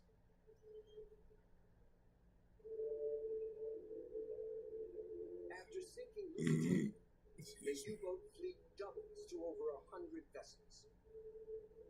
They're planning to land a decisive blow. We will sink enough ships to stop Britain porting, and this will defeat the British who will enrich them and the Allies before the Americans, who might well declare war, can bring their power to them. Britain's ports are the final destination for a vast maritime supply chain. Thousands of merchant ships bring vital food, munitions, and supplies from the British Empire and the USA. The need to support the war in Europe sees a massive shipment of men and materiel across the Atlantic, as well as the movement of ships in and around the British Isles. The Germans know this, and the submarines are sent out to take those ships out, with deadly effect. If the German U-boats can cut the flow of supply ships, they can starve Britain into submission, and they'll stop at nothing to do it. It's a total war. Civilians are targets. Merchant seamen are targets. This is what total war is. It's not a war between sailors and soldiers. It's a war in which everybody is involved. Everybody will be sacrificed. This war rages most fiercely here in the Irish Sea, just outside the important port of Liverpool. In these seas, Bangor University's survey vessel, Prince Madoc, is on a mission. There she is. Marine archaeologist Inez McCartney has joined forces with oceanographer Mike Roberts. Using the latest scanners, their ambitious plan is to locate every victim of this battle and discover what happens when the U-boats try to starve Britain into submission. In World War I, this stretch of water was a very, very dangerous place to be. Every merchant ship runs the gauntlet to make it through this corridor of death. It must have been terrifying knowing what could happen at any moment. And Prince Madog's survey is uncovering the massive scale of the killing. Immediately beneath us are the remnants of a protracted battle, a battlefield effectively, which contains the remains of many, many hundreds of shipwrecks. The sonar scans reveal the scattered bodies of the U-boat's victims, They prey on any type of vessel. Thousands perish. Innes and Mike study one wreck closely. A ship heavily laden with cargo for the war effort. We know from the position of where it is, combined with the length and other details that we can see, that this is the wreck of SS Apapa. 4 a.m., November 28th, 1917. SS Apapa is almost at the end of her journey from West Africa. As well as cargo, she's carrying 119 passengers, including many women and children. Soon, they'll be docking safely at Liverpool. They hope. It's coming into the danger zone, where the U-boats are waiting. US-96 is in the perfect position. The U-boat has been moving around and is between the land and the ship, undetectable against the background. Fires a torpedo which struck the Papa in the stern and immediately began to sink. The captain on the Apapa ordered the women and children to be put into the lifeboats. The lifeboats are swung out and put down on the rail. Though Apapa is already sinking, U-96 commander Heinrich Jess isn't finished with her yet. At this point, U-96 has fired its second torpedo, what the commander referred to as the killing shot. And it was being hit the second time while everybody was evacuating and caused 77 people to die. The dead civilians on board Apapa make this one of the most infamous U-boat attacks ever. But it's just one of many, under orders to sink a monthly quota of 600,000 tons of shipping. U-boat attacks are relentless.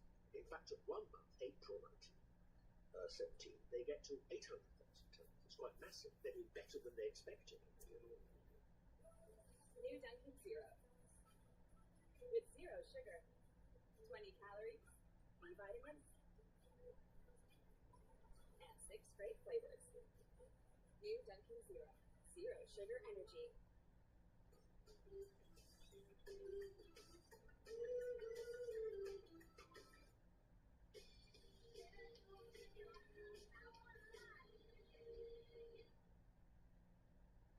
When it's time to scale your business, it's time for Shopify.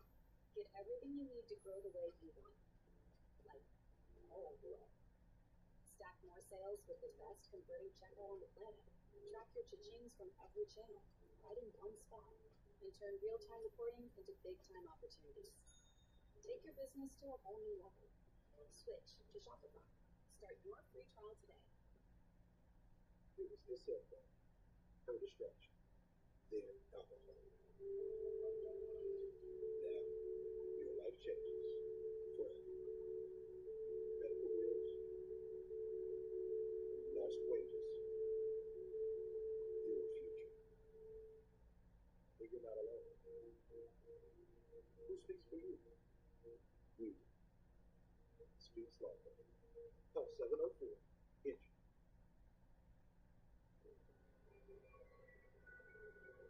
National survival is on the line. How can the British fight back? Not only did German submarines improve and change during the First World War, but also the means by which to find them and sink them also begin to change. Prince Madoc has found dozens of wrecks. Now she picks up a new signal from the seafloor. Unlike any seen so far. Is this evidence of an underwater counteroffensive? Skinny and tube line the central high point. This is a classic submarine wreck. Among the wrecks surveyed in the killing zone, this is the only U-boat. So, if U-boats are so dominant here in 1917, what is it doing on the seabed? Prince Madoc's detailed scan makes it possible to drain back the waters and investigate. It's an amazingly well-preserved U-boat, frozen in time. And this fearsome killer's 200-foot-long body looks completely undamaged. Accurate measurements from the high-res scan means Innes can identify exactly which U-boat this is. The distance from the bow to the conning tower to the stern, and all of that matches up exactly correctly for U-87. It's an incredible discovery. U-87 is one of a whole new class of long-range ocean-going hunter-killers. It's faster than previous U-boats and carries twice as many torpedoes. A deadly threat. U-87 was the best type of submarine the Germans were capable of making in 1916 to 1917. What could its mysterious fate tell us of the desperate struggle to stop the killer U-boats?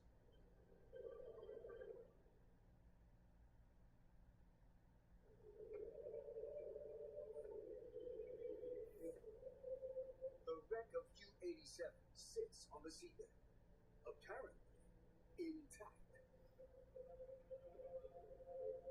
But over 500 feet across the drained ocean floor, another, much smaller piece of wreckage comes to light. It appears to be the very tip of U-87's stern. What's it doing here?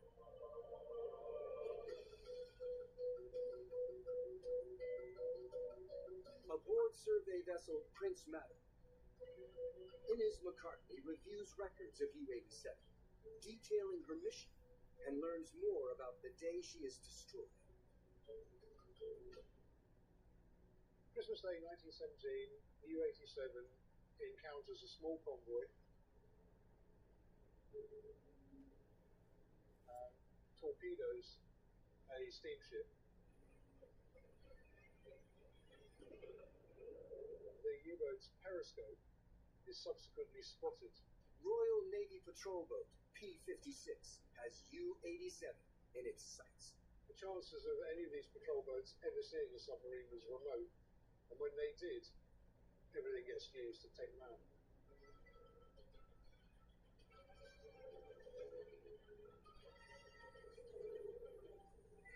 And she's carrying a new kind of anti-submarine weapon, an underwater bomb called a depth charge. A depth charge is an explosive that is set once launched or rolled off the side or the back of a ship to detonate at a set depth.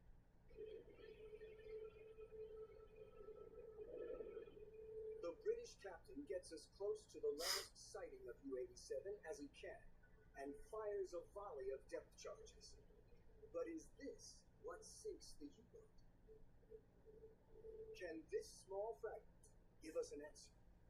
Some force has left it 500 feet away from the U-boat, but the edges of the wound look clean, not jagged. Could a depth charge do this?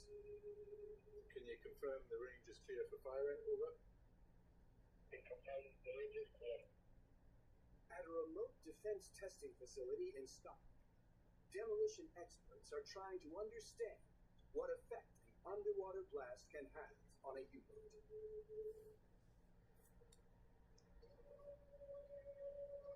Sensitive equipment measures the force a depth charge unleashes outside and inside the hull. 60 seconds. I wouldn't want to be in a submarine when that happens to it, because it's a very violent event.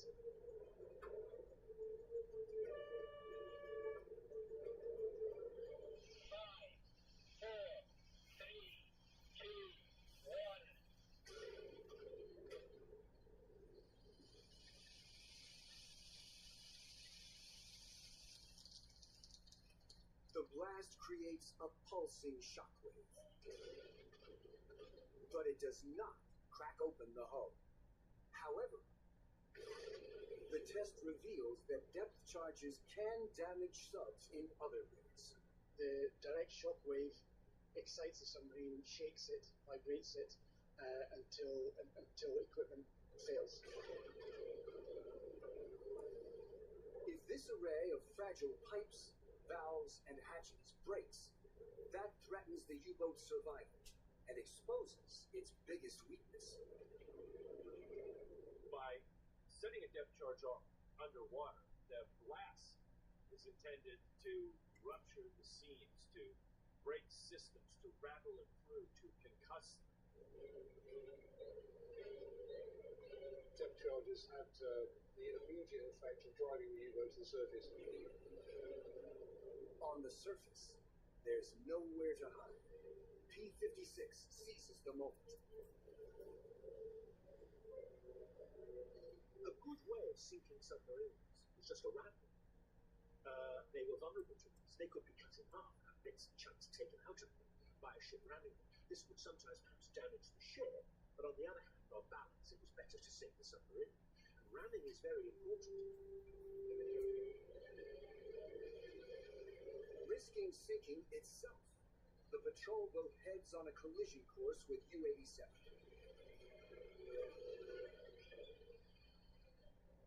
The drained wreck bears the scars of this incredible clash. The impact cleanly slices off the rear end, leaving the fragment intact. It sinks to the bottom, followed quickly by the crippled U-boat.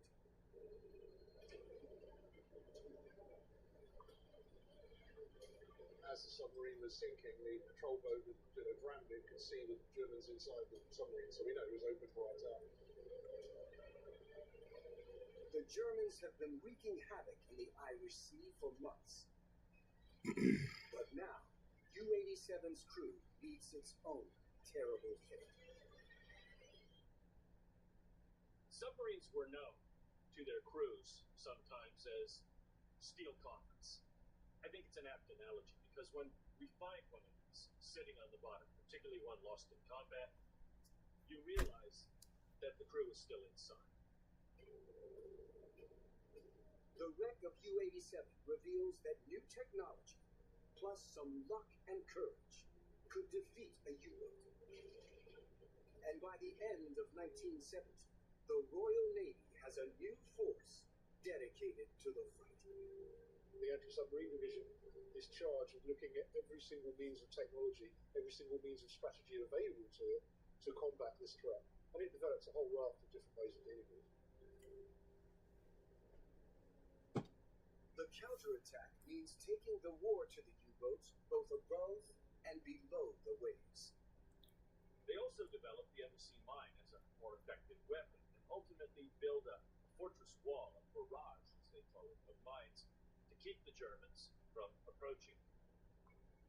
Around British coasts, huge forests of deadly floating bombs now protect shipping. These massive minefields sink U-boats and deter attacks.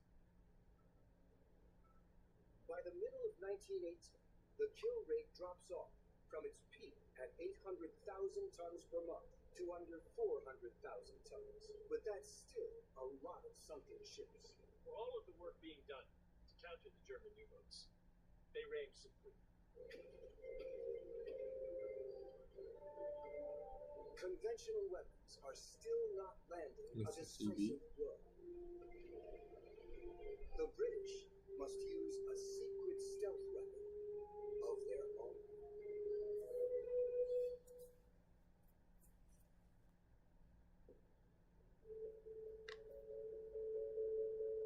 The English Channel is where the battle to defeat the U-boats reaches its climax. By 1918, its entrance blocked by a huge minefield. But off Plymouth, sonar scans reveal the outline of a wreck. It's similar to a Pathfinder, a cargo ship. Does this mean that despite all Allied countermeasures, U-boats still threaten in these waters? Historical wreck researcher Steve Mortimer is heading out to take a closer look. For over 4 years, he's been searching for a lost legend. And this wreck is exactly what he's looking for. Today we're looking to dive a shipwreck that was sunk in 1918 after a battle with a German U-boat. We've been looking for her for a number of years, but today we've got a really hard target. She's lying in 65 meters, we think, something like that. All we can do is go down, see what we find, and see if we can identify her.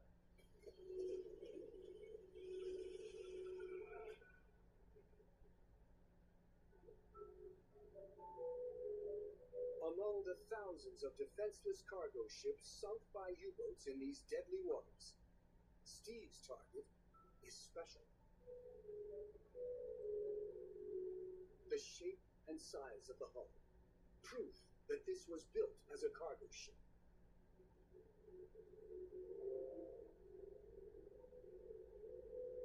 And the mangled wreckage shows that it met a violent end. But the murky conditions obscure further secrets. Yeah, because a lot of those cargo ships hid guns. Can fully uncover the wreck and reveal the extraordinary truth. The hull is twisted and bent, the bow torn open, classic torpedo damage. But there's a totally unexpected discovery too. Naval guns, military hardware on a cargo ship. Yep. For Steve Mortimer, it's the evidence he's dreamed of. Fantastic. That must be it. That must be it. The engines on the stern of the ship, there's two big guns on the stern. There can't be anything else. That must be HMS Stock Force. Stock Force is a legendary British secret weapon, codenamed a Q ship. The Q ship is a warship disguised as a merchant vessel. It's a ship that is trying to pretend to be something it isn't. And in this particular case, to look innocent, but it's in fact far from innocent. She may look like a harmless cargo ship, but Stock Force is heavily armed. 4-inch naval guns, like those on a cruiser or destroyer, sit on platforms that can be folded away and hidden below deck. It's one-time stuff against another time stuff. Under a directive from Admiralty Chief Winston Churchill, the Royal Navy has deployed Q ships since the submarine menace first began. There's thought to have been at least 200 ships, and they vary from the very smallest little fishing vessels, even single mast sailing ships, right through to large warship ships. The sailors on board are not merchant seamen. They're fighting men, practiced in the art of deception. You talk to them. You name them. You bring them inside to keep them warm. But real plant parents know you've got to feed them too. With Miracle Grow. Because what you grow grows you.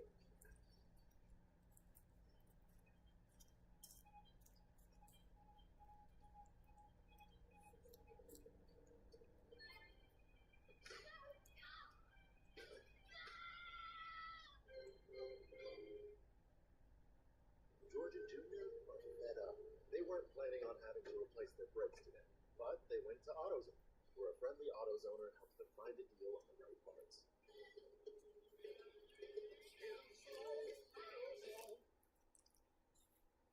Welcome in springtime with Hellman's delicious classic deviled eggs.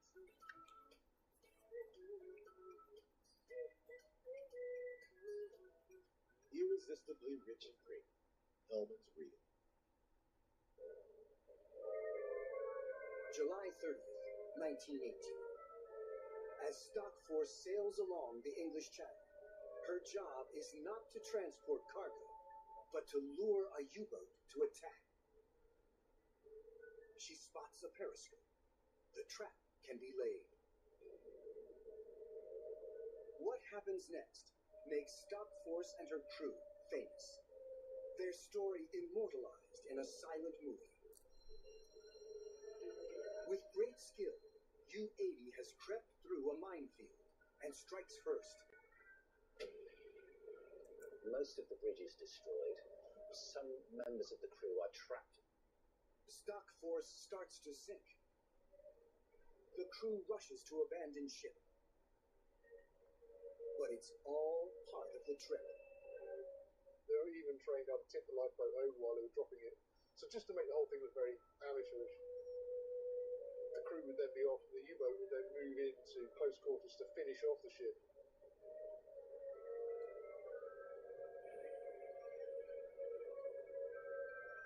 U-80 takes the bait, surfacing to inspect its handiwork. Stock Force's captain, Harold Autumn, holds his nerve. Autumn waits until the U-boat is in the optimum position to attack it, and then shouts, "Let's go," ordering his crew to fight back with everything they've got. In would come the submarine, down would come the covers over the guns, and battle would commence. It would be a hellfire of shells pouring into it. You have to be able to hold your nerve even if your ship is sinking. And open fire and continue firing on a platform that is going glug, glug, glug into the ocean. The U-boat is hit. The captain of Stock Force escapes only moments before his ship goes down. Commander Harold Autumn wins the Victoria Cross, Britain's highest honor for valor. At last, the Allies are neutralizing the U-boat threat, and cargo ships now reach Britain in well-protected convoys. There are simply not enough U-boats left to stop the flow of supplies. If the Germans had been able to keep producing more submarines, they might very well have won the war. When the exhausted Germans finally surrender in November 1918, they are forced to hand over their U-boats.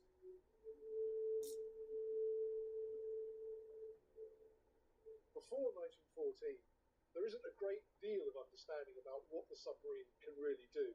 But by 1918, everybody knows it's a lethal weapon.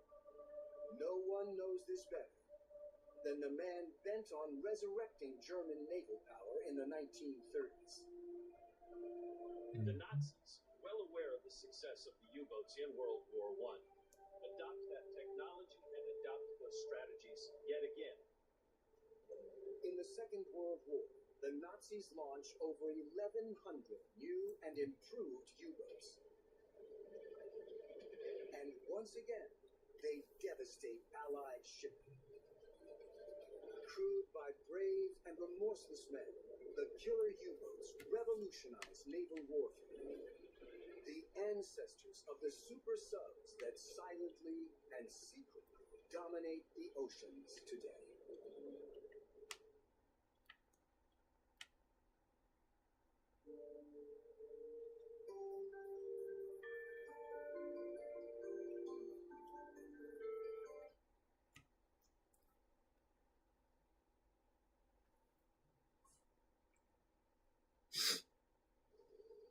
Chevy trucks are as dependable as the Chevy people who drive them. They don't need permission to get going.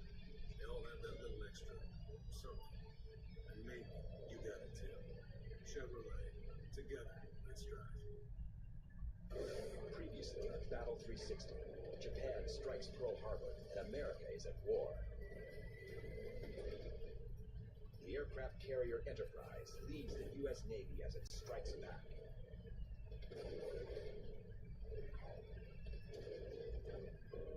Now Enterprise is about to face the massive Japanese fleet at Midway. USS Enterprise, a fighting city of steel. She is the most revered and decorated ship of World War II. On this 360-degree battlefield, where threats loom, on the seas, in the skies, and in the ocean depths, the Enterprise's enemies could be anywhere and everywhere. There's nowhere to run when the war is all around you. Battle 360 USS Enterprise. Vengeance at midnight.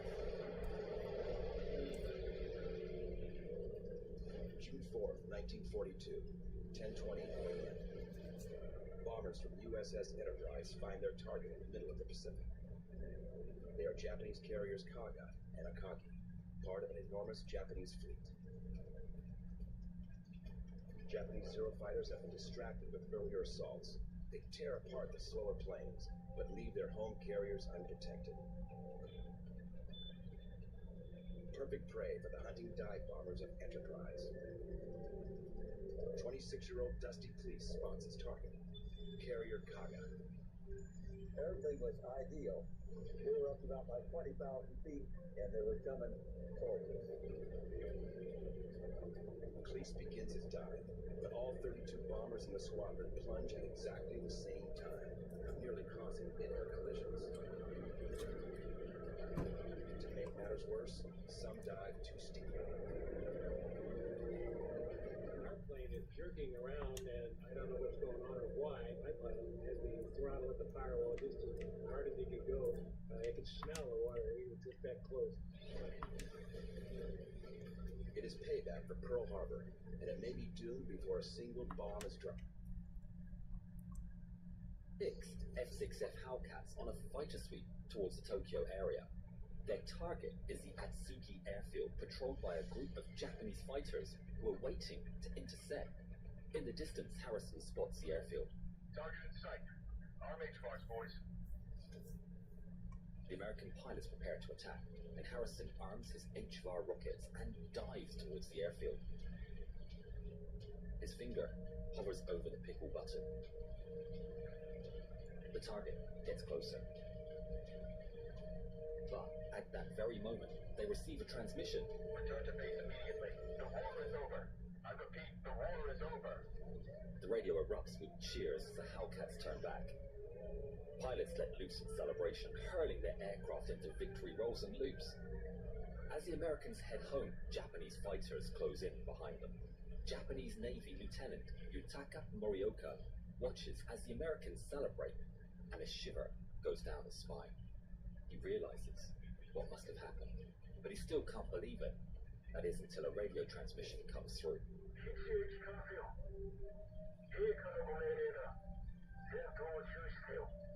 Japan has been humiliated. Morioka feels phantom pain in his hand, lost in a fight with American bombers. He sees some army pilots follow orders and turn back to base. This is his last chance to avenge his nation. And he makes a decision. Morioka dives at the Americans. His Navy fighter group follows him, supported by the rest of the Army fighters. It's a textbook ambush, striking like an invisible snake. Tally ho, mini-rat 6 o'clock high, diving. Harrison checks over his shoulder. All of you dump your tanks and rockets. To break this damn ceasefire. The Japanese have a 4,000 feet height advantage, so Harrison shoves the throttle wide open. He snaps the squadron around and leads them into a climb to meet the attackers. The Japanese planes are armed with heavy 20mm cannons, but Harrison knows the Japanese armor is paper thin. If his Hellcats fill the sky with lead from their 650 caliber guns, they might just stand a chance. The pilots line up their targets as the two sides close the distance at enormous speed. Then they open up, hurling a wall of lead as the formations slice through one another. For a brief moment, Harrison locks eyes with Morioka. You already got 3! Break open the pairs! The Hellcats split up. Harrison and his wingman dart and weave as two Zeros blast cannon fire towards them. Harrison dives, building speed. The Japanese pilot stays with him, and he becomes locked in a spiraling duel. Each man trying to pull the other into his gun sights.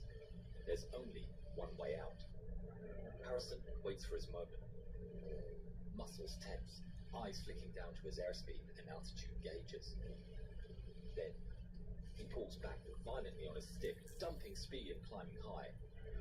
The Japanese plane pulls up after Harrison. Harrison's engine growls in protest, and the G-forces push him back into his seat. For a moment, he's He's brutally exposed as he flies across the Japanese pilot's nose. Rounds flash past his canopy, but Harrison holds his nerve, turning round and watching as the Japanese fighter shoots beneath him, fast and vulnerable. The Japanese plane stalls, flipping over and beginning to fall. Gotcha.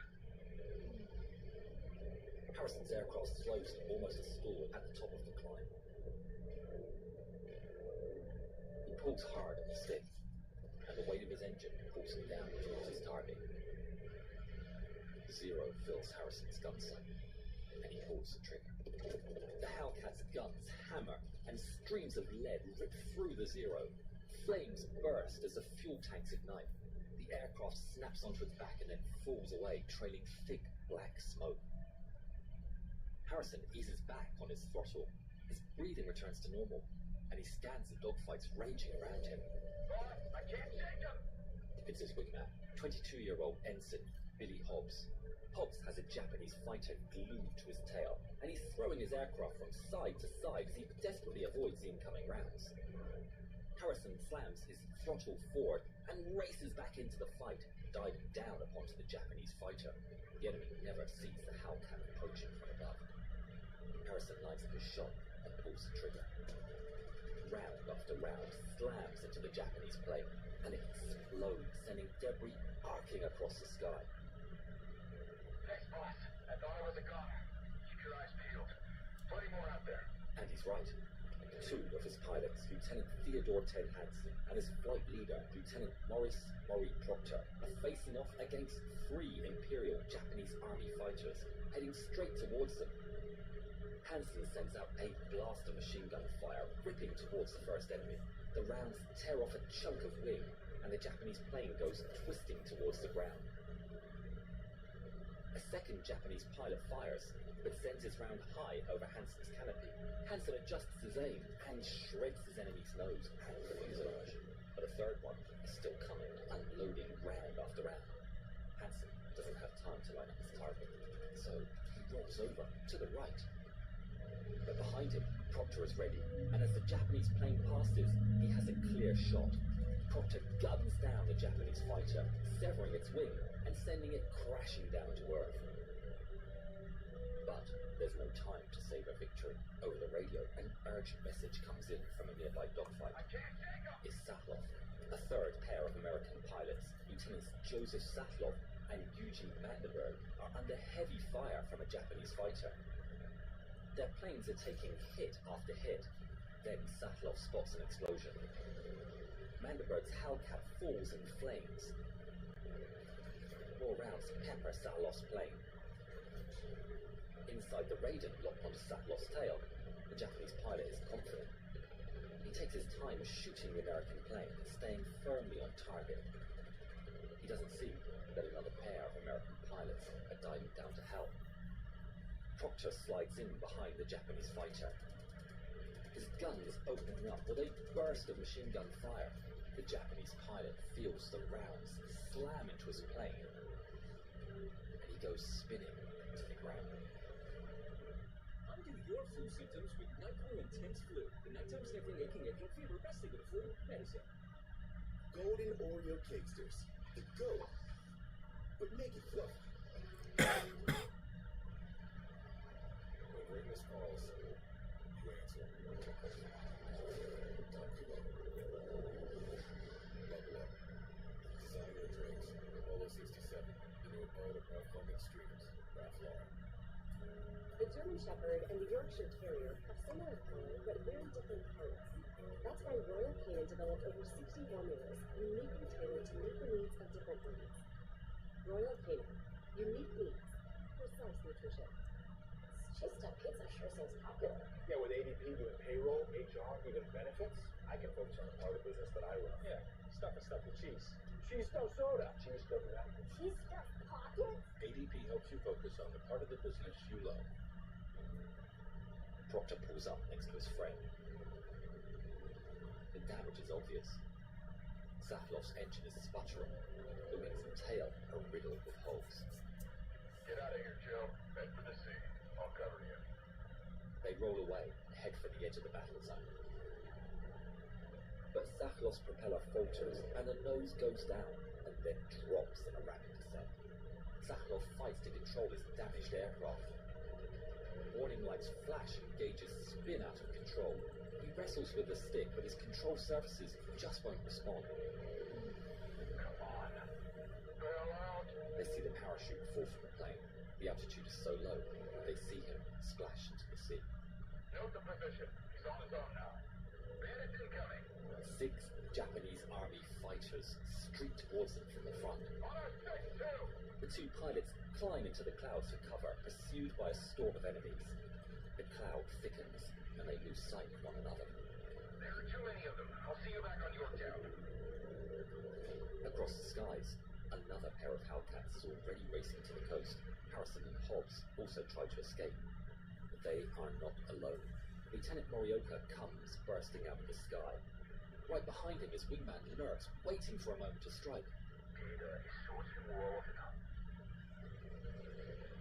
It's a perfect ambush. Harrison has no time to react. He pulls on the stick, but he's too late. Heavy cannon rounds slam into Harrison's aircraft, and he feels the Hellcat shake beneath him. But Hobbs doesn't break. He guns his throttle and turns straight towards the attackers. He fires a burst at Morioka, but he's not properly sighted, and the bullets spray uselessly by the Japanese aircraft. Morioka ignores the incoming fire. He stays locked on his target. He lets loose with another burst of cannon fire, which strikes the Hellcat dead center. The Hellcat explodes, leaving nothing but a cloud of smoke and falling wreckage.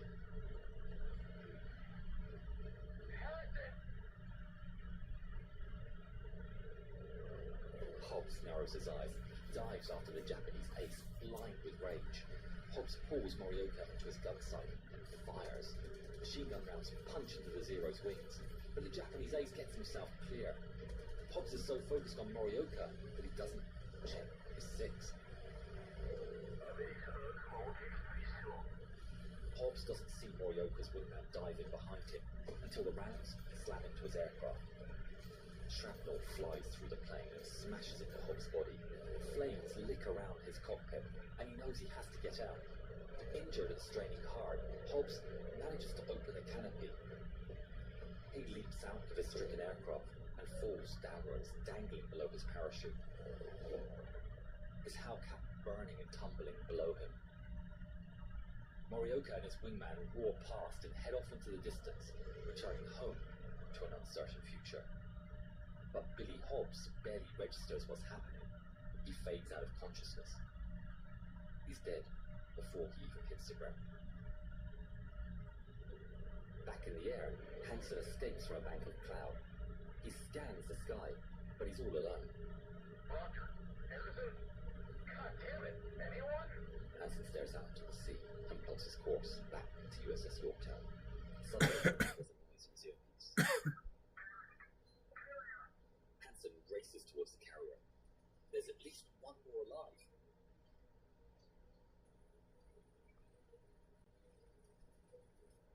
His Hellcat touches down on the deck. He jumps out of his cockpit, scanning the skies and deck. No other planes are in sight. His heart sinks. Did this other Hellcat go down to the sea? But then he spots it in the distance. It's another Hellcat. It's Proctor. His plane's badly shot up, but he manages to nurse it in and lands successfully on the carrier. The 2 men are reunited on the flight deck. They are the only American survivors. On the Japanese side, Morioka claimed the Americans had not jettisoned their rockets, but launched their rockets at the Atsugi airfield after the Japanese had surrendered, thereby justifying his attack. On the very day peace was declared, 9 Japanese pilots and 4 American pilots were shot down in the last dogfight of the Second World War.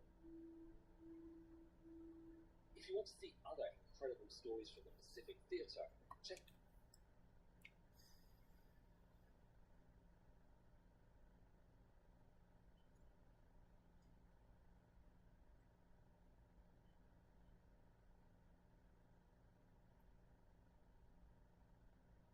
It's January the 14th, 1944 on the Eastern Front.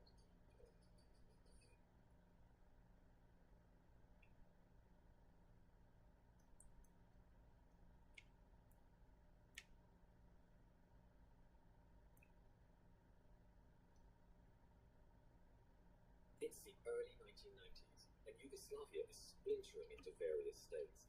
The civil unrest is at its height. On the neon streets, through the darkness, a low rumble and a whistle of wind is heard. A menacing shadow races through the darkness. In the distance, soldiers check their radar and thermal imaging cameras to see what is approaching. But to their surprise, nothing shows up. The soldiers nervously cross themselves as they check their radar once more. Now they can hear a whoosh of a night beast rushing towards them. Ducking for cover, they manage to make out a monstrous form.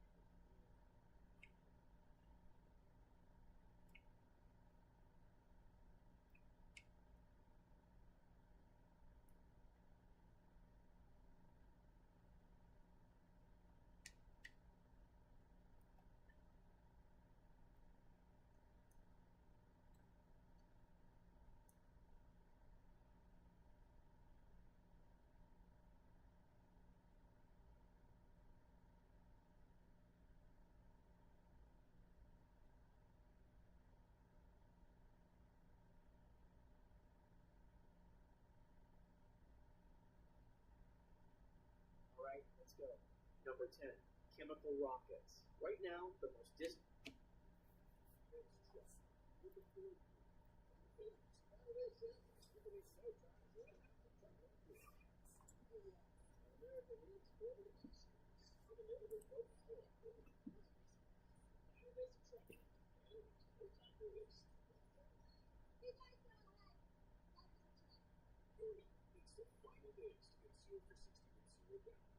for up to 90 days, plus 1,000 truckload cash on select Ford trucks. Alright, let's go. Number 10, chemical rockets. Right now, the most distant human-made object in existence is Voyager 1. Launched on September 5th, 1977, it has been flying for nearly half a century.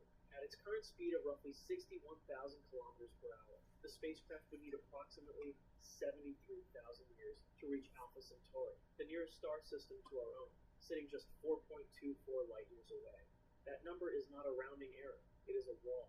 Chemical rockets work by burning propellant and expelling the exhaust at high velocity to generate thrust. The Saturn V, the most powerful rocket humanity has ever successfully flown, achieved a specific impulse of around 450 seconds, meaning it extracted roughly 450 seconds of thrust from every kilogram of fuel. For getting humans to the moon, that was extraordinary. For reaching another star, it is profoundly, almost insultingly, insufficient. The Tsiolkovsky rocket equation makes the situation brutally clear. The faster you want to go, the more fuel you need, and the more fuel you carry, the heavier you become, requiring even more fuel in a spiral that never resolves. Even with the most aggressive trick in our arsenal, the gravity assist, where spacecraft slingshots around a planet to steal a fraction of its orbital momentum, the numbers remain humbling. NASA's Parker Solar Probe briefly reached speeds approaching 690,000 kilometers per hour as it swung around the sun, remarkable by any human standard, still less than 1/10 of 1% of the speed of light. The chemistry simply runs out. The energy stored in molecular bonds, no matter how cleverly engineered, cannot generate the exhaust velocities needed to cross interstellar distances within any time scale that matters to a living civilization. We have known this since before the first rocket ever flew. Chemical rockets will carry our legacy outward. They are the proof that we tried, but they will never carry us to another star. They are the first step of a journey whose second step has not yet been invented, and they remind us with quiet mathematical certainty that everything we have built so far is not nearly enough. Number 9, nuclear thermal propulsion. In the late 1950s, hidden in the Nevada desert at a site called Jackass Flats, engineers from NASA and the U.S. Atomic Energy Commission were building something the public knew almost nothing about. They called the program NERVA, Nuclear Engine for Rocket Vehicle Application. Between 1955 and 1973, they designed, built, and test-fired more than 20 working nuclear rocket engines. Not one of them ever left the ground. The principle behind nuclear thermal propulsion is conceptually simple. Instead of burning chemical propellant, a nuclear fission reactor heats liquid hydrogen to extreme temperatures, and the superheated hydrogen is expelled through a nozzle to generate thrust. The advantage is immediate and insignificant. Nuclear thermal engines can achieve a specific impulse of roughly 800 to 1,000 seconds, approximately twice that of the best chemical rockets ever flown. More thrust, more efficiency, more velocity, all from a reactor that needs no oxygen, no combustion, and produces no flame.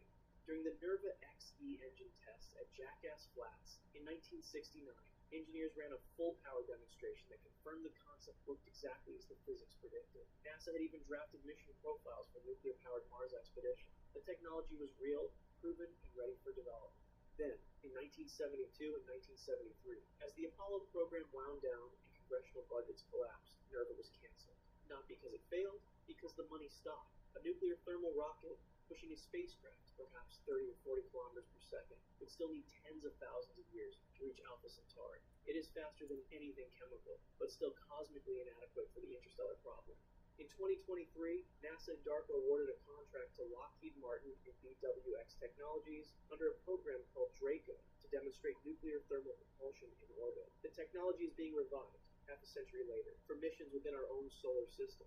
How long before we understand that the question was never whether nuclear rockets work, but whether we have the patience to build what comes after them? Number 8. Nuclear pulse propulsion. In 1958, at General Atomics in California, a physicist named Freeman Dyson and an engineer named Ted Taylor sat down to design a spaceship unlike anything that had come before. Their propulsion system was simple and audacious. Eject a nuclear bomb behind the ship, absorb the blast through a massive steel pusher plate connected to shock absorbers, and repeat hundreds of times, thousands of times. The project was called Orion, and it worked, at least on paper and in small chemical tests, almost perfectly. The concept itself had been suggested by physicist Stanislav Groom as far back as 1947.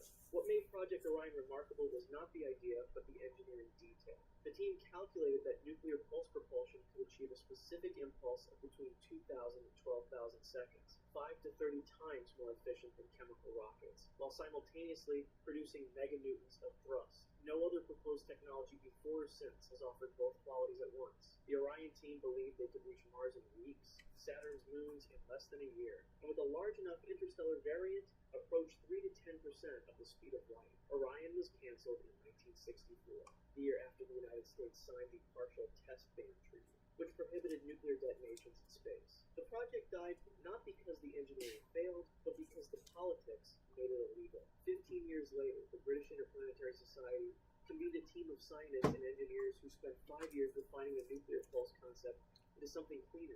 Project Daedalus, published in So basically, what I'm hearing is, if it wasn't for policies and laws put in order to keep people from testing, we could have already been to Mars by now. In 2026, this all started back in the 60s. We could have already been to Mars. Engineering studies separated by 15 years and an ocean. If we had to stay concentrated on traveling in outer space instead of war on Earth. Both projects died without leaving the drawing board. The stars are still waiting. Number 7. The Bussard ramjet. According to Robert Bussard himself, the idea came to him at breakfast. He was eating at Los Alamos in 1959, looking at a rolled tortilla, when a thought struck him so cleanly that he spent the next year turning it into a formal paper. If carrying fuel is what limits every rocket ever built, he asked, then why carry any fuel at all? The interstellar medium, the vast space between stars, is not empty. It is threaded with hydrogen, the most abundant element in the universe. Why not collect it as you fly, feed it into a fusion reactor, and use the universe itself as your fuel supply? Bussard published his concept in 1960 in a paper titled Galactic Matter in Interstellar Flight in the journal Astronautica Acta. The design called for an enormous electromagnetic field at the bow of the spacecraft, a magnetic funnel potentially hundreds or even thousands of interstellar medium, and channel them into a fusion reactor. Because the ship would carry no onboard fuel, it would not be constrained by the rocket equation. In theory, it could accelerate indefinitely, approaching the speed of light in decades. A round trip to the nearest galaxy would be conceivable within a human lifetime. The concept became famous. Carl Sagan cited it. Paul Anderson built an entire novel around a runaway version of it. In Star Trek, the glowing red scoops at the front of every starship are explicitly called Bussard collectors, a quiet acknowledgement of how seriously the physics community once took the idea. Then the problems arrived. The interstellar medium averages roughly 1 hydrogen atom per cubic centimeter, extraordinarily sparse. To achieve a 1 gravity acceleration in that environment, the scoop would need a frontal collecting area of approximately 10,000 square kilometers. And worse, Physicists Robert Zubrin and Dana Andrews later showed mathematically that the drag generated by scooping hydrogen at high velocity would exceed the thrust produced by fusing. The ramjet that was supposed to accelerate forever might instead act as a brake, slowing itself the faster it tried to go. A 2021 analysis confirmed the concept is physically feasible in principle, but would require the engineering capabilities of a civilization millions of years more advanced than our own. Robert Broussard died in 2007, still believing the concept could be salvaged with the right modifications. 65 years after he published that paper, we have not proven him wrong.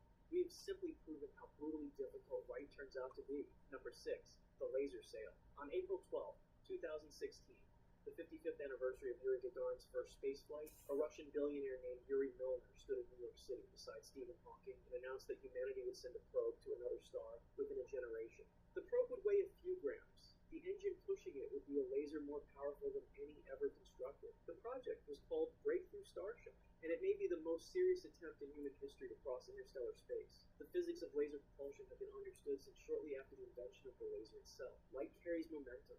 Reflected off a surface, and you push that surface. Do it with enough intensity and a light enough object, and you can generate remarkable acceleration. Physicist Robert Forward explored detailed concepts for laser-driven sails as far back as the early 1960s. What Breakthrough Starship brought was a real budget, $100 million in seed funding from Milner, Hawking, and Facebook's Mark Zuckerberg, and a specific engineering target. The Starship plan calls for approximately 1,000 gram-scale probes, each attached to a sail roughly 4 meters across, but only a few hundred atoms thick. A ground-based laser array spanning a square kilometer, generating a combined output of up to 100 gigawatts, would illuminate each probe for around 10 minutes, accelerating it to 20% of the speed of light, 0.2 c. At that velocity, the journey to Alpha Centauri would take between 20 and 25 years. The first data would return to Earth approximately 4 years after arrival. Caltech researchers published the first experimental measurements of laser-induced sail motion in a laboratory setting in early 2024. A small but real step toward a functioning system. The engineering challenges are formidable. Maintaining beam coherence across 4.24 light years of space is unsolved. Survival at 20% light speed through interstellar dust is a serious concern. Each grain of dust becomes a microscopic bullet at those velocities, and there is no deceleration mechanism. Any probe that reaches Alpha Centauri will pass through it in hours and continue outward into the void. Stephen Hawking called this the moment humanity transcends its limitations. Whether those tiny spacecraft ever actually fly, the laser sail remains the first interstellar propulsion concept in history, with a real budget, real engineers, and a real timeline, and the uncomfortable reminder that even our most audacious plan can only wave at the destination as it passes through. Number 5, fusion rockets. Every star in the observable universe is powered by nuclear fusion. The process of forcing hydrogen nuclei together to form helium releases energy on a scale that dwarfs every other natural reaction we know of. Our own sun converts 600 million tons of hydrogen into helium every second, and has been doing so for 4.5 billion years. For as long as physicists have understood this process, they have asked the same question. What if we put it in a rocket? A dedicated fusion rocket, not the pulse detonation approach of Project Daedalus, but a sustained, controlled fusion drive, is widely considered the most achievable pathway to genuine interstellar-capable speed. Hey, Shirley, you work hard. So how about a break that lets you know when you can afford to pay? Let's get more from money. Honey, today.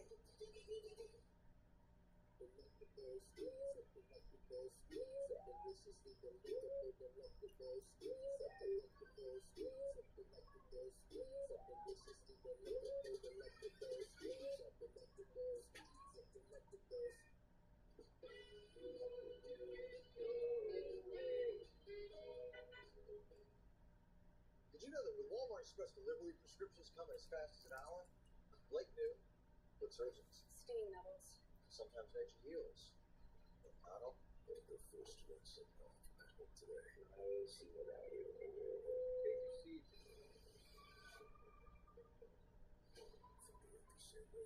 Getting us out of here should be your focus. You work for me. What did you just say to me? Not in the office anymore, Bradley. You are stuck. Just like I was. You're so fired. No help is coming. Feeds. Using physics we already understand. The appeal is the numbers. fusion propulsion could theoretically achieve specific impulse figures exceeding 1 million seconds, roughly 2,000 times more efficient than chemical rockets. Exhaust velocities modeled in serious engineering studies reach 10,000 kilometers per second or more, fast enough to place Alpha Centauri within a journey of 20 to 40 years at 10 to 20% of the speed of light. The challenge is that controlled fusion remains extraordinarily difficult. The International Thermonuclear Experimental Reactor, ITER, is currently under construction in Cadarache, France, representing the combined investment of 35 nations and decades of accumulated research. It has not yet produced net energy. Commercial fusion on Earth is still routinely described as being 10 to 30 years away, a horizon that has remained stubbornly constant since the 1970s. The Princeton Plasma Physics Laboratory's PFRC-2 experiment has explored compact fusion reactor geometries potentially small enough to fit inside a spacecraft, but no fusion engine has ever flown. What makes fusion propulsion so unsettling in its promise is its proximity. Unlike warp drives or wormholes, fusion requires no new physics. Every theoretical barrier is an engineering barrier, a question of materials, containment, funding, and time. The universe has been demonstrating the process works for 13 billion years. We live inside the proof that fusion drives are possible. Every time the sun rises, it is showing us the engine we have not yet built. Number 4, antimatter propulsion. In 1932, a 27-year-old physicist named Carl David Anderson was studying the tracks of cosmic ray particles in a cloud chamber at Caltech when he noticed something deeply wrong. One of the tracks curved in the wrong direction through his magnetic field. The particle had the mass of an electron's behavior, but the opposite electric charge. Anderson had stumbled onto antimatter, and when he saw what happened when it touched ordinary matter, he understood that physics had just been handed its most powerful and most dangerous fuel. The energy released when matter and antimatter annihilate each other is not a reaction like burning hydrogen or splitting uranium. It is a total conversion, 100% of the combined mass transformed directly into energy, following Einstein's equation with perfect efficiency. The energy density of matter-antimatter annihilation is approximately 9 times 10 to the 16th joules per kilogram. That figure is roughly 10 billion times more energy dense than the liquid hydrogen and oxygen combustion that powered the space shuttle's main engines, and approximately 300 times more energetic than nuclear fusion. Theoretical beam core antimatter rockets, where antiprotons annihilate with protons and the resulting charged particles are funneled through a magnetic nozzle, could in principle reach speeds approaching 40% of the speed of light, placing Alpha Centauri roughly 10 years away. The problem is production. CERN, operating the most powerful particle accelerator ever built, has produced a total estimated quantity of antimatter in its entire history that amounts to a few billionths of a gram, enough, by one estimate, to power a 60-watt light bulb for a few hours. The energy cost to produce 1 gram of antihydrogen using current methods runs to tens of trillions of dollars. Long-term storage requires magnetic containment systems that isolate the antimatter from all contact with ordinary matter. Any contact at all results in immediate catastrophic annihilation. And yet, the universe generates antimatter continuously. Cosmic ray collisions produce it in the upper atmosphere right now, as they have for billions of years. The raw process works. We simply have no way to catch it, store it, or make it in the quantities needed. Antimatter is the most potent propellant the laws of physics will ever permit, the absolute ceiling of what annihilation can offer. The universe has been making it since the first moments after the Big Bang. We've been trying to collect it for less than a century and have managed barely enough to cast a shadow. Number 3, generation ships. There is one method of reaching another star that requires no new physics, no unproven technology, no exotic matter, and no engineering breakthrough. You build a ship large enough to sustain an entire civilization. You point it at a distant sun, and you accept, with clear and unsentimental honesty, that the people who arrive at the destination will not be the people who left. They will be their great-grandchildren, born in transit, who have never seen the Earth that sent them. The generation ship concept has been studied seriously since at least the British Interplanetary Society's World Ship Analysis in 1984, and explored in fiction since Robert Heinlein's short story universe in 1941. The physics are straightforward. At 1% of the speed of light, a velocity achievable in principle with advanced nuclear or fusion propulsion, Alpha Centauri is approximately 420 years away, roughly the time since the Mayflower crossed the Atlantic. At 1/10 of 1% of light speed, the journey stretches to 4,000 years. Biologists have estimated that a minimum viable breeding population for long-term genetic health on such a voyage would need to number in the thousands. Some analyses suggest 10,000 individuals or more. The alternative within this category is suspended animation. Between 2013 and 2016, NASA funded a series of studies through SpaceWorks Enterprises examining whether human torpor, the suppression of metabolism to roughly 10% of normal function, could be maintained safely for extended durations. The results suggested 2 weeks was feasible with near-term technology. Decades remain speculative. No one has yet demonstrated that a human being can be placed in metabolic suspension and reliably revived after years, let alone centuries. What the generation ship asks of us is not an engineering solution, but a civilizational one. Every technical challenge has a theoretical answer. The deeper problem is human. Can a society sustain purpose across centuries? Can the descendants of explorers remain committed to a mission they did not choose? A destination they have never seen, carrying the memories of a planet they know only from records? We have built cathedrals that took 300 years to complete, trusting that generations not yet born would finish what the founders began. A generation ship is the same act of faith, aimed at a star instead of a sky. Number 2, the Alcubierre warp drive. In 1994, a Mexican theoretical physicist named Miguel Alcubierre was sitting with a problem that most of his colleagues considered beneath serious consideration. He wanted to know whether the warp drive from his favorite science fiction franchise was mathematically permissible. He ran the equations from Einstein's general theory of relativity. What he found was that the universe appeared to contain a loophole, and he published it in the journal Classical Quantum Gravity in a paper titled The Warp Drive, Hyperfast Travel Within General Relativity.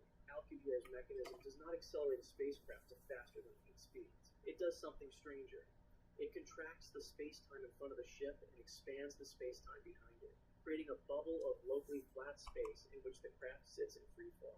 The ship never moves faster than light locally, but the bubble of warp space-time surrounding it can travel at any speed the mathematics permit, including theoretically many times the speed of light, without violating special relativity. A passenger inside would feel no acceleration forces at all. The journey to Alpha Centauri could take days, hours, minutes. The physics within the framework of general relativity do not forbid it. Then came the problem. To create the Alcubierre geometry, the equations require a material with negative energy density, what physicists call exotic matter. No such material has ever been observed in nature. The original calculations suggested the energy required to sustain the warp bubble would exceed the total mass energy of the entire observable universe. Later refinements, notably by physicist Chris van den Broek in 1999, reduced the requirement considerably to perhaps the mass energy equivalent of Jupiter, but it remained hypothetical matter with physically unconfirmed properties. The drive violates 3 energy conditions of general relativity simultaneously. In 2023, researchers at the University of Alabama in Huntsville published a paper demonstrating that a subliminal warp drive, one moving below the speed of light, is theoretically possible using only ordinary positive energy, requiring no exotic matter at all. It cannot achieve faster than light travel, but it can move a passenger through space without g-forces using only known physics. It is a smaller promise, but it is real. 30 years after Alcubierre published his paper, physicists are still arguing over whether the warp drive is a discovery or a mathematical curiosity, and the answer may be the most important sentence in the history of human transportation. Number 1. Wormholes. In 1935, as a footnote to their work on black holes, Albert Einstein and his colleague Nathan Rosen described something their equations implied, but which neither man fully believed: a bridge between 2 separate points in space-time, a tunnel through the fabric of the universe itself that could, in principle, connect 2 galaxies as simply as 2 rooms. They called it the Einstein-Rosen bridge. For 50 years, physicists treated it as a mathematical artifact, real in the equations, impossible in nature. Then, in 1985, Carl Sagan was writing a novel and needed his protagonist to travel between stars without violating physics. He called the Caltech physicist Kip Thorne and asked whether a traversable wormhole was theoretically permissible. Thorne took the question seriously, ran the mathematics with colleagues Morris and Yurtsever, and published a formal analysis in Physical Review Letters in 1988. Their conclusion was extraordinary. A traversable wormhole, one a human being could pass through and survive, was not forbidden by general relativity. It would require exotic matter with negative energy density to hold the throat open against gravitational collapse, but the structure itself was geometrically consistent with the laws of physics as we understand them. A traversable wormhole would not reduce the distance to Alpha Centauri. It would abolish it, step in on one side, and step out 4.24 light years away in an instant or a second or however long it takes to cross the tunnel. The stars that now require decades of travel at laser sail velocities, centuries aboard a generation ship, or millennia in a chemical rocket would become as accessible as the next city. Every concept discussed in this video, every nuclear blast of magnetic scoop and antimatter annihilation, would be rendered obsolete overnight. No.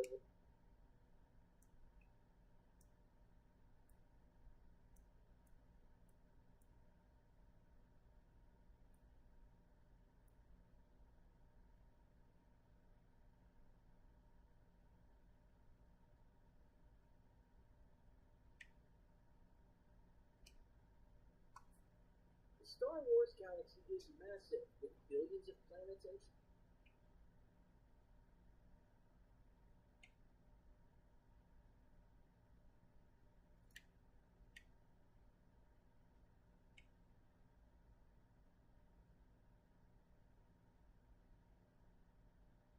You're sitting in a cafe in Karachi. So there's a plate. Winter's better when you're prepared. Experience your BFF, big financial friend, who cancel subscriptions you don't use and help lower your bills. Get started with the Experian app today. Your big financial friends helping you stay cozy and in control. Results will vary. Not all bills or subscriptions eligible. Savings not guaranteed. $631 a year. Average savings with 1+ negotiations and 1+ cancellations. Pay membership with connected payment account required. See Experian.com for details. Experian. So there's a plate, there's this thing that looks like half a basketball, and when it's on, you can't come anywhere near it. You can't touch it. Right. How is, what is gravity about it? Like the concept of gravity. Most people, is gravity is bringing something towards it. Right. Well, I guess you would say it's anti-gravity. It's gravity shifted 180 degrees. It's anti-gravity.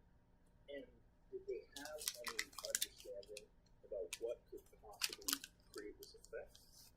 Did they have any areas that they'd like you to look into? No, they knew there was a fuel source in it, and they were proficient at making it work. And again, my analogy to something like this is you can drop a motorcycle off in wagon frame phase and just leave it with the keys parked outside, somebody's place. Everybody will come around it, poke and prod, and eventually they'll turn the key, get it to start, and become proficient at riding it. Yeah. But they won't be able to understand what the hell's going on. They won't be able to make a plastic bender, much less anything else. And I think that's exactly the state we were at. We played around with the parts long enough before I got there where they could make the reactor operate, take the fuel out, and know that it makes it work. How exactly what was going on in the reactor, we made a mystery. I think we made some progress on what was going on inside, but I don't think anybody really knew anything. They could just watch what was going on and make note of it. How long were you there? I'd say about 6 months or so. And what progress was made? Well, we came up with a bunch of reasonably good ideas about how the reactor worked. And one of them was the square base of it was essentially like a cyclotron, which is a small particle accelerator, a circular one. Particle accelerators and linear particle accelerators are just a long tube essentially, and they accelerate particles with high voltage and radio frequencies till they reach high speeds. But a cyclotron does that in a smaller circular area. And there's this very heavy element fuel, element 115, something that wasn't on the periodic charts at the time. But it is now. It is now. Yeah. When did it become on the periodic table? The charts. I don't remember. Do you remember when they?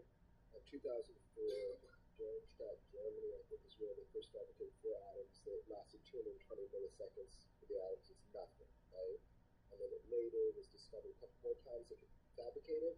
Then they gave it a place then on the periodic chart after that, called it muscovia. So they told you about this stuff in 1982? Yeah, well, we kind of. What year was this? It was 88 and 89 when I was there. Oh. 82 is when I was in in Los Alamos. I'm sorry. Yeah. So 88, 89, they told you about this stuff. So this was not like. No, they didn't tell me about it. That's one of the things that this group came up with. Mm. The I keep losing my train of thought with this thing.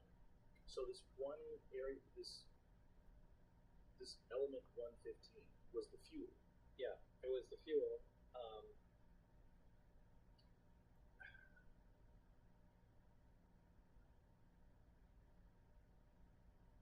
The world will forgive you for having a migraine. It's really hard to think through this. Just give me a minute. I just want to say, yeah, definitely. I was going to say one thing. For the last 30 years, people have just been on the attack on Bob, getting to know the personal effects on his life. It was really hard to understand unless you knew meet his family and his wife. I mean, this is the last thing he wanted to fucking do, was have to talk. Yeah, we should explain that, Jim. You and I had this conversation. I watched your documentary. We had this conversation, and I said, I have to talk to him. Yeah. The document, there's been detractors. There's been a bunch of people that called bullshit on many of the things that you said, but over time, many of the things that you talked about, even in the 80s, have proven to be true. Things that people said were not true were proven to be true. Element 115 was one of them. Right? Right. Element 115, the fuel they had, was stable. In other words, it didn't decay. It wasn't emitting radioactivity. When they synthesized the 2 or 3 atoms of the 115, it did decay, and it was not a stable element. So they're kind of two different things. But this is kind of typical. Elements always have, or pretty much always have, stable isotopes and unstable isotopes. Okay? The cesium has like 30 unstable isotopes to it. So, hydrogen, for example, you're familiar with hydrogen gas. It's stable, it's not radioactive. But there's also 2 other types of hydrogen, deuterium and tritium. And deuterium isn't radioactive, it's another stable isotope of hydrogen, but tritium is radioactive. Now they're all hydrogen, but they just have different amounts of neutrons. So it's the same thing with other elements in element 115. Depending on the amount of neutrons it has, designates the isotope, but it's 115. They will continue to take or experiment and try and make 115 at different isotopes, and I'm sure eventually they'll come up with a stable version. But it's the stable version that has the properties that we're talking about. So they somehow or another had acquired the stable version. They say that the stable version had come with this craft? Yeah, it absolutely came with the craft, yeah. So at the time, you having a firm knowledge of the periodic chart and knowing what was real and what wasn't real, what was your reaction to having this stable element 115 that wasn't even supposed to exist? Well, everything was impossible. Right. I mean, down to the metal. I did get a chance to look inside the craft on only one occasion, and this was important because where the reactor sat might have been critical to how it operated, since everything operates without any interconnections, so the placement of components might be critical. So they allowed me to go inside and look at it. Again, I forgot what we're calling it. So you're going into this craft, and what are you thinking when you're inside of it? What do you see? It's a very ominous feeling, because there are no, first of all, everything is one color. It's like a dark pewter color, and there are no right angles anywhere. It's as if somebody took, I've said this before, somebody took a model and fashioned it out of wax, and then heated it just for a short time so everything melted. Everything looks like it's fused together. Everything has a radius of curvature where 2 items meet. It's a really weird looking thing, but there was almost nothing other than a small foldable hatchway that looked recognizable. Everything was really unworldly, to pick a way to describe it. So you get inside this thing, and it's designed for something that's much smaller than you. Yeah, you can't really stand up till you get to the very center of it. And how tall are you? I'm 5'10". And what do you think this was designed for? I'd say something close to half. So these little 3-foot tallish creatures. Yeah, and the seats were small too. I mean, obviously it was made for something small, but there was no, like, there's nothing else in there. There's just seats, the reactor, and some of the subcomponents. There's no control panels. There's no bathroom. There's no decorative components or artwork or anything that you would recognize or trim. I mean, it's just a very bare bones thing. You're not seeing any screens. Well, there are archways around it that are part of the superstructure, and one of the archways can become transparent. When I was in there was another group working on one of the archways, and you could call that a screen, more or less. So through that archway, it would maintain the solidity, the solid, whatever metal it was. Yeah. Yeah, it just became transparent. Yeah. I saw that happen once or twice before I left. Did you ask any questions about it? No, there's no S. There's no estimate. No. But when you watch something become transparent and you realize it's still there, but you can now see through it. Yeah, I mean, now that's not that impressive. We do have some liquid crystal materials that are like that. You know, they have smart glass. Yeah, they call it smart glass. So this is just, and I don't know if the craft is made of, you know, advanced metal or ceramic. It was cold to the touch, so you know, I would lean more towards a metal. You're not allowed to ask questions. No, they work on the buddy system, so I can only exchange ideas and talk to Barry. Now this really interferes with science because science is based on free discussion, and ideally you get a bunch of guys together, exchange ideas, work on problems, and that's how things move forward. But they're so over the top concerned about security, they split everything off, and everybody becomes stagnant. It just destroys any of the progress you can make, or at least makes it go so slow. I think they wind up shooting themselves in the foot. Which is probably why they arrive at this bottleneck. But then you get this madman with a jet-powered Honda come in and see what you can do. I think that was an act of desperation. I think they wanted someone that thinks out of the box, and let's just give this guy a try here, because they weren't. And they might have done this 4 more times since up to the point in time today, assuming they're still working on this thing. And when you see this craft and you're inside, was there any indication that there was an area that they would use to control it, to pilot? Was there a pilot seat? There were 3 seats. They sat around, the reactor was in the dead center of it, and then equidistant around the 3 seats. And that's all. There was a large, they're not consoles, they're large rectangular objects, also spaced equidistant around the center. There's nothing on them, there's no buttons, there's no lights, and they control the same color, everything is the same color. Just a different shape. Right. And directly underneath them, there's 3 levels in the craft. The main level is what we're talking about. Directly under that, those are the gravity amplifiers, the big rectangular objects. Underneath them are the gravity emitters that look like, for lack of a better word, a trash can hanging on a pipe. 3 of those. And then the top layer, this is just my personal belief, I think that has to do with a navigation or their version of a computer with some planar panels, sensor panels around the craft that we would call portholes, but they're portholes, they're just black areas.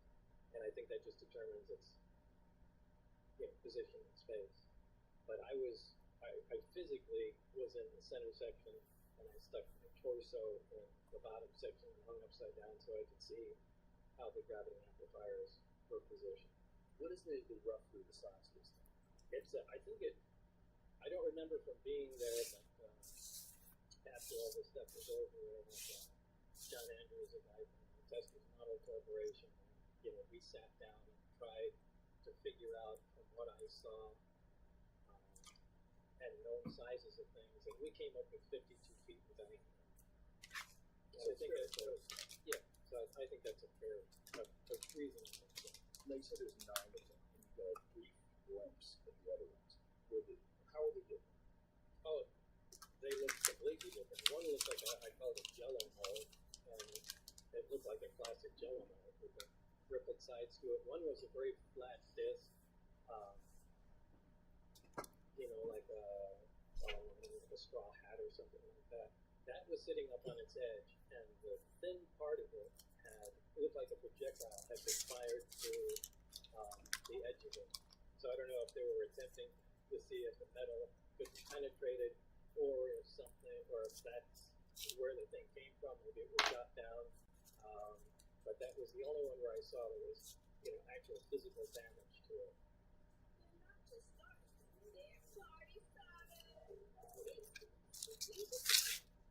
Well, Toyota and Ford Charlotte are known for this change. They're setting a new standard in car buying, starting with transparency. That means no hidden dealer fees and no additional add-ons. This is car buying the way it should be. Visit ToyotaandFordCharlotte.com. upload your videos to YouTube, upload to Restream, where we will live stream into YouTube and all your platforms at once. Get ready for 5 times more engagement and views. All the algorithms love streams and engagement, rewarding you with even more views. While you, sure that works, upload and stream from Restream. As a father and editor of Men's Health magazine, I think that's why I love the Samsung Bespoke AI lamp. This is an all-in-one washing gel. All I have to do is put the dirty clothes in, and it handles it best. I'm always on the move, so I love the fact that I can start a load of laundry no matter where I am, thanks to the Smart Things app. And with the Flex Auto Dispense, I just have to fill the detergent once and not worry about it for months. With the Samsung Bespoke combo, it's a routine that runs itself.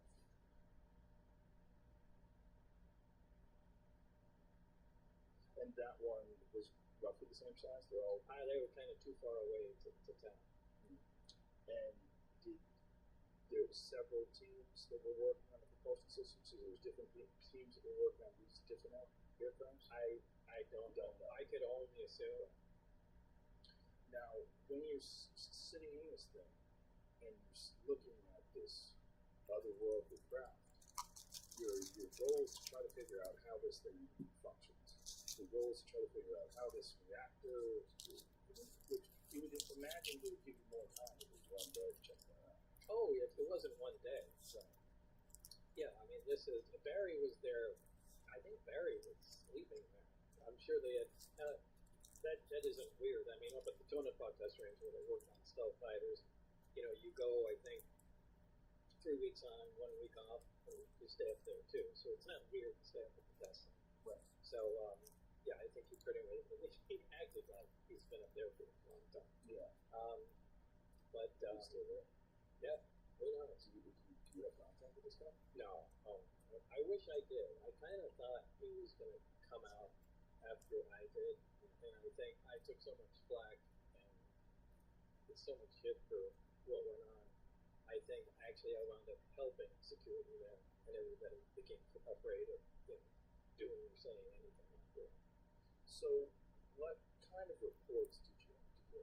Right? So you're not making much progress, right? You're just trying to figure out what this thing is, and it seems impossible.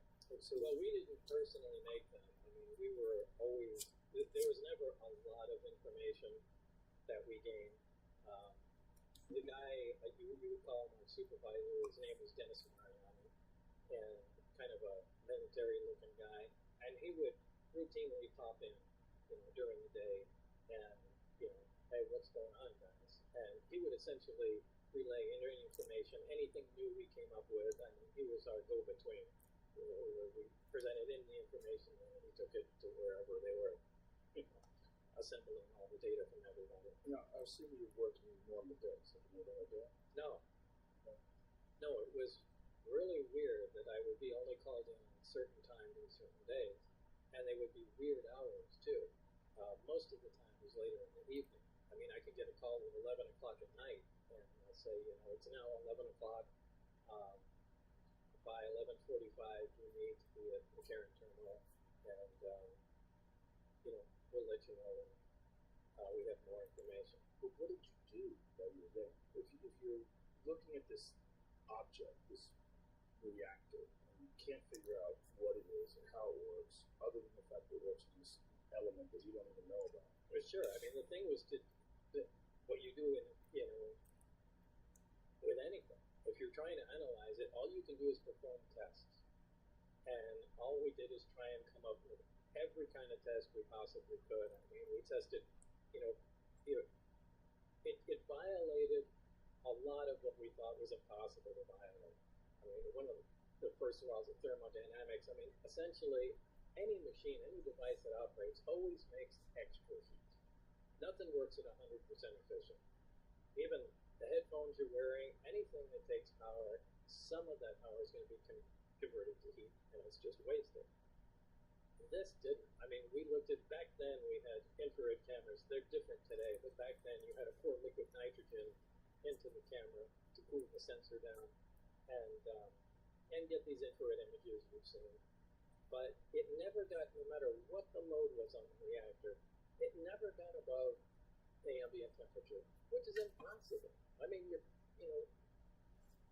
pulling out huge amounts of power, and nothing ever gets launched. We tried measuring magnetic fields, and there was nothing there. So we started playing around with the emission from the emitters, the gravity wave itself, and saw what we could do with it and how it was focused. So we really spent all our time just trying to see what the stuff can do and what we can control. So you were seeing what it could do, but you couldn't ever figure out how it could. No, not really. I mean, we really could only use come up with a best guess. Now, I can't say that I could absolutely state for certainty how anything actually worked. George, I think that you're probably like one of the most important figures when it comes to journalism and UFOs. And when you broke the Bob Lazar story, is that 89? What was that? 1989. 1989. I remember reading about it. I remember hearing about it. I remember watching clips on television and watching countless Bob Lazar interviews. It all came out of you. I mean, did you think at that time? I mean, what was your thoughts about UFOs before you had met Bob Lazar? And how much did it change while you got to know him and hear his story? It changed quite a bit. I had not really given it much thought at all. Probably the same level of curiosity as most people. You go about your life, you pay your bills, you go to work, you love your family, and it's always out there somewhere. And I wonder what the deal is on that. Right. But had not really dwelled on it until it was a day in 1987. Into the studio comes a guy named John Lear. And I had heard sort of a little bit about him. His family was famous. His dad developed a Lear jet, the 8-crack tape. John had run for the state senate, and he had a certain amount of credibility with our news organization, KLAS-TV, because he had helped us break a really big story. And the story was the stealth fighter, the F-117. He had told my boss, Ned Day, managing editor, about this amazing plane that was invisible to radar flying up to Tonopah in Area 51. We had an interest in Area 51, not UFO related, but Ned broke that story. It went national. So John Lear comes into the station one day with a stack of what turned out to be UFO documents. He plops them on Ned's desk and says, Ned, this is going to be the next biggest story, the biggest story in history. It's a UFO cover-up. Aliens are here. Technology's been recovered. Ned takes a look at it and says, I'm not doing this story. If it was true, I'd already know about it. This is crazy. I'm eavesdropping, as I tend to do. I'm a curious person. So as he's going out, I said, Lear, let me take a look at this material. And I looked at it. I thought, well, this is kind of interesting. At the time, I was producing and hosting this little public affairs show, 30-minute interview show. It would air Sunday morning at 6 o'clock. Nobody watches it. It would be interviewing a city councilman, a county commissioner. What the heck? I'll put Lear on there. And I let him go. And he told me this big scenario about secret treaties with aliens and recovered technology and a giant cover-up. Some of the information sounded outrageous. Some of it seemed like it would be worth checking out. Suddenly, the phone starts ringing off the hook. I'm getting calls about people that, well, who was that guy? What was the deal on that UFO stuff? Is it real? I had him on again. 6 months later, the response was bigger. I had him on a third time with a guy named Bill Cooper. I regret that. And he told him an even more elaborate conspiracy. He's the Behold the Pale Horse guy? Yes. Yeah, I read that book. And halfway through, I was like, what in the fuck is this? Yeah. He tied in the JFK assassination. And bases on the moon. Aliens are there right now. He had this scenario where he had seen these documents when he was in the Navy, and he's going to tell the world about it, then he's going to go away. Well, every time he told the story, the documents got bigger and bigger, and anybody who criticized Bill Cooper became part of the secret government, including me. So we do this third show with Lear, and he hints that he knows a guy who might be going to work out at Area 51 and knows something about alien technology. That guy turns out to be Bob Lazar, but Lear didn't give me the name at that time.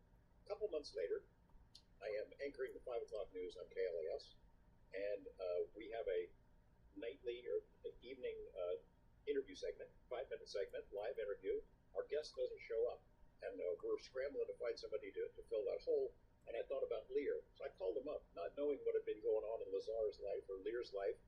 And I said, hey, is that UFO guy you told me about, is he around? Would he do an interview? Just turned out that Bob had been through the ringer, a lot of stuff going on in his life. He felt threatened. And he said, yes. We had to block out his face. We do this interview, and he spills the basics of the story. I worked out there at a place called S4. I saw 9 flying saucers in an underground base. This is technology that came from somewhere else. I'm in fear for my life. Holy cow, the phones start ringing off the hook. My news director comes rushing in, the station manager, is that for real? What's the deal on that? And we realized we had touched the pulse of the public in a way that I didn't really understand. We arranged to go meet Bob Lazar, my news director, Bob Snowdall, and I, that following weekend, and put him through paces where we would ask him questions about his background and how he got the job. We spent a couple hours with him, and we walked out of that meeting thinking, holy shit, what if this is true? This is really risky for us as journalists. It's risky for our personal reputations. If it blows up in our faces, we do this story, and it would really damage the reputation of our news organization, which is KLAS is a jewel. It's always been a leader in Las Vegas, one of the best TV news operations in the country. We're putting a lot on the line. Well, look, we decide, let's take our time. Let's look into this guy's story. And then in order to understand Lazar, we'd have to look at the bigger picture of UFOs. So I started a cram course on ufology, and I read everything. And I spent 8 months cramming for a final exam that never happened. I read everything. I interviewed people. That same year, MUFON had its international symposium in Las Vegas, and there all the world's UFO people came right to me. I got to interview them, traveled around, went to Los Alamos. Lazar took us into the lab. We took cameras in there. He walked us around, waving to people. We didn't even have to stop for security. Took us into the lab like it was a rabbit going through its own burrow. He knew it would make his way around. We were allowed to take a camera in there. We put those stories together, put them on the air in November, and man, it just went through the roof. Every night of this 9-part series, people got the audience got bigger, phones ringing off the hook, people calling, giving us information. Suddenly it's on something called Paranet, which was sort of a precursor to the internet, and it was huge, and it changed my life for sure. I had no idea that there were so many people out there interested in the topic, and I was hooked. And I really got hooked on Lazar, not only because his story, personally, I was interested in him. We became friends. I saw what happened to him after that live interview in the 7.5 months before we went and I revealed his identity.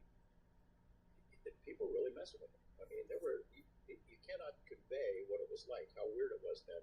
Breaking into his house, leaving the windows open, messing with things in his home, breaking into his car, leaving the doors and windows down, just messing with his head. And you think that was the job that was doing? I do. I think so. And then, so I had put out a call to people, hey, I want other people to come forward. This is before his identity was revealed. Yeah. Yes. I am actively seeking information from the public. If you ever worked at Area 51 or S4, you know anything about this, you're at Nellis Air Force Base, reach out to me. So I started getting calls, and 6 people right in a row who would talk to me on the phone and offer to give me information were visited right after the flight. One of them was a guy who did tax returns for people at Nellis Air Force Base. And we got to know these guys really well and got information about crashes. There was a guy who was a golf pro at Nellis who had gone on road trips with officers. They told him about this weird stuff out at Area 51 that seemed to be from somewhere else. He gets visited and told to shut up. There was a lady who worked in the court system. A cop told me about her, and I talked to her on the phone, and she had worked with the court system, but before, she had worked for a company called Holmes and Narver, which is a defense contractor. And she said she sat in as a stenographer in these meetings and heard these conversations between the government contractors and Air Force officials about crashed saucers. And they would, after the meeting, they take the tape out of the typewriter and destroy it and take all the notes. And she agreed to tell me the story. It was just a tiny piece of the story. The next day, she's visited by these 2 guys in suit. They tell her, look, you are still subject to your security clearance. I hope you know that. And then they said, we know you traveled to LA to see your daughter, and we know she comes here. It's a big desert out there. It'd be terrible if something happened to either one of you. This lady is scared shitless. She didn't make that stuff up. So 6 people who had offered to give me information on the phone, one right after another, get visited, and it made me mad. It also made me mad that dealing with, trying to fill in pieces of Bob Lazar's life. I know there's some gaping holes. I know it better than anybody. I've had to deal with it for 31 years. But I always thought if he worked at Los Alamos in classified classified projects and a scientific or technical capacity, then it would make sense that he could get hired into a program like S4 as somebody who thinks outside the box. Despite personal shortcomings or whatever, they might bring somebody like him in to help them crack a problem that they hadn't been able to resolve themselves. So I focused on Los Alamos. I knew he had been there. I talked to people who remembered him from being there, but the lab kept telling me no record of him. He's never here. And then I showed him, well, look, I've got the Los Alamos newspaper. It's a small town paper. There it is on the front page story. Bob Lazar, physicist, Mason facility, Los Alamos lab. It's a story about his jet car. No, still have no records of him. And then I found his name in the phone book from the era when he was there. He's in the lab phone book. He had been hired by a company called Kirkmeyer, which is a company that's a headhunter that fills positions at Los Alamos and places like that.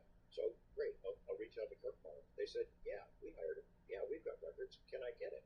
Can I get his employment records that would show where he went to school, whatever information you guys had? Yes. A couple weeks go by, nothing. Couple more weeks go by, I call him again, I start writing them. I've got a stack of letters that thick. It went on for 2.5 years, and finally, by the end of it, they said he was never here. We don't have any records. That pissed me off. It made me mad, and I think that is really what got me hooked in the story, is that I was being jacked around by government and national facilities like that. We should explain the Los Alamos thing, because the Los Alamos thing coincided with him doing work at MIT, right? Like, correct? That's how he's explained it to me. Yeah. And the way he explained it to me, I don't think I'm at liberty to say what the project was, because the project, the way he was describing it, is essentially internationally illegal, like what they were working on. And that's one of the reasons why he was saying, he explained what the project was. It sounded very feasible, also very evil. And then it was basically a weapon. And then he said that this was the reason why there was no actual record of him studying at MIT. It wasn't important that he got a degree. It was important that he understand the technical specifications of what they were attempting to accomplish. At the University of Arizona Global Campus, we are proud to offer over 50 career-focused online programs to a fierce community of Wildcats from around the globe.